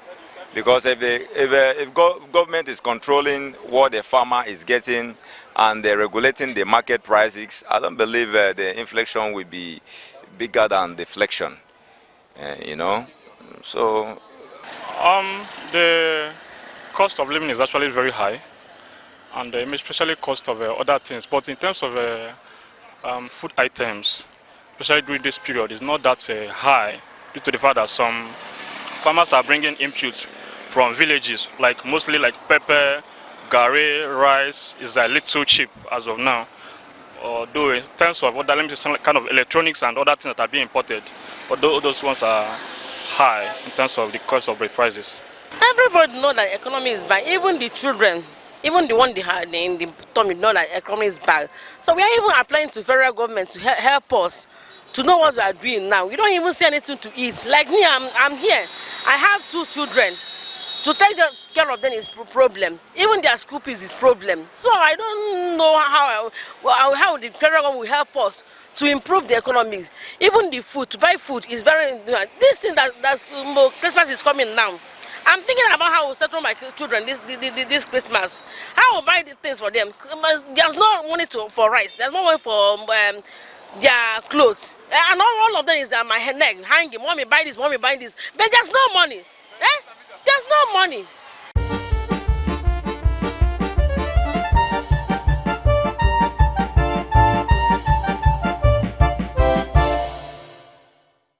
What I think the government should do is there should be government should recruit people, teach people how to produce basic things, basic technology things, like let me say engine,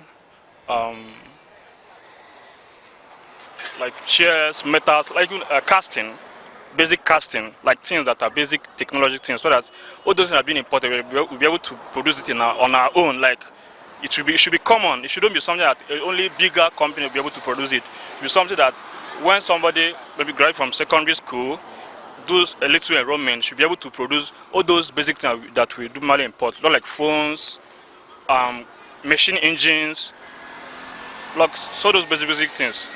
I think if we start producing it on our own, it become cheap. Just like in farm inputs now, and things that I harvest is a little cheap as of now, because we are producing it on our own. But apart from agriculture, there are several things we don't produce on our own apart from agriculture.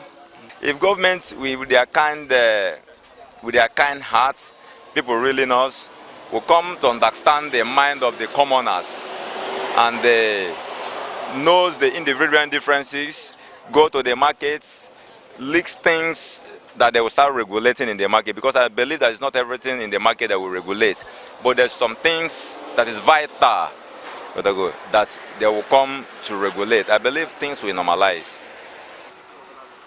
Residents said that the high cost of food items, transportation and other essentials are taking a toll on them, and they want government to intervene quickly. Chidimi Kemede, Aneke TV.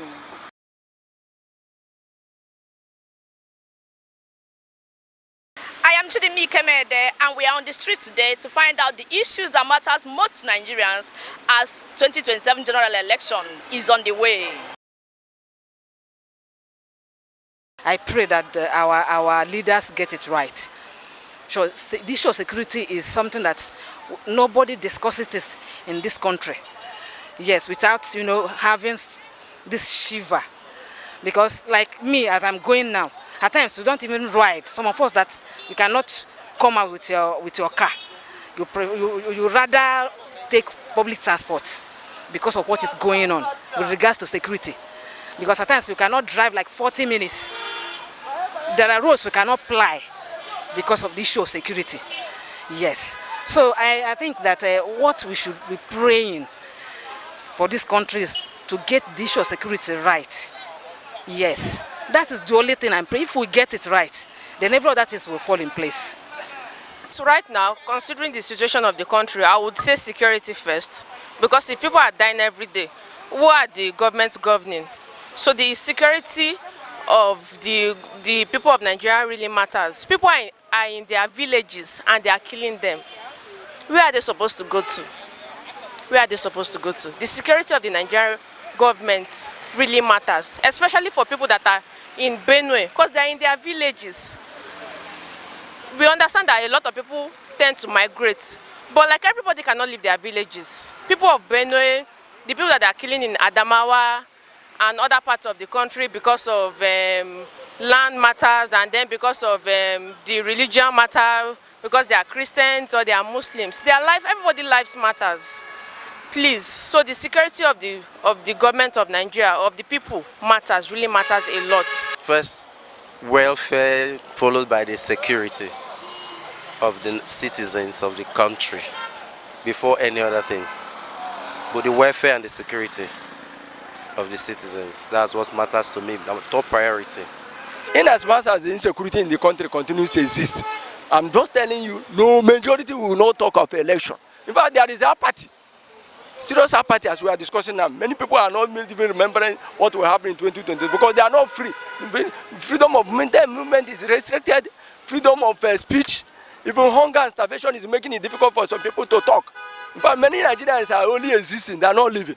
Because if you talk of somebody who is alive, he must enjoy the natural endowment as contained in the greatest book of God, which is the Bible, 1999 Constitution, chapters 2 and 4, African Charter on Human and People's Rights, Universal Declaration of Human Rights. All these things are contained in the provisions. For people to enjoy their livelihood, we must respect their rights and enforce them accordingly. What matters to me in 2027 general election that is coming up is security and economy, basically. That's like my major problem.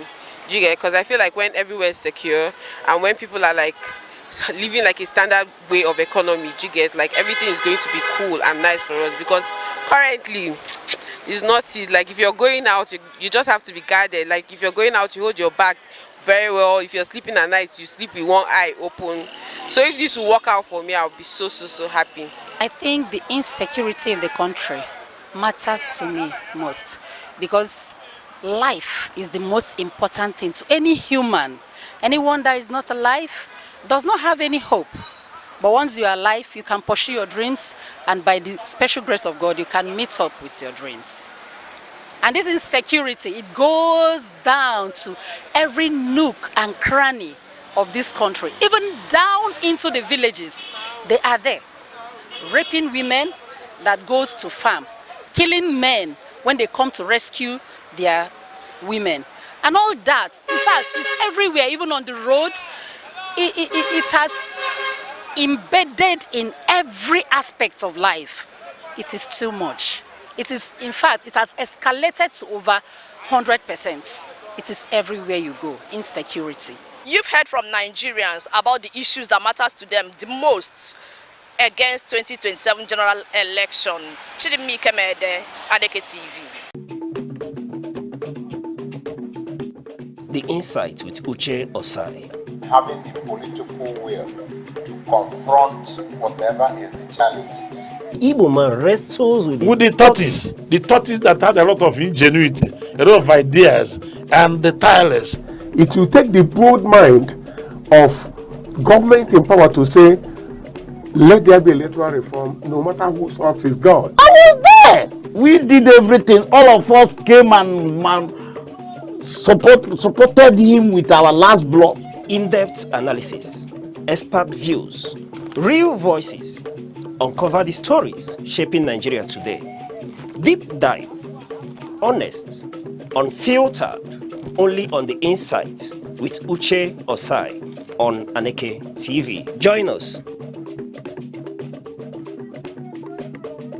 The Arena with Chris Anibogo is the platform where we meet to take critical analysis of burning and topical issues and matters in the society as to proper solutions on making the society better. You came into office, you locked the door to everybody. Nobody can even access you. You don't even play the politics. Month in, month out, year in, year out. So where is the money going to? Where's the resources? Whenever the economy is in a shambles, you find the government embracing pro-people policy to assuage the harsh economic reality. It was used to settle political interest, and Nigerians were paying dearly for it. Tune in to The Arena with Chris Anibogo every Monday through Thursday by 1 p.m. only on Aneke TV. Join us.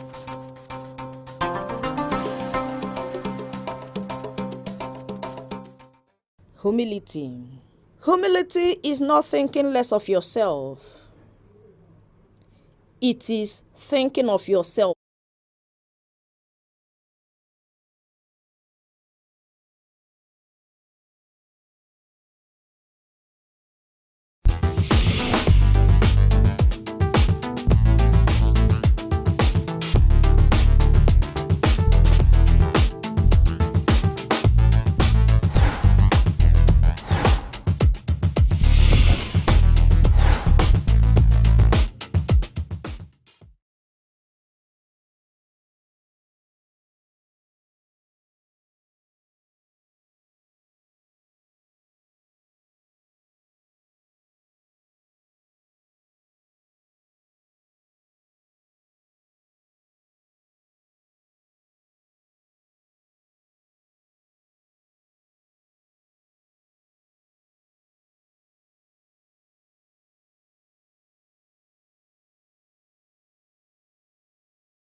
All right there, viewer, thanks for having joined us today on yet another fresh edition of the program, The Arena, where we meet to take on burning topical issues and matters in the society. Yes, we seek to proffer solutions to issues and matters in the society so that we could engender a better society for every one of us. All right, you're welcome on board today's program. We will be having two guests on the show today. By the way, my name is Chris Anibogo, lest I forget. We'll be having two guests on the show today as we will be looking at the fallout of the PDP National Convention and other emerging developments, rising from the crisis rocking the main opposition, People's Democratic Party Nigeria. We have a guest here with us in the studio. in the person of Barrister Izonora Cletus, who is a regular on this show. He is a lawyer based in Enugu, as well as a public and political affairs analyst. Barrister, it's a pleasure having you join us today. It's a pleasure having you too. All right. Yes, I'm happy to be with us. To be with you. Thank you, sir. Yes. All right, and then joining us virtually, I don't know if the network will allow him to participate in this program, all the way from New York. He was here with us the other time when we treated the crisis rock in the PDP. So this time around, we also like to engage him to know his position currently with the turn of events with the PDP. Honorable Okenwoke, former member, Enugu State House of Assembly, where he represented the good people of Igwe-Etiti West State Constituency, joining us from New York, United States of America. I don't know. Can we have his audio? Is the audio okay? Hello, sir. Are you there? Yeah, Chris. Good morning. How are you? I hope my audio is okay, but my visual is trying to act up, and but I'm working on it now. And good morning, Barrister Eze. Good morning, Honorable. It's a pleasure hearing from you. Yes. Honestly, it is good morning for you in New York, but it is good afternoon for us here in Enugu, Coal City State of Nigeria. I understand. Yes, that's right. All right, that's a part of creation and nature anyway. All right, so let's begin with you, Honorable Kenwoke. Are you there? I'm here, Chris. Okay, I just hope the audio sound is good enough for the viewer. I don't know, after we spoke with you about the crisis rocking your party, the People's Democratic Party, because the last time we checked, you are yet to decamp, or have you decamped now, sir? I'm still the way I was the last time we spoke, Chris. All right, beautiful, beautiful, because what's happening in Nigeria political terrain now is every day we wake up to to hear of a mass infection. I don't know what is going on anywhere, but then everybody seems to be jumping on ship at the APC now. So it's a normal thing, like I told you the last time. So you understand. So at the moment, since we spoke to you on the crisis rocking your party, the PDP, the convention has been held in Oyo, in Ibadan, and a lot of developments came with it. So we're, despite persisting court orders, and thank God we have barristers here to deal with us on those legal litigations and the implications. Despite the court orders, counter orders, the stakeholders of the People's Democratic Party insisted on holding the national convention, and which they did. But then we also saw where they were able to, I think maybe they listened to our interview with you, because you advocated seriously for sanctions, to be placed on certain individuals within the party, talking about the likes of the FCT minister, Wike, and his likes, Senator Anyanwu. And I think that's what they did at the convention, where they suspended these likes. How do you feel about that development coming from the National Convention, Honorable Okenwoke? Thank you, Chris, once more. I would even say that that decision came too little, too late. Because if it was done earlier on last year, by now the party would have stabilized. Because I know that even constitutionally, for litigations, they said it's not stopping the National Convention of the party from holding if there is any impending court cases. But it is subject to the National Convention will go on while the litigation continues. So based on that, like I told you earlier on, I expected that this sanction would have been held earlier before now. And therefore, it's a pleasure for me as far as I'm concerned. Yeah, because in our own local parlance, usually says, Now that the two parties are working on equal pedestal, let the best come up. But to allow one person to be dictating and controlling a party as large, as populous as PDP, it's unheard of, and it should not be allowed. So I am so happy that the sanction came, even though it came too little, too late. Thank you. All right, so for you, it is a welcome development that sanctions were, issued against, well, let me use the word, erring members of your party, according to the position of the faction where you belong. And then, but we've seen where INEC actually did not participate in the convention. Honorable Kemoke, while you were here in Nigeria, you went through the political process, you were elected, you served 2 tenures in the State House of Assembly. Is this the norm that while political parties organize their national conventions, INEC will be nowhere to be found? Is that the norm, sir? Well, the Constitution and even the electoral guidelines says that INEC should monitor the election. And I'm very happy revered attorney is there monitoring. Like presently, most monitoring is done virtually. It didn't specify so that INEC must be present. He said INEC monitors the election. And therefore, even with the advent of, since after COVID, in every developed client, most monitoring doesn't come in person. The system, the world is divesting one-on-one in-person contacts. So if INEC monitors virtually, if INEC monitors online, that should not be vitiated. It can't be said that it is not monitoring. So I still believe that when it comes to interpretation, the legal luminaries will want to also digest and dissect what monitoring might imply. For instance, presently, Chris, somebody in New York, United States of America, can operate somebody in Akuma village virtually. You do surgeries.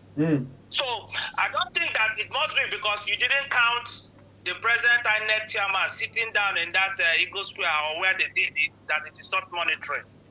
So as far as I'm concerned, monitoring takes ambiguity. It is just like what Chris Anyanwu will tell people, that the constitution of PDP says that you may step aside. But the constitution here really said that if you are contesting for any election, you may step aside. But that may does not vitiate the fact that you must. People in language, people look at how heavy a language is. And therefore you will not say must. That must is become so cohesive. It becomes so mechanical. And that is why they said may. And the reason they stated that you may, unquote, must is because of conflict of interest. Okay. So there's no way Anyanwu will say he did not resign just because they said may. That statement is so ambiguous, but people try to play with languages to get away when it concerns them. So INEC may have monitored the convention virtually. And also the issue is that was INEC communicated, because the guidelines state you must communicate INEC before the national convention. I know that as of 2 months ago, PDP had already stated that they will do this convention in Ibadan.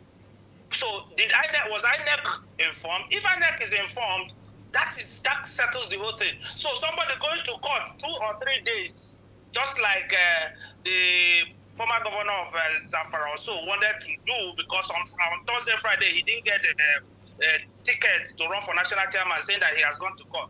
What the constitution stipulates is that those litigations will be accommodated, but it cannot vitiate the action of the national convention. Thank you. All right, Honorable Kemoke, just hang in there. We will return to you, but we want to shift pace now to Barrister Isidore Athletics, because A lot has really been happening with the judicial sector in all of this, the role played by the justice sector. We begin to see court litigation, counter litigation, especially worrisomely, barrister is on is the fact that we begin to see, orders coming from court of equal jurisdiction, yes. giving orders and counter orders. What do you have to say about this development? Well, once a party is aggrieved,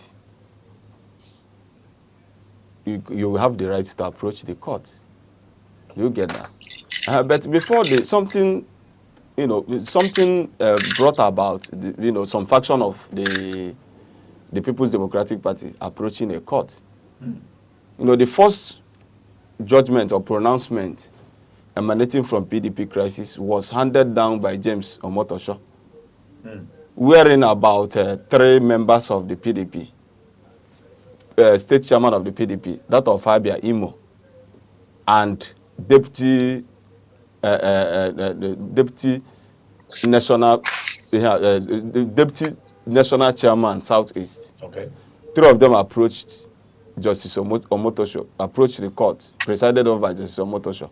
Then Omotosho now said, they now asked the court to make a definite pronouncement with regards to the party not being able to write to INEC.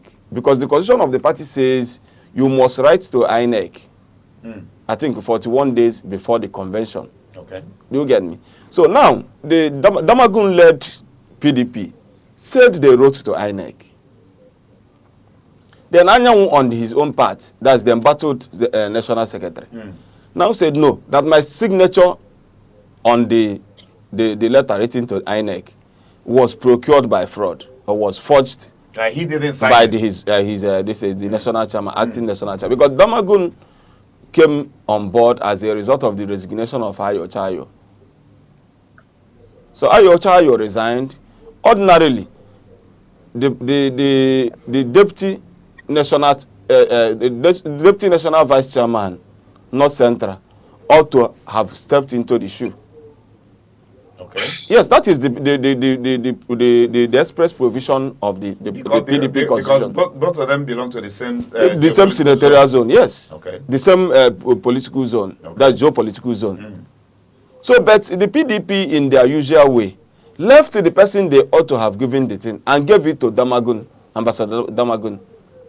Okay. And ever since Damagun assumed the office of the acting national chairman of the party kept on having one issue to the other.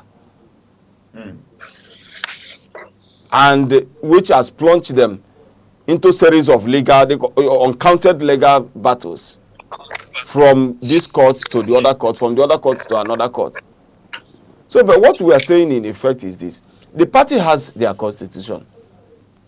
Ordinarily, what the party would have done, having seen that Ayo Chayo resigned as a result of pressure being mounted on him by some stakeholders, the deputy national vice chairman, not central, I think the man is from Kogi, would have taken over. But because one man seated somewhere, who claimed that he's working for PDP, he's a member of PDP, but he's indirectly working against the party. On this show, we love being very, very factual. I just love names being called. Are you referring to the FCT minister? I'm referring to the, yes, okay, I'm referring to the FCT minister. You are along so that yes, we'll all be on the same page. Because why I said somebody is, sitting somewhere and made himself a demigod and made himself the determinant of what will happen in the party. Party is supreme. The Supreme Court have said it in plethora of cases. It is an independent organization. They have their constitution, they have their membership, they have the rules and regulations. Do you get me? So now, Ayo left. Having left, the party would have followed their constitution in bringing the man from Kogi State to replace Ayo. But they left it. And got that one, who is from a different geopolitical zone. He's not from North Central. But I don't think anybody protested. They protested. There was a time. There was a time Kogi led this. You know, the former Oladipoyan, the former the outgoing national secretary of the party, spokesperson of the party, is from Kogi State. He led some members of the party in Kogi State and protested then, but nothing happened. Mm.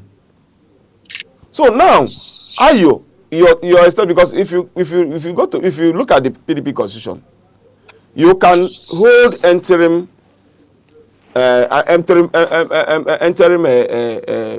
position, not not beyond 6 months. Because we understand that even Damagun has stepped on. That is the constitution said. Damagun was served on the capacity of acting. Yes, you can't in their constitution. You can't stay more than 6 months. But you will now find that the party now found themselves in a situation whereby the neck of the party, continued to extend the tenure of Damagun-led PDP. Yes, led ESCO. So now, we haven't extended it, and they extended it to the extent that party members became aggrieved. They had no issues other than to call for national convention. Do you get me? Now, it's not as if that the party didn't write to INEC notifying them, because it's a notification. Because INEC is an independent organization, it's an independent body. It's an independent body. Look at the name of the INEC, Independent National Electoral Commission. Even though the questions still surround the independentness of the it's just that the INEC is which a kind an of issue for another day entirely, though. INEC is just a kind of an institutional framework of the political parties. So because your name must go to INEC before you can have the opportunity to stand for an election. So, but what the Electoral Act says is that you write to the INEC notifying them. And you saying the PDP didn't do that? PDP did it, but Samuel Anyanwu-led faction, because the PDP is being factionalized. We understand. We have a faction led by FCT minister who is using Samuel Anyanwu as the galvanizing force. Then we have Damagun-led faction. Then we have aggrieved PDP members. Who are neither here nor there. So now, and we have. Anyway, I'm going to throw that issue. We also have a faction led by Turaki of Waziri of Adamawa. That's the former vice president of Nigeria. But he's left the PDP. He has left the PDP because he saw that the way the party is going, that is getting the ticket for the party may not be favorable to him. He left the PDP because of the Supreme Court decision in Anyanwu against Udokoye. The case, that was instituted by the embattled national Udokoye, I think HKSE Udokoye, yes, from Enugu here. He instituted it, presided over by Justice Aja. Aja gave him judgment, which was overturned at the Court of Appeal. No, which had a split decision. It was Court of Appeal Enugu Division with a split decision. Then Anyanwu now approached the Supreme Court. The Supreme Court upheld the split decision and they declared him the authentic. Did the Supreme Court actually declare Anyanwu the authentic secretary? I thought what the Supreme Court did was to throw all of us into more confusion. No, what the Supreme Court did. Okay, hold on. You're gonna respond. Honorable, okay, hold on. We're going to take your view on the matter. Just hold on. What the Supreme Court did. Yes. Look at appeal. In appeals, you formulate issues for the court to determine, for the appellate court to determine. So Anyanwu formulated 3 issues from his notice and grounds of appeal. So, and in resolving those 3 issues, the appellate court agreed with him in all his arguments tied to those issues. So you can't, by any strength of imagination, we hold the opinion that the appellate court did not make a specific pronouncement. Because the appellate court said this is internal affairs of the party, and that the court lacks the jurisdiction to entertain the matter. Asking every party to maintain status quo. That is what I'm telling you. More controversy, more confusion. That is what is called obiter dictum. That's the expression the judge gave at the time he was, delivering judgment.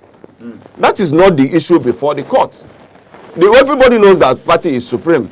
But the issue Anyanwu formulated for determination was resolved in his favor.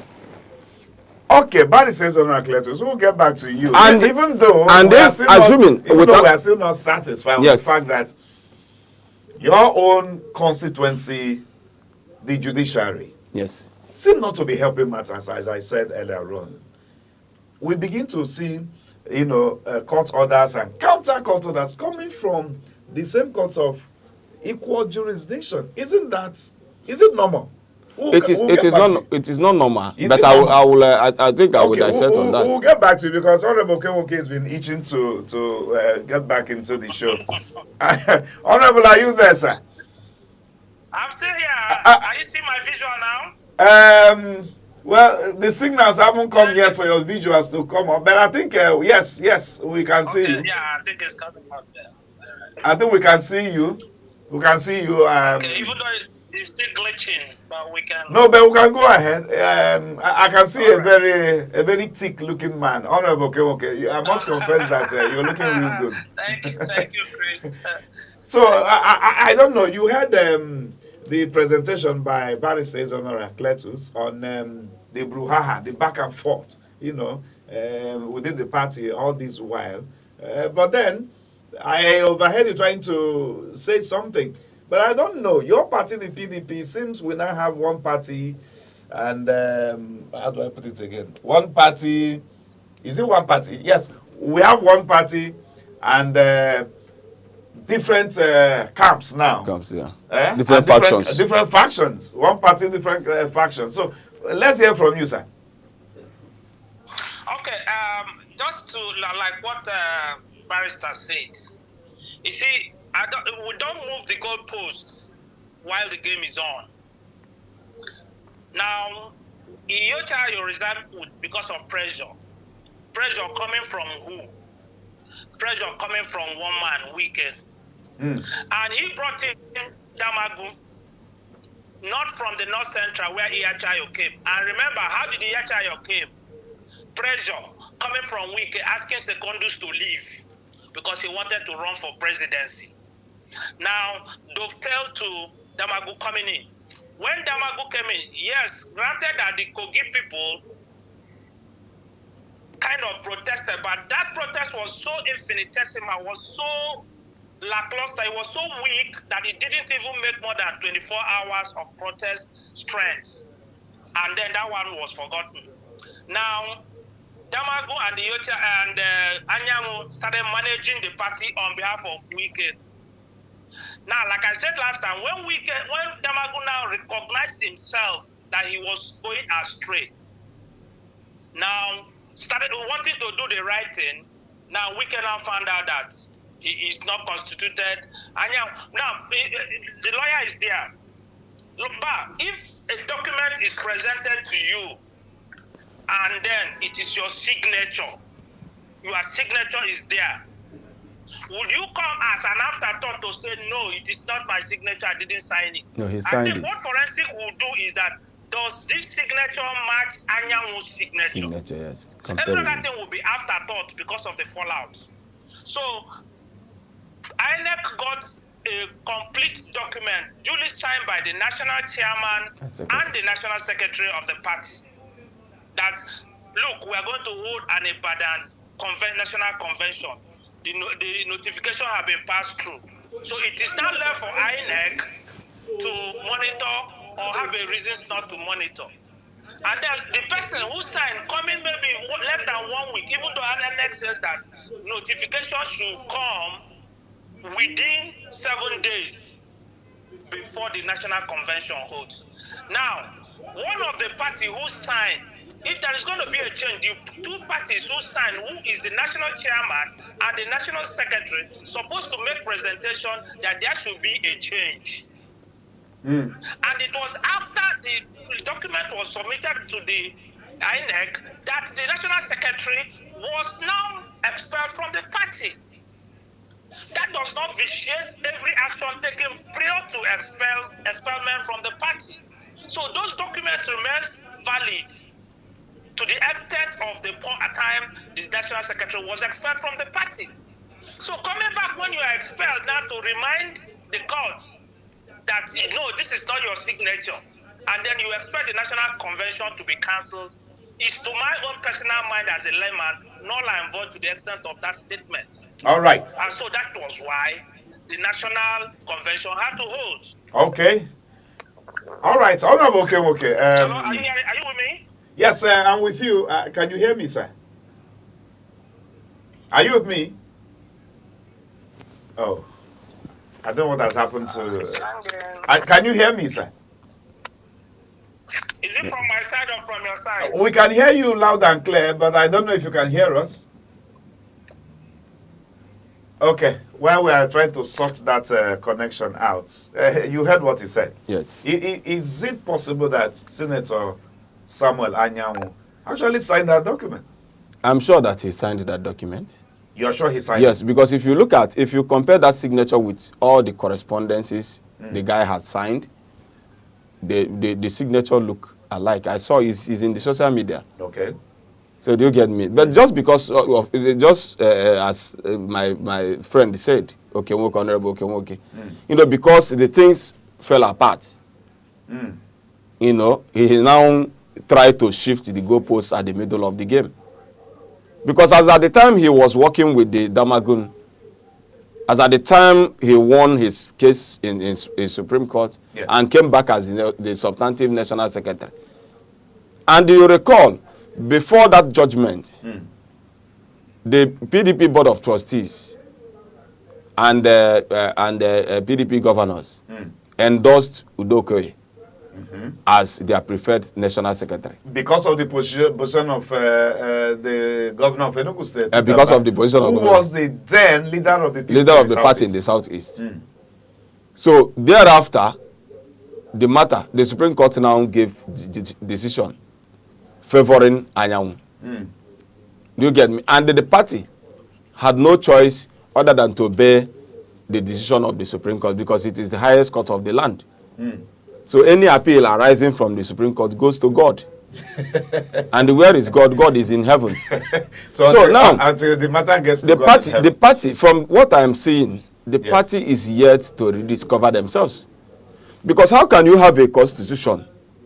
How can you have a rule, procedure, and you abandon it, and decide to follow the rules of a powerful man? Things are not done like that.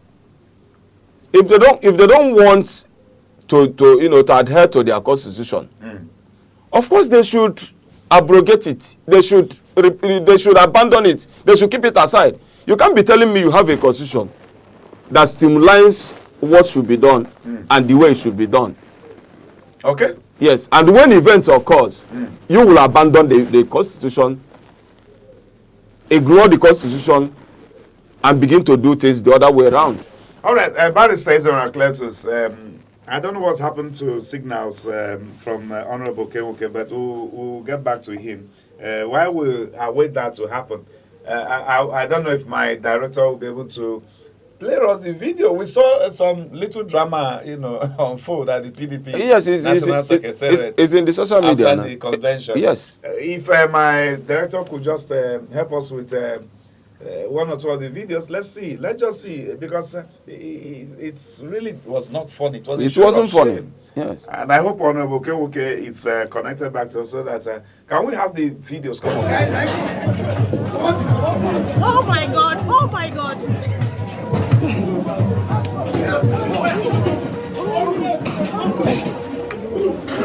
Oh my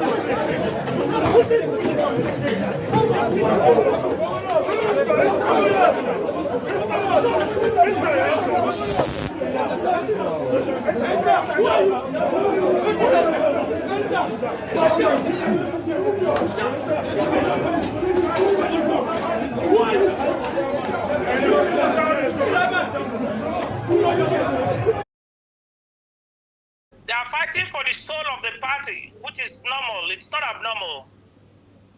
So they are fighting for the soul of the party? Yeah, that's Well, what I the situation needs to degenerate to this level. Well, they will tell you that leadership or governance is not served a la carte. You need to you need to fight for it. Mm. Yeah. Peradventure, in the course of this brouhaha, lives, if lives were lost, Honorable Kenwoke, would that not be the height of impunity? Isn't this a show of shame? I must have to ask you, sir. Well, on a very neutral and natural precedent, yes, it is a show of shame. But just like my Igbo adage, I said it earlier here. I said, "Na waruzo weremba odechi." You see, if you allow one person to start dictating for a party that should be an independent conglomerate, now people will say no to it because the man died who keeps quiet in the face of tyranny.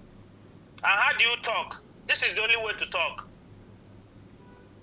Okay, let's see the role played by the Nigerian police force in all of this saga. We saw Turaki, the elected chairman, factional chairman, so to say, of the PDP, paying a visit to the police headquarters in Abuja, requesting for security presence on the day they were to go for the National Executive Committee meeting, and then even the National Working Committee meeting at the Wadata Plaza. But on the third day, which where we saw this show of shame, take place, we saw the police barricading the gates against the same Turaki that went to report of. So, what's your take on this before we go to Barry says on our letters? Honorable Kemoke, how would you describe the role played by Nigerian police force in this whole saga? Yeah. I have to beat my chest and say that the police was so much compromised. Compromised in the sense that a day before the NEP meeting, a letter was written to the police for protection by the Turaki-led faction of the PDP. And then, you forget to understand that Bala Mohammed is a sitting governor as of today. And he is sitting on the mandate of the good people and everybody in Bauchi State. Governor Seyi Makinde is a sitting governor today. He is sitting there on the mandate of the people of your state. So, how can a police stand against two governors that have the mandate of their state, who are supposed to be the leaders of that party as far as opposition party is concerned today? Who sent the police that barricaded that place? Who signed the document telling the police that there's going to be factions? And okay, why was Anyanwu inside? Remember that Anyawu's group were inside. He came earlier. He came quite early. He was there quite earlier. Sir? He arrived there earlier than all. In the morning. He came very early. Why? Because for every meeting, my appointment with you today is 7 a.m. That is 1 p.m. your own time. I was here just on time. But if I have an appointment with you by 1 p.m. and you're here by 10 a.m., it means that something is wrong somewhere. You don't have any other thing doing. Time is money. So they came there knowing fully well that there was an executive meeting. So why did they come for the next meeting if they didn't believe on the National Convention of Saturday? Because it was from the National Convention on Saturday that the NEC and National Working Committee meeting was now assigned to hold yesterday on Tuesday. So what was Anyanwu doing in that premises? So he knew that there was a National Convention that fixed a meeting of NEC and NWC on Tuesday, only that he came too early. And then why did he barricade the gate with police? Which I still say that the police were compromised. And then that was why Makinde and Bala Usman had to ask the police to leave. Because amongst these two, not forgetting that even their master, who was weak later never came out.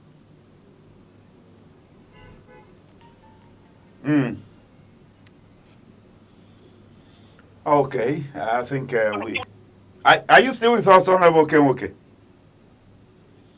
Okay, I think we're losing a connection there. Paris says on Cletus. I don't know. The role played by institutions in Nigerian political, landscape, Aneke, Nigerian Police Force, the judiciary. Is it necessary? It is unnecessary and is even uncalled for.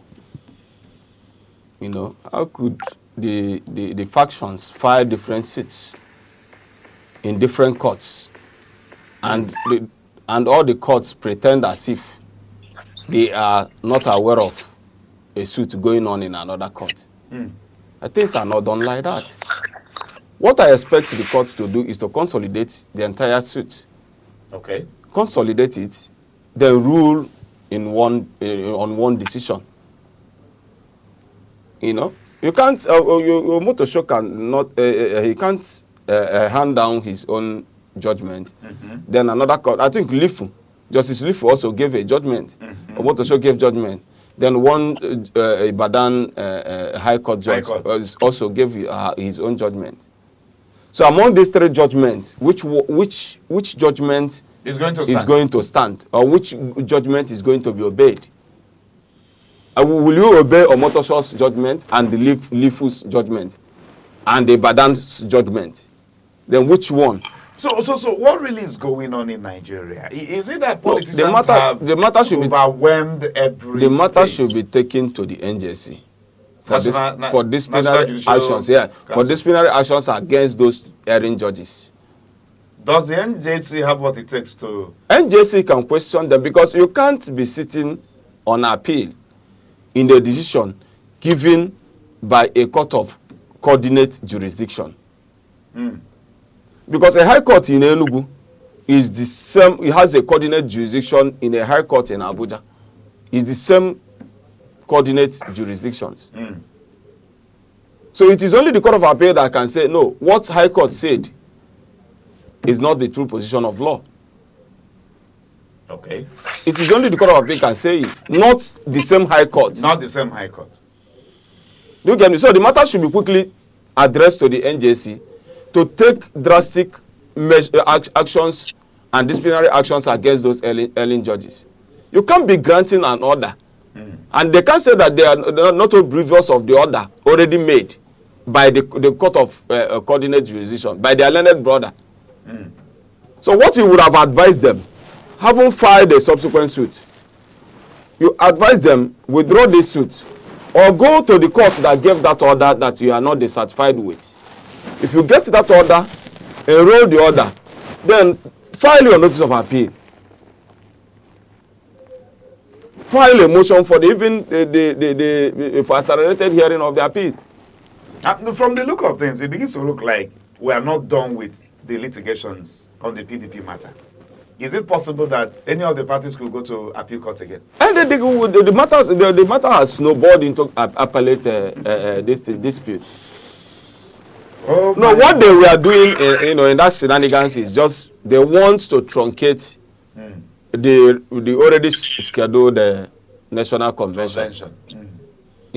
I think on 15th of which letterhead. And now that it has been held. Yes.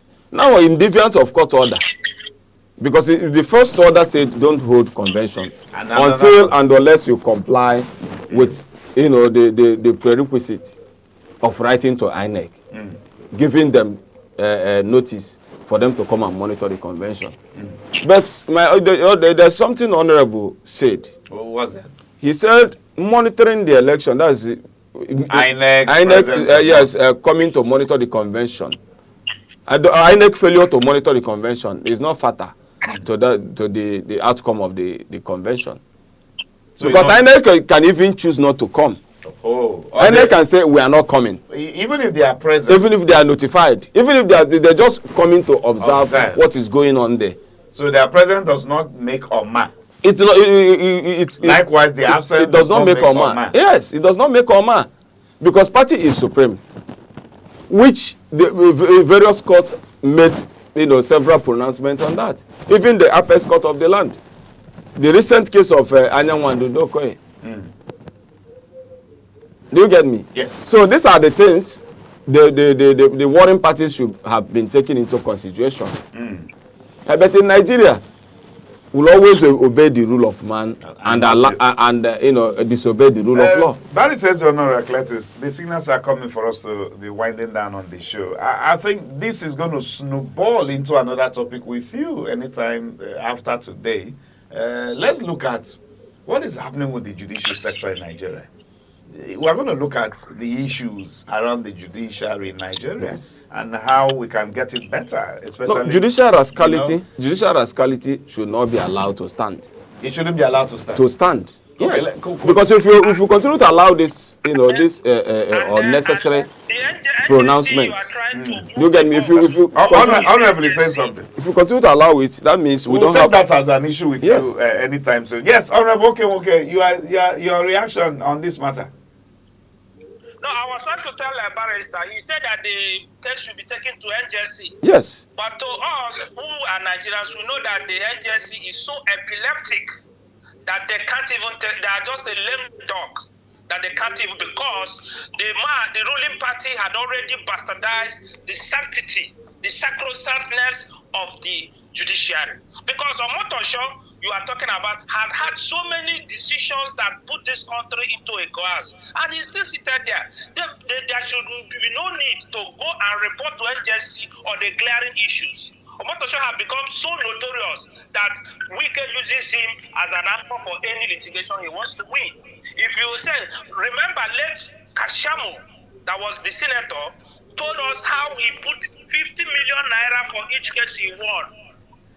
And then just was that it was so open, and up to today, the judges that were involved in that case, nothing was done. Buruji Kashamu, yes. Even The Kashamu late died. Buruji Kashamu of Ogun State. The whole system is what I don't know. We shot Nigeria is just a gun village. Honorable Kewoke, well, you are not a barrister, so I will not allow you to discuss legal issues and matters. I will leave that as a with Barry Cesar or Cletus. We're going to take that matter. How independent is our judiciary? What is the integrity around the judiciary in Nigeria? That will be an issue we'll take up with him. But we just have like I don't know, less than a minute to go on this show. Honorable Kewoke, what is the way forward for your party, the PDP? Do you see hope? Do you see hope ahead? It's for the Makinde and Bala Usman faction to hold forth, sustain the tempo, and then let's see what happens there. But for me, I know that the right cause, the PDP was missing their route, but they have now discovered their route. It's not going to be easy. It's not going to be possible. It's not going to be impossible, but it's doable. It's not going to be easy, but it is doable. Okay, we monitor the turn of events, and certainly we are sure you will always keep having your opinion on these developments and even other national issues and even international issues as well. Honorable Okemoke, former member Enugu State House of Assembly, speaking to us from New York. Thank you for featuring on our show today. We appreciate you, sir. Thank you, Chris. Thank you, Barrister. Thank you. Yeah. And then Barry says, Honor Cletus, we must have to appreciate you also for coming to lend your own thoughts on this matter as well. Thank you for having me. Thank you very much. All right, dear viewer, this is much we take on this matter. It's work in progress. We wish that the opposition party in Nigeria will survive. It's not just about PDP. We also have the Labour Party and its own crisis. These are issues we'll keep looking at. Within the media space, especially from Aneke TV, we will be doing this for you. Till we come your way again, be a better Nigerian. I remain Chris Aniborgo.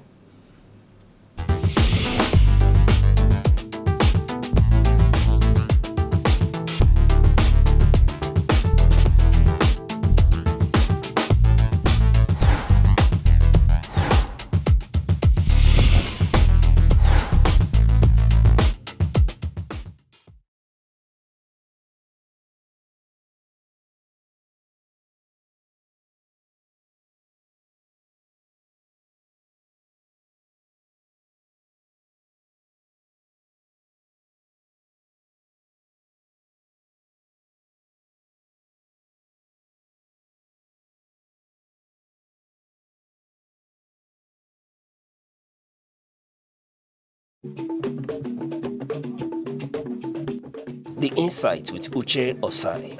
Having the political will to confront whatever is the challenges. Igbo man wrestles with the tortoise that had a lot of ingenuity, a lot of ideas, and the tireless. It will take the broad mind of government in power to say, let there be electoral reform, no matter whose heart is God. I was there. We did everything. All of us came and supported him with our last blood. In-depth analysis, expert views, real voices, uncover the stories shaping Nigeria today. Deep dive, honest, unfiltered, only on The Insight with Uche Osai on Aneke TV. Join us. The Arena with Chris and Ibogo is the platform where we meet to take critical analysis of burning and topical issues and matters in the society as to proper solutions on making the society better. You came into office, you locked the door to everybody. Nobody can even access you. You don't even play the politics. Month in, month out, year in, year out. So where is the money going to? Where's the resources? Whenever the economy is in a shambles, you find the government embracing pro-people policy to assuage the harsh economic reality. It was used to settle political interest, and Nigerians were paying dearly for it. Tune in to The Arena with Chris and Ibogo every Monday through Thursday by 1 p.m. only on Aneke TV. Join us.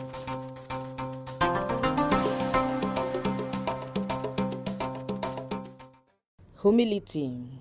Humility is not thinking less of yourself. It is thinking of yourself less. It is the quiet dignity of those who serve when no one claps and rise when no one cheers. In a world shouting for attention, humility whispers truth. It chooses peace over pride and silence over show. It knows that value isn't in volume and honor isn't always visible. The humble carry unseen power. They lift others without needing a pedestal. And in doing so, they rise higher than ego ever could. Abia State, nicknamed God's Own State, was created on August 27, 1991, from the old Imo State by the military administration of General Ibrahim Babangida. Its name, Abia, is an acronym for Aba, Bende, Isikwato, and Afiuku Umahia, the four major areas that initially comprised the state. The state lies in Nigeria's southeast and is inhabited predominantly by the Igbo ethnic group, who are known for their enterprise, hospitality, and vibrant cultural practices. Before state creation, the region was part of the Eastern region and played notable roles in Nigeria's pre- and post-independence history. One landmark event was Aba Women's Riot of 1929, a mass protest by women against colonial taxation, which began in the Aba area and influenced policy changes across Nigeria. Abia State is naturally endowed with fertile soil for agriculture and solid mineral resources such as limestone, kaolin, and laterite. Oil and gas are also found in some parts of the state, making it one of Nigeria's oil-producing areas. Economically, Aba is a powerhouse of trade and manufacturing, especially in textiles, leatherworks, and metal fabrication, earning it the nickname Japan of Africa. Abia State's cuisine reflects Igbo culinary traditions with popular dishes including achi and oha soup. It is a thickened soup made from oha leaves and achi seeds. Okazi soup. It is rich with okazi leaves and cocoyam paste. Abacha, African salad, made from cassava flakes, palm oil, and local spices. Ofe nsala, white soup, a light soup often cooked with fresh fish, beef, or chicken. Palm wine, a traditional beverage tapped fresh from raffia or oil palm trees. Abia State has different notable attractions, and they include National War Museum Umuahia, housing relics and weapons from the Nigerian Civil War; Akwete Weaving Village, famous for its centuries-old traditional cloth weaving; Azumiri Blue River. This is known for its clear blue waters and scenic beauty; Amakama Wooden Cave, a natural hollow in a giant tree with cultural significance; Long Juju of Arochukwu, an ancient shrine and historic slave trade route site. Abia State celebrates various cultural festivals such as New Yam Festival, Iriji, marking the start of the harvest season; Ekpe Festival, a masquerade and dance tradition in Arochukwu and other areas; Akwete Festival, celebrating the art and heritage of Akwete weaving; Aba Carnival. This carnival showcases dance, music and colorful parades. Abia State is known for its entrepreneurship and Aba-made goods like shoes, bags, clothes and mechanical fabrications. It is also known for agriculture, especially cassava, yam, oil palm and cocoa, cultural craftsmanship like Akwete cloth, pottery and wood carving, and their historic significance, especially in women's rights activism. 1929 Aba Women's Riot.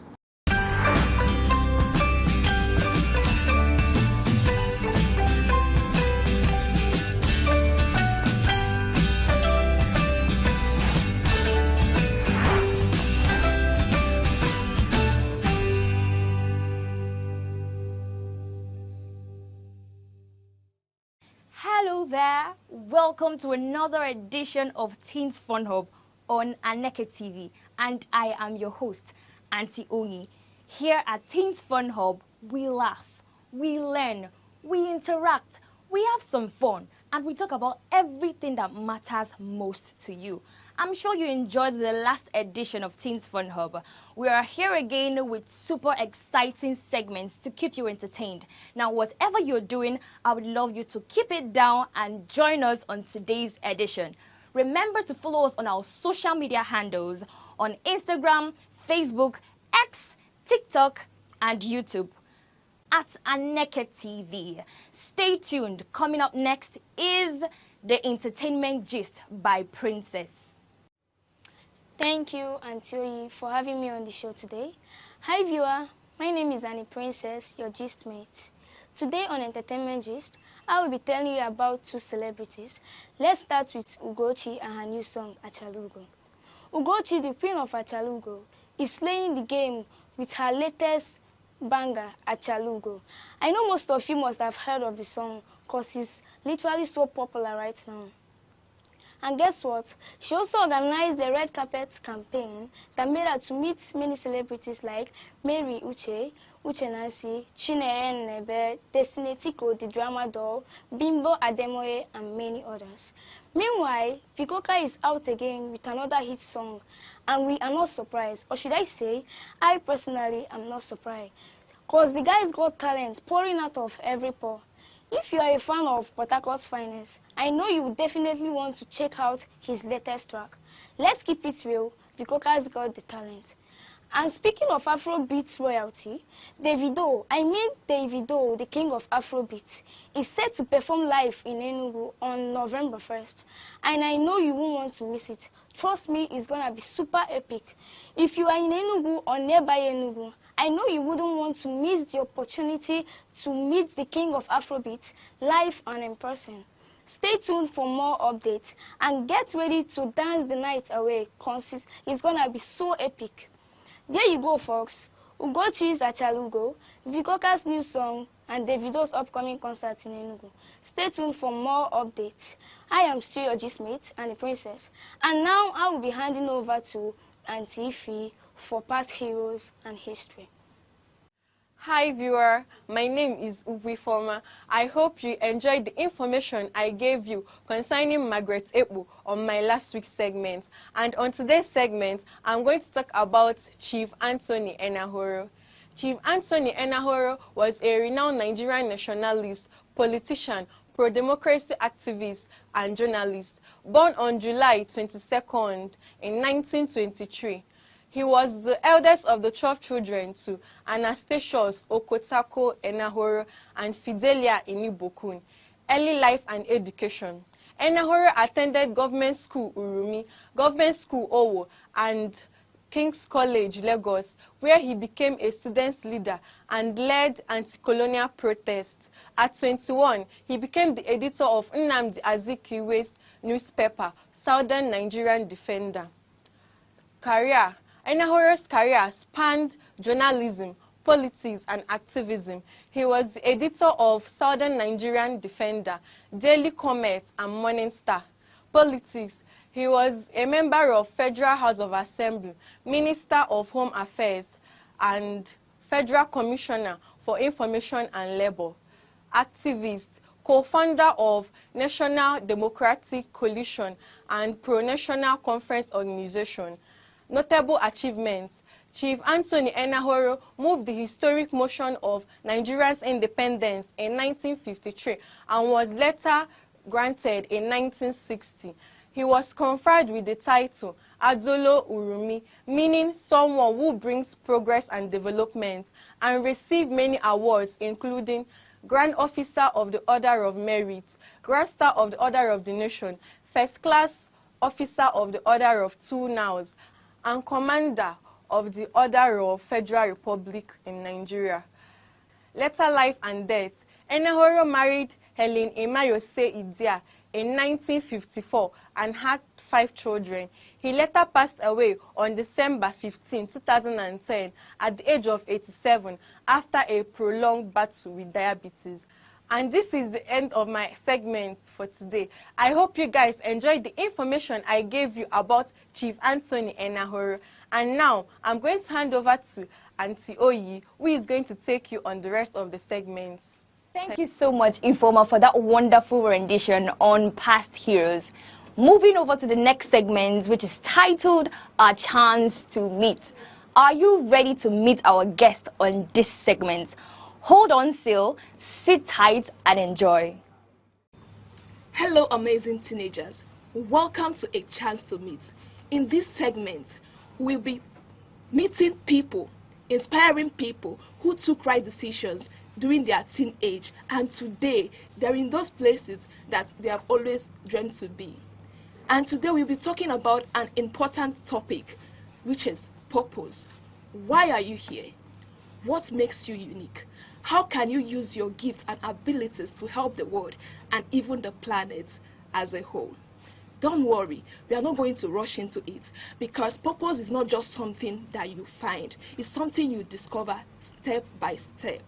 And today, to help us uncover all this, we have someone really special in the house today. Joining me today is a woman of many shades of brilliance, a graduate of English and Literary Studies, holds a degree in environmental science, and of course, a barrister. Join me as I welcome Barrister Eze Menanyi Chiamaka to the show. Thank you so much. It's such an honor to have Thank you, you ma. for having Such an me. honor to have you, ma. So, ma, today we are discussing on a topic, a very important topic, which is purpose. This is a big word that we hear every day with teenagers. Every day we hear purpose, find your purpose, have you found your purpose? But unfortunately, many of us, we don't know what this really means. So can you help us define purpose, or what it actually means?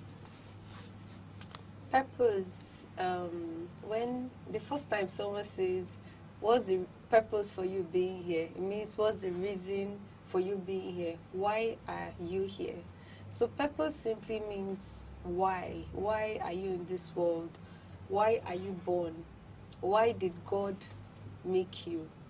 You know, what's your reason for being in this life? That's just the short meaning of purpose. That's the short meaning of purpose, because we serve a God who doesn't do things in vain. God has a reason for every single thing that he does. You understand? So you are born in this world for a reason, for a purpose.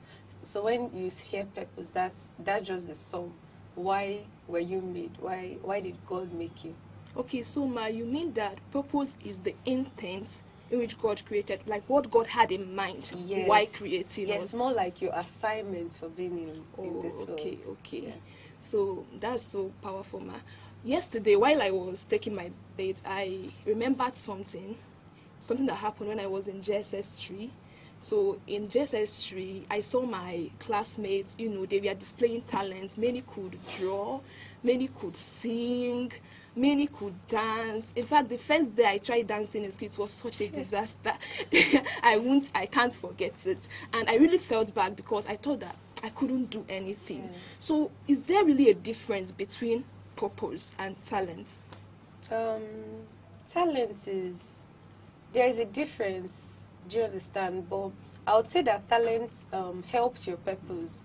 Talent is a gift that God has given you to push your purpose faster, or to come to that designed reason why He has made you. For instance, an athlete. For instance, someone. What's the name of this popular athlete? Bolt. You know him, Bolt. So he has a talent of running, and he probably discovered it when he was small. And because of that, he discovered his purpose in life was to maybe be one of the greatest athletes in the world. So he could have as well chosen to be a basketballer. He could have as well chosen to play badminton or anything. But because he found a talent in running, he decided to shape his purpose to his talent. So he could have as well been any athlete. He could have as well been any other athlete that is not a marathon racer, but he chose to run because of his talent. So I would say talent is that gift that helps your purpose. Find your purpose. Yeah. Okay. That's really good. So, I had an opportunity to meet a girl when I was studying about purpose. So I reached out to people older than me. So I had an opportunity to meet a girl at her late teenage. She is 19, and I was asking her, have you really found your purpose? How did you find it and all that? And she told me she has not yet found her purpose, and she feels so bad about that. Do you understand? So is there a particular age that, is there a particular age that if you don't find your purpose at that age, then it's over for you? There is no age to finding your purpose. It is good that we find our purpose early, but there are people who don't even discover their purpose until their 40s, until they're in their 40s, until they're in their 50s. You know Jack Ma. Jack Ma is a famous Chinese billionaire that found, I think, Alibaba. He found Alibaba. So he discovered his purpose I think he was in his 50s when he discovered that retail site, and he became a billionaire actually. Before then, he had been poor, he had been struggling, and he has been struggling so much in, trying to get on in life, but he still discovered. So I don't think there is a particular age to discovering your purpose in life. There is no particular age to that. So any age is okay? Yes, any age is okay, but I would still encourage everybody to find their purpose early. To find the fact that there are people who God had made that exception to find their purpose at old age doesn't mean you don't start discovering your purpose in life now. There's a saying that goes, so I would say read books now as a young person. There are so many books you can read to discover your purpose. There is this book by Miles Monroe. The name of the book is Discovering Your Purpose in Life. Yeah, books like that would help you discover your purpose. So I would encourage teenagers to start reading early books that would develop their minds and help them discover their purpose. Okay, Ma, do you have any other recommended book apart from this? Gifted Hands. Okay. Gifted Hands is also by Ben Castle. That's also a good book. Okay. We read all those books when we were in secondary And it really helped you? Yes, books help a lot. It expands your mind. We're in the time of social media, and we're in the time of short attention span. That's why you have all these shorts, because people don't have the patience. They don't have the time. So we are at an attention deficit. People don't want to actually pay attention to everything. That's why I would say the society is deteriorating, because when we were younger, everybody was looking for their purpose. In my secondary school, everybody was trying to, I remember I tried so many things. People were discovering their talents. I remember trying so many things. I remember singing. The way that's why I was smiling when you were like that. You tried to dance, because I remember trying to sing then, because everybody thought maybe in my school, everybody thought singing was your talent. Everybody thought, okay, when you sing. So I tried singing, but I could never really, singing was not my thing. I kept on trying different things until I discovered what my talent was. And by discovering my talent, I started to develop my purpose. And purpose is something that is continuous. Do you understand? Purpose is not something that, for instance, I always wanted to be a lawyer, and to the glory of God, I am a lawyer. I have solved that part of my purpose. There's still a purpose that God wants me to achieve as a lawyer. There is a reason why God, and I want to say something very important. Your purpose must be aligned to God, because you didn't make yourself. Why did God make you? You did catechism. Are you a Catholic?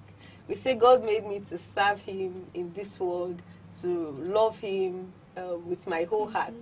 You know, so there is, if your purpose has to be aligned with God, if your purpose, I would say that if your purpose is not furthering the kingdom of God, if your purpose is not adding value to this world, then there is a problem with your purpose. Because you know that the way God gives a purpose, the devil could also give a person a purpose. So some people are living out a purpose, but the purpose that you are living out could be causing more harm than good. I don't know if I should go so deep, but I want to give an example. I was discussing with my spiritual director yesterday, and we were talking about contraceptives. And he was talking to me about this Pope, when they discovered contraceptives. So this Pope started to speak against it. He said, because at that point, what the world was preaching, the way they are preaching gay marriage, LGBT now, what the world was preaching then was sexual freedom. Because, you know, in the 80s, sex was not as common as this. So the world was preaching sexual freedom. I have a right to sleep with anybody I want to sleep with. It was a thing then. The way you are hearing gay marriage, and some people are protesting against it, that was the way they were protesting against free sex then. My body, my choice. So they started bringing out contraceptives. People were think tanks, people were thinking about contraceptives. Oh, how do we prevent pregnancy? How do we prevent diseases? And the Pope was saying, this thing that you are doing will do more harm than good to the world. Do you understand? Yeah. So, well, we have gotten to this stage, and you have seen that free sex is doing more harm than good to our societies. So people who made all those things, people who spearheaded all those things, they achieved an aim. But is that really their purpose in life? Was that really why God created them? When Adam and Eve disobeyed God, was that really their purpose? So if you understand what I mean, your purpose, there are different purposes. So even as a child that is born now, the devil already wants to take you away from God's purpose for you and create an alternative purpose. I just hope I'm communicating. Yeah, so I needed to point that out. So your purpose for being here, why did God make you? Very important. Yeah. Okay, that's really wonderful, Ma. That's really wonderful. At least I've known that purpose is not something you discover at once. No. It's a journey. It's continuous. It's a journey. And teenagers watching out there, remember what she said. If you want to find your purpose, you have to start reading now. Reduce your scrolling time and start reading. And if you feel like you cannot read, there are various motivational speeches on YouTube. This man that discovered Apple, what was his name? I'm trying to remember his name. He has Stephen, the man that discovered Apple. Go on. So he has several YouTube motivational speeches. There are several YouTube motivational speeches that you can that you can watch, but I would still encourage you to read. Okay, Yeah. ma. So, ma, teenagers out there would be wondering, how can I really find my purpose? So, how can we find our purpose? There is no manual to finding your purpose. That's number one. You can just be, someone can just be walking on the streets and see, and maybe someone can just be walking and let me say, maybe in the olden days now, you are trying to go from this village to this village, and this village has this big stream, and you are thinking, okay, how can I get to pass this big stream and get to that other village? And they discover a boat. Do you understand? And maybe they discover a boat and someone is like, okay, this boat is very uncomfortable, we can make it more comfortable. And they discover a ship, something bigger, and someone makes a ship, and they said, okay, well, you know, we are passing through this, I love the air in the ocean, let's make it nicer. And they discover a luxury yacht. So discovering purpose is, there is no manual to discovering your purpose, but an advice I'll give teenagers is to know God. The Holy Spirit is the fastest way to discover your purpose. Having a relationship with God, having a personal relationship with God, allowing the Holy Spirit to speak to your mind, allowing God to speak to your mind, to minister to you, and also discovering your talents would also help you to find your purpose. There's something that you are exceptionally good at, something that you know that if maybe we have a competition, I'll do better than every other person. Do you understand? There are people who are not book smart, but they are very good in every other thing. And there are people who are very book smart. So your talents can help your purpose. And another thing that can help your purpose is trying to solve a problem. Trying to solve a problem can help your purpose. When you discover your talents, you need to ask yourself, how can I use my talent to better my environment? How can I use my talent to better the world? I gave an example of someone trying to cross a river and discover a boat. That's solving a problem. So your talent has to solve a problem. And just getting confirmation from God is also very important. I'm a lawyer now, and every day I wake up and I'm asking myself, how can I use my profession to better the world? How can I help people with, I will just call to the bar. And that's just what has been on my mind. I am not after money. It's not that I don't want to make so much money in this life, but money would come. Money would come when I start to solve a problem. So all I'm thinking about is, how do I solve a problem with my career and my talents? Wow, wow, wow. Thank you so much, Ma. Thank you so much, Ma. We are really glad to have you today on a chance to meet. Expect our invitation next time.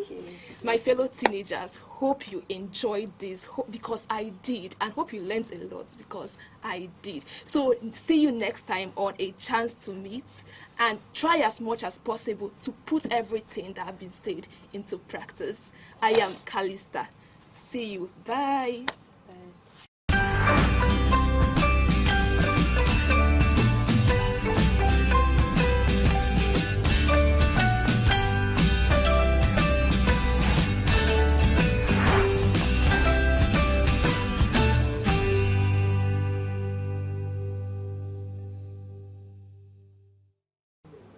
Oh, wow. That was super amazing. I'm sure your big questions about purpose was answered today. Mine were answered. I don't know about you, but I'm sure you enjoyed yourself. Coming up next is the health tips by Chinaza. Sit back and enjoy. Thank you, Auntie. Of course, I'm ready to take you guys on the health tip segment. So today, we're going to be discussing about stress. Stress and stress management. Stress can be said to be the natural human response to challenging or demanding situations. This can cause mental tension or worry. It can be triggered by thoughts or events that cause someone to feel angry, nervous, or frustrated.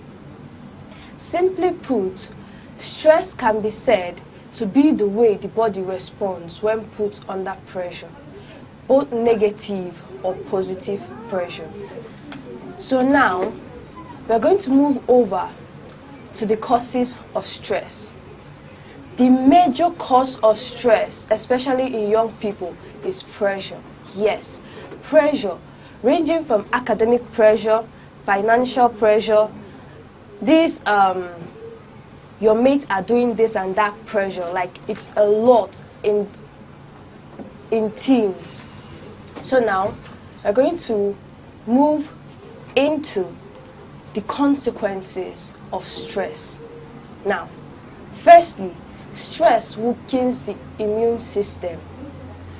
During stress, the body releases two major hormones, adrenaline and cortisol hormones. These hormones weaken the immune system by reducing the production of white blood cells, by weakening, suppressing the immune function, and finally by impairing the immune cells. Secondly, anxiety. Stress causes anxiety, too much worry. Like, if you start worrying or overthinking by the age of 16, when you're 30, what will happen? So, stress causes anxiety, which is not good, especially in young people. Thirdly, depression. Most young people suffer from depression in these days. Why? Because of the stress they are put under. So, stress causes depression. Now, I'm going to be sharing with you tips, ways, and methods to make sure you manage, control, or avoid stress. First, prioritize self-time. I'm always talking about self-time because me time is very, very essential. Get enough sleep, eat healthy, and relax your mind. Don't listen to all those pressure. When you prioritize your me time, it helps you to relax and get to know yourself better. Secondly, mindfulness and relaxation. Try to take time, take a pause, think about your life, think about your purpose, think about your goals and your objectives. This will help you to relax your mind and to do what you know how to do best. And finally, spend time with people who support you, who help you, who are with you through the ups and downs of life. Spending time with these people, people that don't pressure you, it will help you to reduce your stress. It will help you to deafen the ears of the sounds of the pressure in your head. It will help you to reduce your stress and live healthy.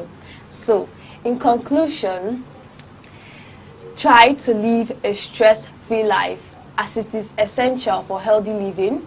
When you live a stress-free life, you get to live a prolonged, healthy, and fulfilled life.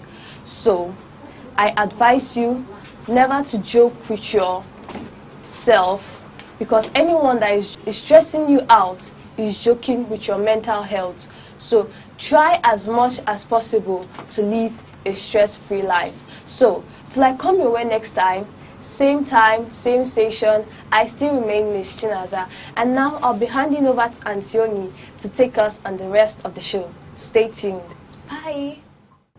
Hello, welcome to the discussion segment.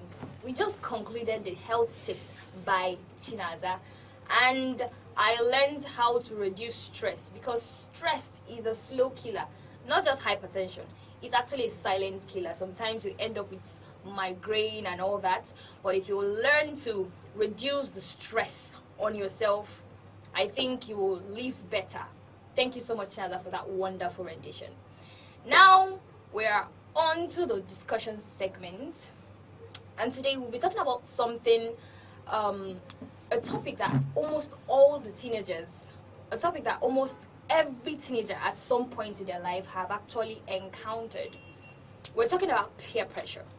Now, you will agree with me that there has actually been a time when you felt like doing something just because your friends are doing it, just because you don't want to be the boring one. Sounds familiar, right? Yes. Well, that's peer pressure, and that's what we're talking about today. We're going to talk about it. We're going to talk about how to spot them. We're going to talk about how to deal with them. Joining us in this discussion segment are beautiful and wonderful teenagers who will share their insights and experiences on how to deal with peer pressure. From my immediate left, we have... Hi viewers, Aneke Collins. Welcome to the show. Hi viewers, I'm Kalista. I'm happy to have you here. Hi viewers, I'm Chinaza. Stay tuned. All right, let's dive in. So I'll start with you, Kalista. Can you tell us about a time when you were faced with peer pressure? Okay. There are many instances, but I just want to start from my junior secondary school. So during that time, I was so troublesome. I wasn't this quiet. Am I really quiet now? No, you're not. From the look on your face. Okay. But I was more troublesome. Okay. So I had a group of friends then. We are just, I can't even... Area scatters. I don't know, we just like trouble then. We just like trouble. And you know, that was JSS3. That's the time normally in secondary school where when we feel we are now big girls because we are about to enter into the senior class, so you can't talk to us, we are now big girls. So during that period, they elected the prefect newly, and we have already made the decision that we're not going to respect any prefect. Who is this one? This is my sister's maid, so I'm not going to respect her. I'm not going to even call her senior, anything, captain or anything. I'm just, don't talk to me, you know. That was the decision, that was the plan. So I could remember one day, and during that period, we also made another terrible decision that we're not going to go to attend the morning assembly till that term ends. I and my group of friends in secondary school. So every morning, and fortunately, I was the level prefect. I was the level prefect in my class. Then when I got to the senior class, I was also a school level prefect. So then I was the level prefect. So when the seniors come to our class, just tell them, senior, please, we need to sweep this class. I tell my classmates, I tell them, please don't, the class is normally you sweep it after school. But I tell them, please don't sweep after school, just go home. And they really like me for that. Hey, they love me for just go home tomorrow. We are going to sweep.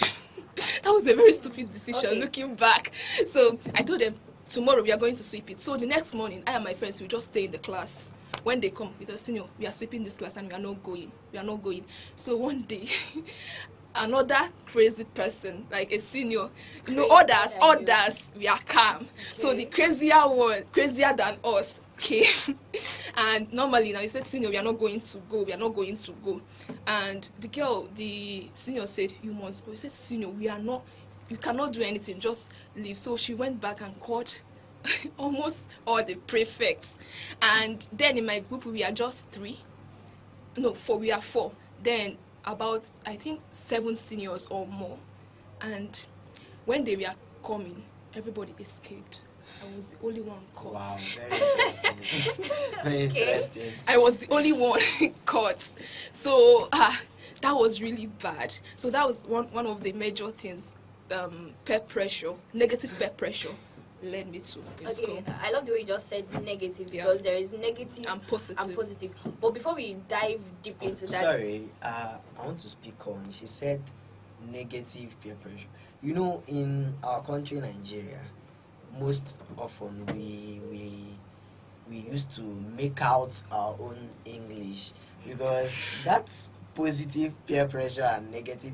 You know, whenever you speak of peer pressure, like everyone thinks negative. Yes. Everyone. So until now, I still think so, because I don't know if there should be something like positive peer pressure. Like there is. Okay, let me give an instance. When I was in SS1, by then I've already changed French, but this one still have problem. So they normally do something. We cook. You know, this person will cook and bring, everybody would eat. And during that time, I've not even started entering the kitchen. sincerely speaking, I didn't know how to cook. My mom did everything. My big sister, my brother, they did all the chores because I'm the last child. So I just stay, sleep, eat, and do all those things. But when it got to my turn, and it's I always boast I'm a good cook. If I cook okra soup for you, if I treasuring the people that cannot cook. Yes. Okay, if I cook okra soup for you, if I cook this one, so when it reached my turn, hey, I was just praying because if I know my friends, they can embarrass you. They will just announce it in the class. So in that SS1, I was just thinking, hey, what am I going to do? What am I going to? I don't really know how to cook. I'm just forming because I didn't really know that it will get to my turn. My plan was when it's about to get to my, I'll just tell them our gas finished or but my friend insisted. She said, "You are eating other people's food. We want to test your food. We want to test your food." So what happened? I had to go home. I started browsing. I saw my mom's food. My mom's book. There's this book they gave me. I think they gave them during her wedding anniversary. I don't know, but I just got the book. I was looking at recipes of cooking different meals, and my friends, how wicked they were. They said no Indomie. No Indomie. You are going to cook something, just a food. Yes. So, and that was, to be sincere, that was when I learned how to cook. I started entering the kitchen. That's positive. Even my mom was surprised. She was like, you that I will be forced to come into the kitchen. I'll be like, Mommy, I'm tired from school. I entering the kitchen. And when I later made abacha, it's a simple dish, but it was really wonderful. Everybody was complimenting. And how did you feel? I felt so good. I felt so good. Oh my God. In as much as you were copying, you understand, you were copying from the book. Like but I learned it. I learned it. That was when I learned how to make abacha. Until today, it's still in me. Kudos. All right, so we have now established the fact that we do not have only negative peer pressure, but we also have positive peer pressure. Okay, let's talk about those things that actually caught your attention when you were, just any experience of a situation, or just tell me those things that used to catch your attention, that whenever you see and people start saying, oh yeah, do this, your spirit is attracted. And what can actually pressure you? What are the things that pressured you? Let's hear from you. Okay, let me say the thing that pressured me like the most in secondary school was actually putting on trousers. Putting on trousers. Yeah. Okay. Because in those days, like in my family, we don't normally put on trousers. So, and almost half of my friends they do, and I'm actually like the only one putting on skirts, long one for that matter. Okay. Very long. Okay. So, okay, we attended one. Should I call it? Let me say a visitation to our form teacher because she gave it. So they were like, we are going to be hot. We are going to put on very hot clothes. Everybody turned to me was like, Chinada, please don't disgrace us. I know this is always what you are like your final destination. You are always that disgracing people. Like I know that that's always my way of life because I can't put on short skirts and I also can't put on trousers. My dad, he's always good at persecuting those putting on trousers. He can't do that. It's not like wearing trousers is bad though. It's not bad, but it's bad for ladies. It's bad. It's not bad. Please excuse me. No. It's not bad. Wearing trousers is not bad. No, ladies aren't meant to wear trousers. Why? It wasn't made for you people. Don't mind Nigeria, they never wear trousers. Gen Z, people are now making it something like it's very special. People are meant to wear that. But like it's better to very put on soon we'll trousers start than putting on skirts. skirts. Don't worry, we'll start putting on skirts. We are waiting. Do it. Actually, the people of the olden days, they used to put on gown. How can you differentiate? Yes, and we are coming back. Yeah, don't worry. Just finish up your story. So said that we are going to meet in our friend's house before going to the place. So normally when I got home, I searched for short skirts, and I know that there's no short skirts at home, so I had to put on one long gown, very long. And to make the matter worse, my mom now brought a cake belt for me. To wrap it up. And I was looking like ancient of days. Oh so my God. I had to step out with one shoe like that. That is like nothing very bad. Let me just exactly. So on reaching there, I knocked at the door. So a friend of mine also, she opened the door and was like, she just hissed and left. So Really sad. when I entered, everybody was really hot. Like hot. They are putting on trousers with some palazzos, some And then you'll be like, I hate my mom so much like this. I'm telling you the gospel truth. I cried. Everybody was like, there was one boy in our class. He's very, very insulting. So he was like, Chinaza, oh you disgrace. What is wrong with you? Oh you disgrace. He said it. Oh, like, what's wrong with you? I just kept quiet. Like, and after some time, I was like, I want to go and eat myself. I entered their bedroom and cried. So and I came out. They were like, let's start moving. To make the matter worse, they were actually selecting those that because we had to board, let me say, 2 keke to take us there. So they were like, they are selecting those that will stay in keke. So it was actually right on. Don't enter with this your bongolicious gown. Oh. You're not entering this place. Better use like a go to Gariki. I was like, am I the one that they are not coming to visit, or like am I a part of those visiting people? So after the whole thing, they were like, they are going to to Kilimanjaro because it's actually close to that Gariki side. So they were like, they are going to Kilimanjaro to freshen up and stuff like that. They were like, I know that obviously I'm not going there with them, so and I had to board that alone and come back home, and it was very, very frustrating. So when I got home, my mom was like, how about don't even talk to me, nobody should talk to me. I just like lambast everybody. They were like, nobody should talk to me. I just had to go inside and start sleeping. That stuff. That Very, was very really, bad. really bad. Actually, it's a Thank sad God story if you I ask didn't me. have such. It's a sad story if you ask me.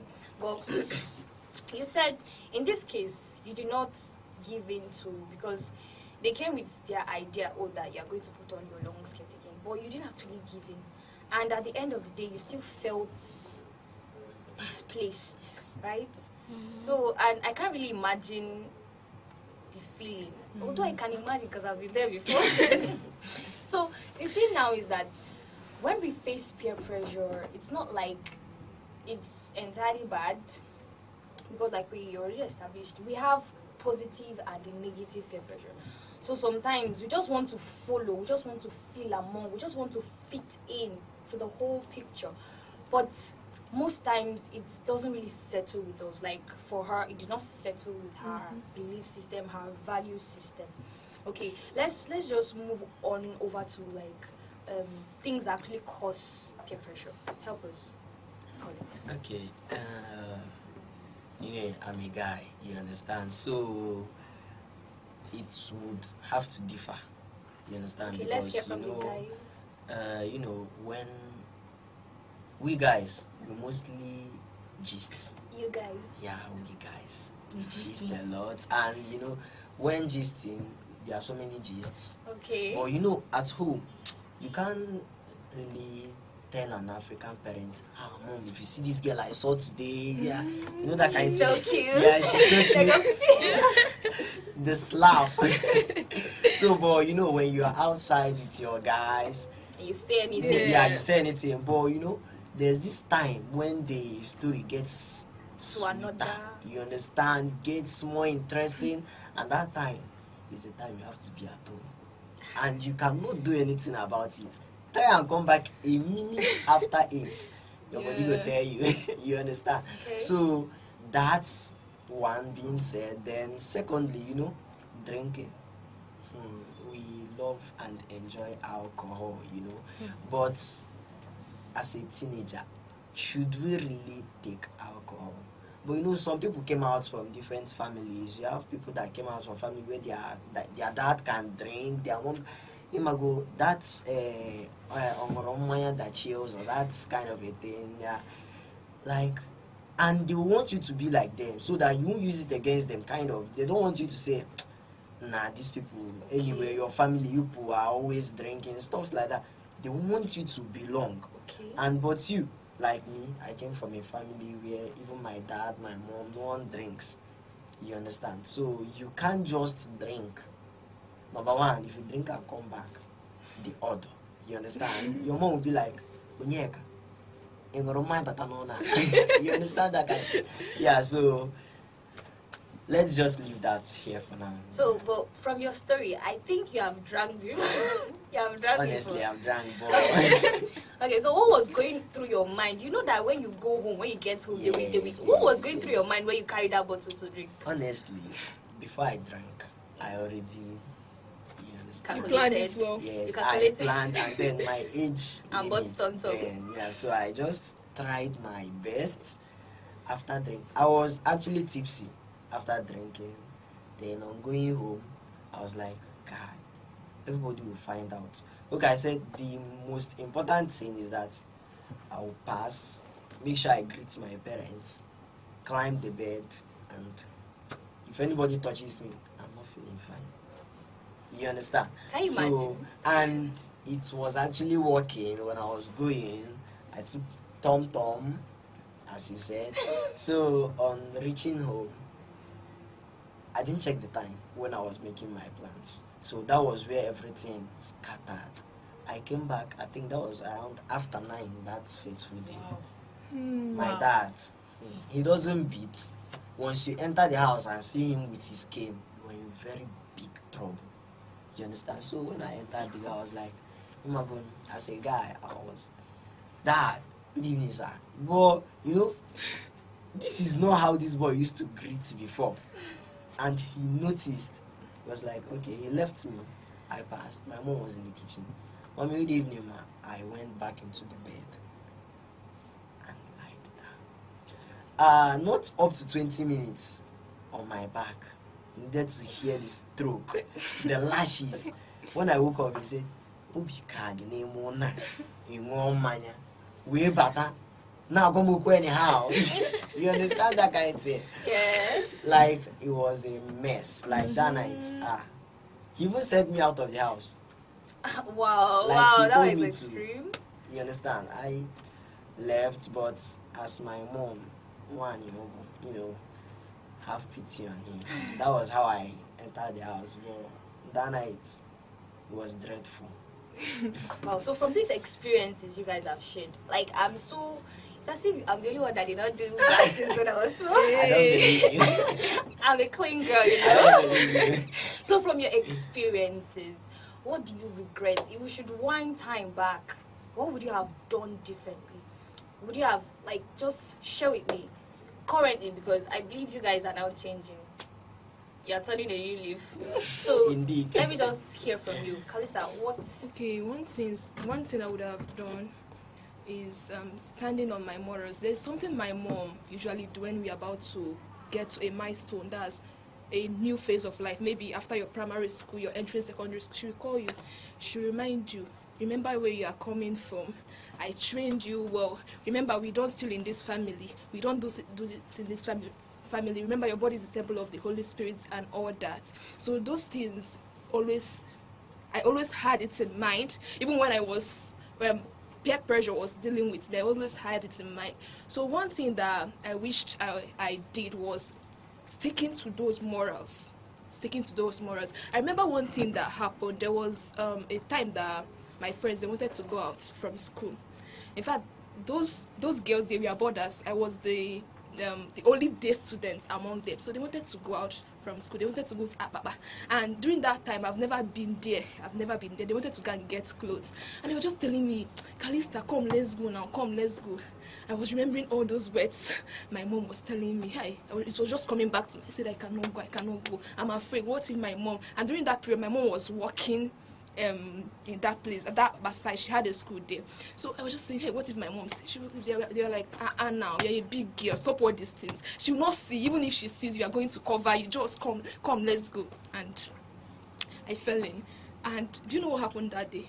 When we are coming back, they started shooting. I don't know, the policemen and armed robbers, they were having fights in the streets Oh my God! I started crying. Everybody was crying. The girl beside me was already praying this prayer for happy death. If you're a Catholic, you understand. I was like, hey, now please, Shiba, I told you I don't want to go. And she was like, you will not die. Even if I die, you will not die. You will survive. She was, Hey, oh my God! you're a strong girl. Stop shaking. Stop shaking. Hey, everybody was just shaking. Everybody was just crying. The driver himself was not even courageous. He was making the matter worse. He was not asking us, why did you come out from school? Stupid girls. Hey! So it was a lot. It was a lot. And after that incident, oh my God, I swore never to try that again. Never to try that. Peer pressure, negative peer pressure can be very dangerous. Yeah. All right. Thank you so much for sharing that experience. I mean, sticking to the Your morals morals. you grew up with. Thank you so much. Now we're going to join Ubu Informa on the street as she talks to the teenagers on the street and help us get their view on dealing with peer pressure. Hi viewer, my name is Ugwi Forma. Welcome to Teens Fun Hub on Aneke TV. I'm on the street today to know the opinion of my fellow teenagers on the topic peer pressure. And this topic is very interesting because it has more to do with us teenagers. Like, it's connected to our behaviors and how we see things. So you can join me as I ask few questions on this topic. Hello, please can I know your name? Okay, my name is Chiamaka. Wow, Chiamaka, I would like to know your opinion on, have you ever been on a situation where you feel peer pressure and how you handled it? Okay, so I'm going to be talking honestly because we are talking to a lot of people, people that need to know the situation on ground. Well, when I was younger, that is when I was in secondary school, I had a lot of experiences with the negative type of peer pressure where there was a lot of stereotype. I had to look in a particular way to be accepted by a particular type of people. Okay, so let us put this instance now. Okay, I needed to make my hair and maybe I was on low cut, and then all my friends had made their hairs and maybe they are flaunting the hair and all of that, and then I just want to feel among. There was this need for belonging. So negative peer pressure, it really had a very, very downtime on me. Like, I didn't have the courage to speak up because I wanted it to be that it was the people that were surrounding me that would speak up for me. So how I was able to escape, because it's an escape, how I was able to escape from peer pressure was that I saw that I needed to dissociate from these people. I saw that I needed to dissociate from these people. I needed to distance myself, and as God would have it, they even had to go to other schools. So it was actually a very, very nice experience being able to get myself free from the wrong type of friends. Yeah. And joining me again on this show is a beautiful damsel. Please, ma, can I know your name? My name is Marvelous. Wow, Marvelous. I want you to tell us how peer pressure can affect a teenager's attitude and behavior. Okay, so when they say peer pressure, most of the time we tend to look at our friend group, everything. But in my case, it was actually social media.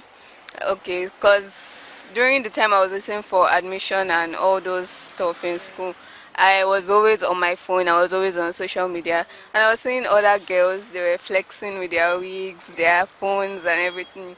So at some point, I sat down and I realized that actually these things are not needed by me at that point in time, at that point of my life. So I sat down and I knew that even though I could afford those things, I would not really need it, and it would be better for me to put that money into something more useful, like my academics and other stuff. So in my case, it was social media. You have heard it all. Be yourself and say no to peer pressure. I'm going to hand over to Auntie Oyi, who is in the studio doing justice to this topic. And until next time, stay tuned to Teens Fun Hub on Aneke TV. Bye.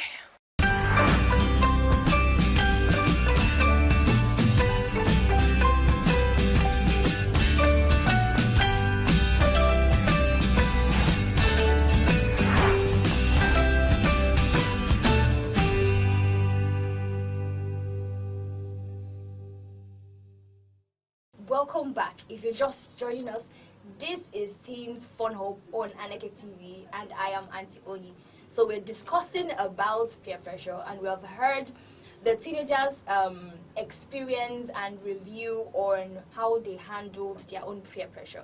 So now back to my wonderful teenagers. I was just thinking, and I just thought about this right now. So sometimes most of the peer pressure scenarios we used to see is just those ones that we see in the movie. Drink it. Like you could just brought heavy peer pressure matters. But I think peer pressure is not always that loud. I think sometimes it can be subtle. Yes. You know, they'll just enter you. Do you agree with me? Yes, I do. Okay, let me hear your view on that. Okay, the truth is that peer pressure is not always loud. I like using stories. Okay, I go like on. using stories. In my secondary school, I had a friend. She's still my friend to today. At a point, she started following a group of girls, and I just knew that those group of girls, she shouldn't follow them because they were not going to the right path. You know, there are these girls that do a whole lot of things. They go out from school. After school, they don't go home straight. You know, they do a whole lot of things. And I called her. I remember I called her. I told her, girl, what are you doing? Look at these people. She was like, no, I'll just follow them. I will not be doing what they are doing. I'm just following them. I'm not like them. You understand? And fast forward to SS3. I remember she called me one day. She was crying on the phone. She told me, Calista, I don't know what happened though. I don't know what happened. I said, what happened? She said, do you know that I went for club yesterday? I attended a club. I can't even believe that I did that. Do you know that I was almost raped? And I said, how? She said, she was calling the names of the friends. This girl. And I said, how are they able to convince you? She said, I don't know. I just found myself doing all those things. In fact, I do worse than them now. I do worse than them now. And I had to call her the next day to come to my house. I was not telling them, but you saw these things. Why were you there? Red flags. You saw. She said, I didn't see it. I just thought they were living life. I didn't know it would get this bad. I didn't know. So peer pressure is not always loud. They won't always tell you, if you follow us, you do this, you will do that. You won't even know when you start behaving like them. That's one thing about friendship. Show me your friend and I will tell you who you are. You can't tell me that you are not a prostitute, but all your friends are prostitutes. You can't tell me that you are not a thief, but all your friends are thieves. It's not possible. In fact, if you start following brilliant people, you won't even know when you start becoming brilliant because they're always studying. So you'll be pressured to study. Yes. You're going to say something. Yes, yeah. I just wanted to add into what she said. You know, she was talking of when the girl went out with them. You know, that how will I put it? Have you ever been in a situation whereby you don't want to do this, and maybe, okay, let's use the African parents. You know, when you go to an event, maybe you have been told not to eat anything, you know that, and then you are here and you get it right, yes, and then on bringing the food, your mom looks at you. You know what that eye means. You understand? So most times they will not say. You understand? They won't tell you this is it or this is not it. You know, maybe they want to go out and you should be among because they are now enjoying your vibe as well, and they are now like, hey, we'll go to this place, and you now be like,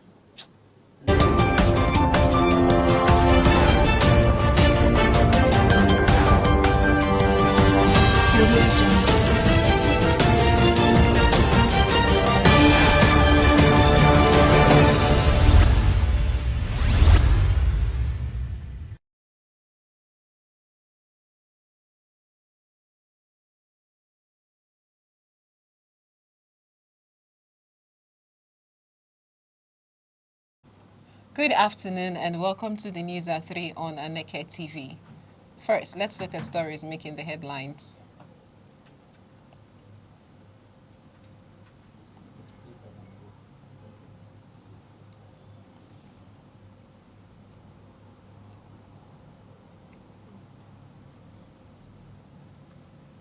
Kwara shut schools in 4 local government areas over rising security concerns. Benue Governor Autumn rejects genocide allegations, attributes crisis to insecurity. NAFDAC orders immediate withdrawal of banned Danone cereal products from markets. Resident doctors decline signing new agreement, cites government unkept promises. Malala Fund pledges $1.7 million to boost girls' education in Nigeria. Federal government unveils $400 million rare earth processing plant in Nasarawa to boost economic diversification. I am Aneke. Now the news in details.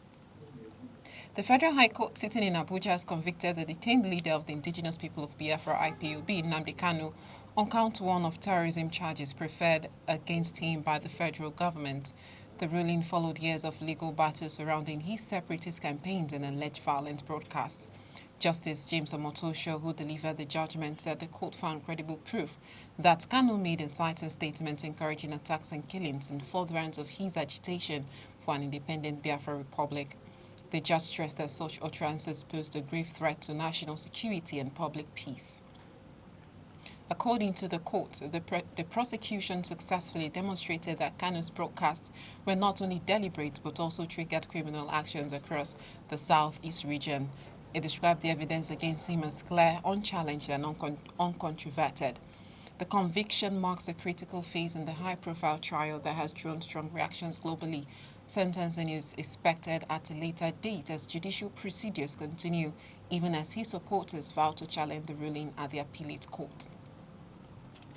The Kwara State government has ordered the immediate shutdown of all schools in 4 local government areas over the rising wave of insecurity in the region. The affected councils, Isin, Irekbodun, Ifelodun, and Ekiti, have recently experienced increased threats linked to banditry and violent attacks spreading across Kwara South. A circular issued by the Nigeria Union of Teachers, Kwara chapter, confirmed that the directive emanated from the Ministry of Education and Human Capital Development after a security advisory. Residents have expressed fear over reports of suspicious movement and attempted abductions in remote communities. Authorities say the temporary closure is necessary to protect students, teachers, and school infrastructure from possible attacks. Stakeholders have been assured that a comprehensive security assessment is underway to undermine when academic activities can resume safely. The state government has also called for vigilance among school heads and community leaders, urging them to promptly report any suspicious activities as security agencies intensify surveillance in the affected areas. Benue State Governor Hassan Thalia has dismissed allegations that a genocide is taking place in the state. The claims, which have circulated widely on public platforms, suggest that targeted killings have escalated along religious and ethnic lines. Addressing journalists in Makurdi, Governor Alia acknowledged that Benue is battling serious security concerns, including attacks by criminal elements and conflicts involving armed headers. However, he insisted that the situation does not amount to genocide in any form. The governor, a Catholic priest, appealed for responsible communication and urged citizens to avoid exaggerating the insecurity challenges for political or emotional gains. He emphasized that government is working closely with federal security agencies to protect communities. Governor Ali assured that his administration remains committed to justice, fairness, and sustained peace-building efforts to restore normalcy in all affected areas across the state. The Ogun State Police Command has arrested a man suspected of killing his wife and transporting her remains on a motorcycle in the Ilaro area of Yewa South local government area. The suspect, identified as Godonu Lowe, was intercepted after officers received intelligence about his movement. During a routine stop and search, officers discovered a large sack tied to the motorcycle, which contained the body of a woman later identified as the suspect's wife. Police say the body showed signs of severe violence and visible neck injuries and bloodstains. A blood-soaked cutlass reportedly used during the attack was recovered. Authorities believe the suspect was attempting to flee the community before timely intervention. The Commissioner of Police, Lanre Ogunlowo, commended the vigilance of the informant and pledged a thorough investigation as the victim's remains undergo autopsy to determine the exact cause of death. The National Agency for Food and Drug Administration and Control, NAFDAC, has issued a nationwide alert following a ban in Chad on several batches of infant cereals produced by the known group. The affected products were flagged for excessive levels of aflatoxin B1, a dangerous substance.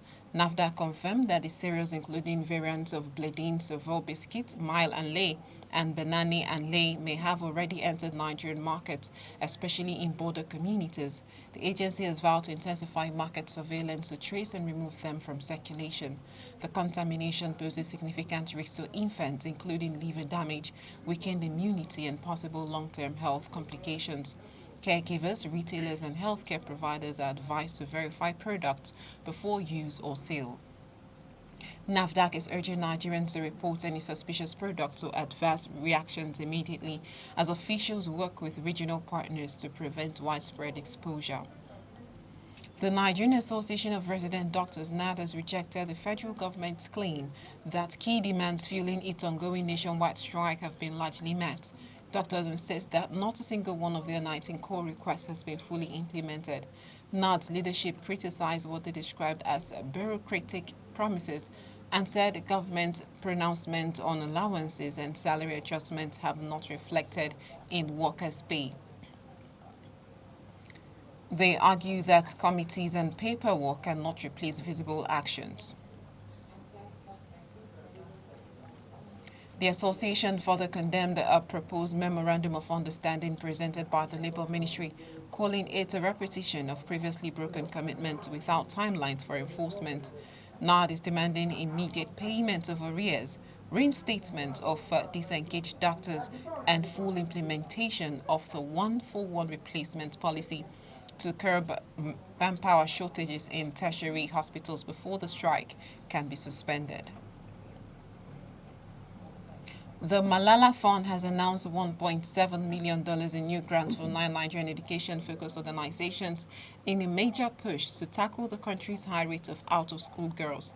The investment is part of a broader $4.8 million initiative spanning 5 countries. Nigeria, which accounts for a significant global share of girls denied basic schooling, is a major priority for the foundation. The new funding will support programs that track education spending, improve gender-responsive budgeting, and enable pregnant girls and young mothers to return to the classroom. 66% of the grants are awarded to organizations led by young women, reflecting Malala Fund's commitment to locally driven change and youth empowerment. Co-founder Malala Yousafzai stressed that education remains the strongest tool for breaking cycles of poverty, early marriage, and insecurity affecting thousands of Nigerian girls every year. And this news broadcast is coming to you live from Aneke TV. Remember, you can stay connected with us on all social media platforms: Facebook, X, Instagram, TikTok, and YouTube, all at Aneke TV. Now a quick reminder of major developments in the news. Kwara shut schools in 4 local government areas over rising security concerns. Benue Governor Otom rejects genocide allegations, attributes crisis to insecurity. NAFDAC orders immediate withdrawal of banned Danone cereal products from markets. Resident doctors decline signing new agreement, cite government unkept promises. Malala Fund pledges $1.7 million to boost girls' education in Nigeria. Still to come, federal government unveils $400 million rare earth processing plant in Nasarawa to boost economic diversification. Please stay with us. The Arena with Chris and Ibogo is the platform where we meet to take critical analysis of burning and topical issues and matters in the society as to proper solutions on making the society better. You came into office, you locked the door to everybody. Nobody can even access you. You don't even play the politics. Month in, month out, year in, year out. So where is the money going to? Where's the resources? Whenever the economy is in a shambles, you find the government embracing pro-people policy to assuage the harsh economic reality. It was used to settle political interest, and Nigerians were paying dearly for it. Tune in to the Arena with Chris and Ibogo every Monday through Thursday by 1 p.m. only on Aneke TV. Join us.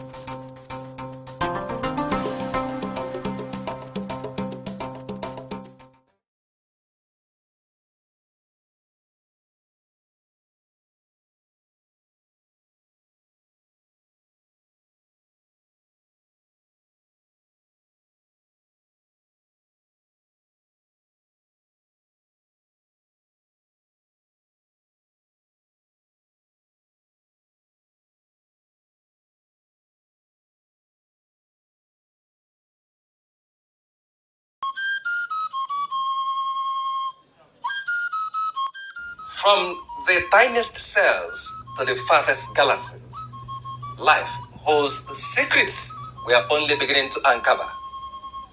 Why are we here? What connects us all? What unseen forces shape our destiny? Join Professor Jude Udenta as he explores the wonders, the questions, and the revelations that define existence. Mysteries of life, where every answer. You're still watching the news at 3 on Aneke TV, and we do sincerely apologize on the error earlier in our bulletin, which called Autumn, the governor of Benue State. It's rather Hyacinth earlier. And now we continue with the rest of the news. The Ijaw Diaspora Council IDC has raised concerns over an alleged plan to buy Owando Energy Resources to terminate more than 450 staff inherited from the acquisition of Nigeria Egypt Oil Company NAOC. The group warns that such action would violate assurances given to workers during the takeover process.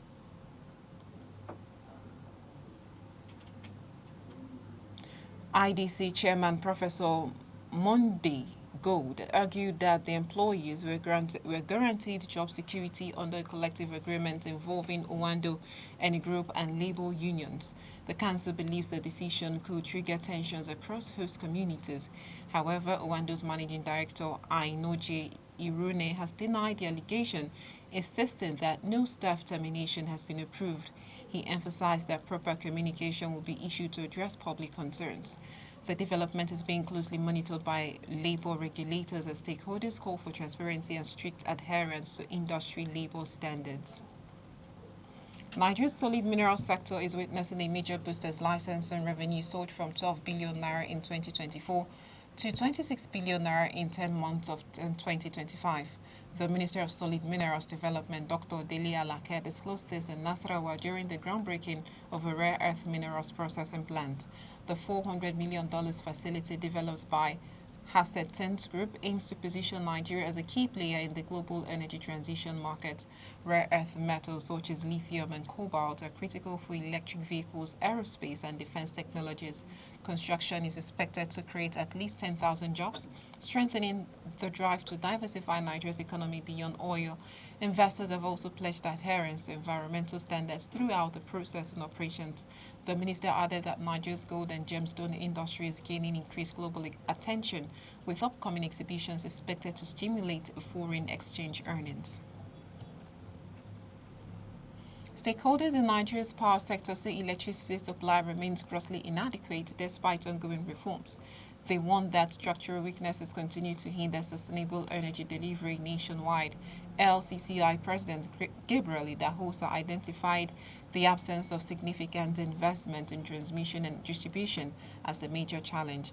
He stressed that infrastructure currently in place cannot support the country's population and economic aspirations. Similarly, Lagos State Commissioner for Energy Biodun Ogunleye called for unified operations across generation, transmission, and distribution companies. He said uncoordinated systems contribute to persistent failures on the grid.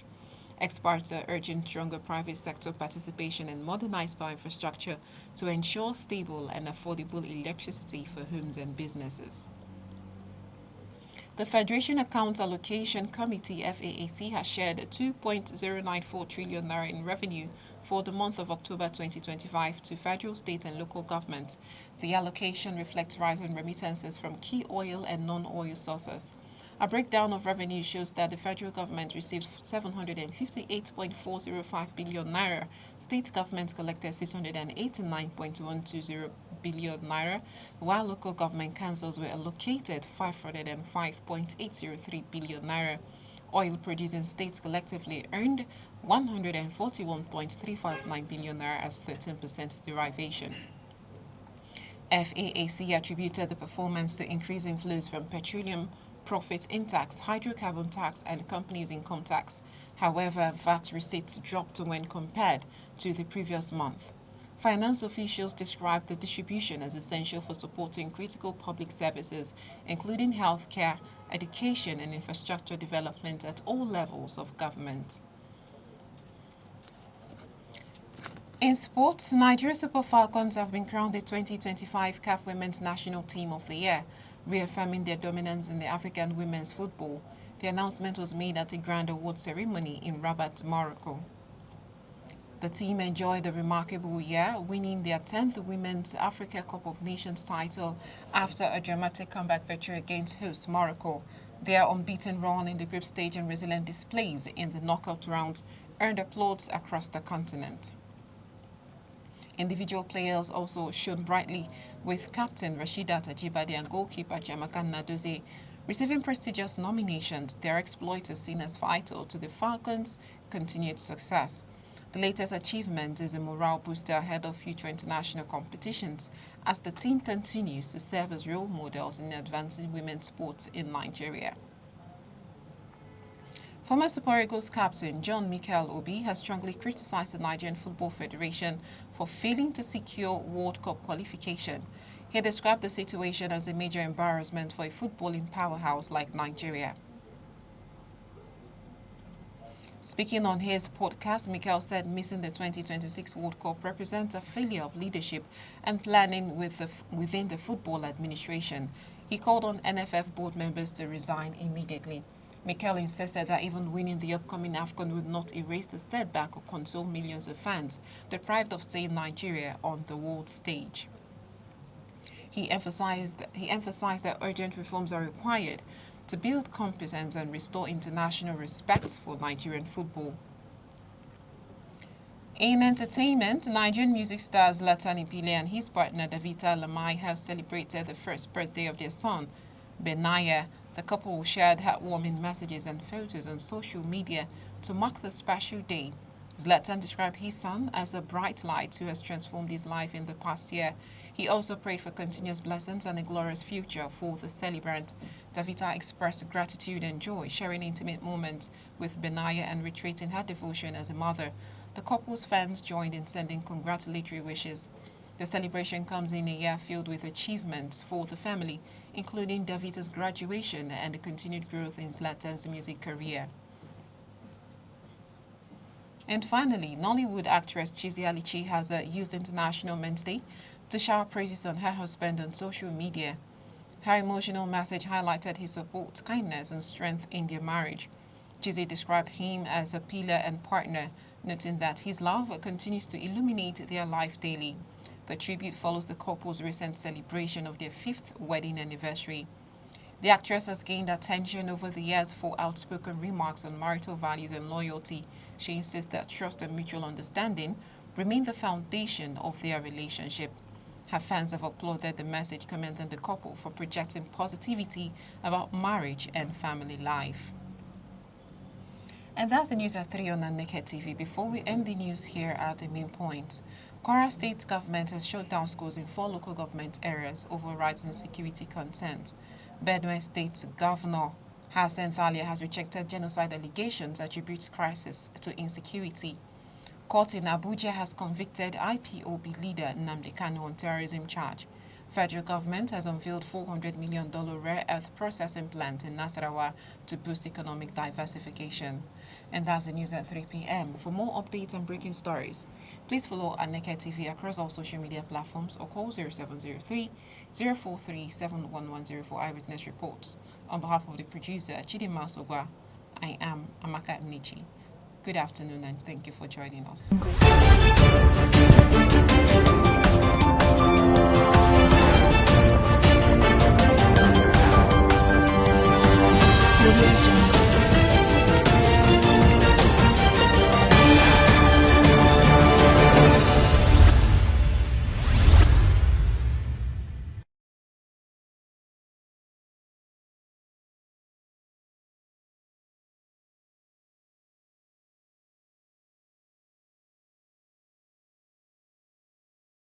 I cannot go. You understand? You might be courageous to say no, but you know that they must not tell you you must go there, you must do this, you must do that. You can hear something like now. Don't be like this now, don't be boring, don't something like that. You understand? So stuffs like that, that is where that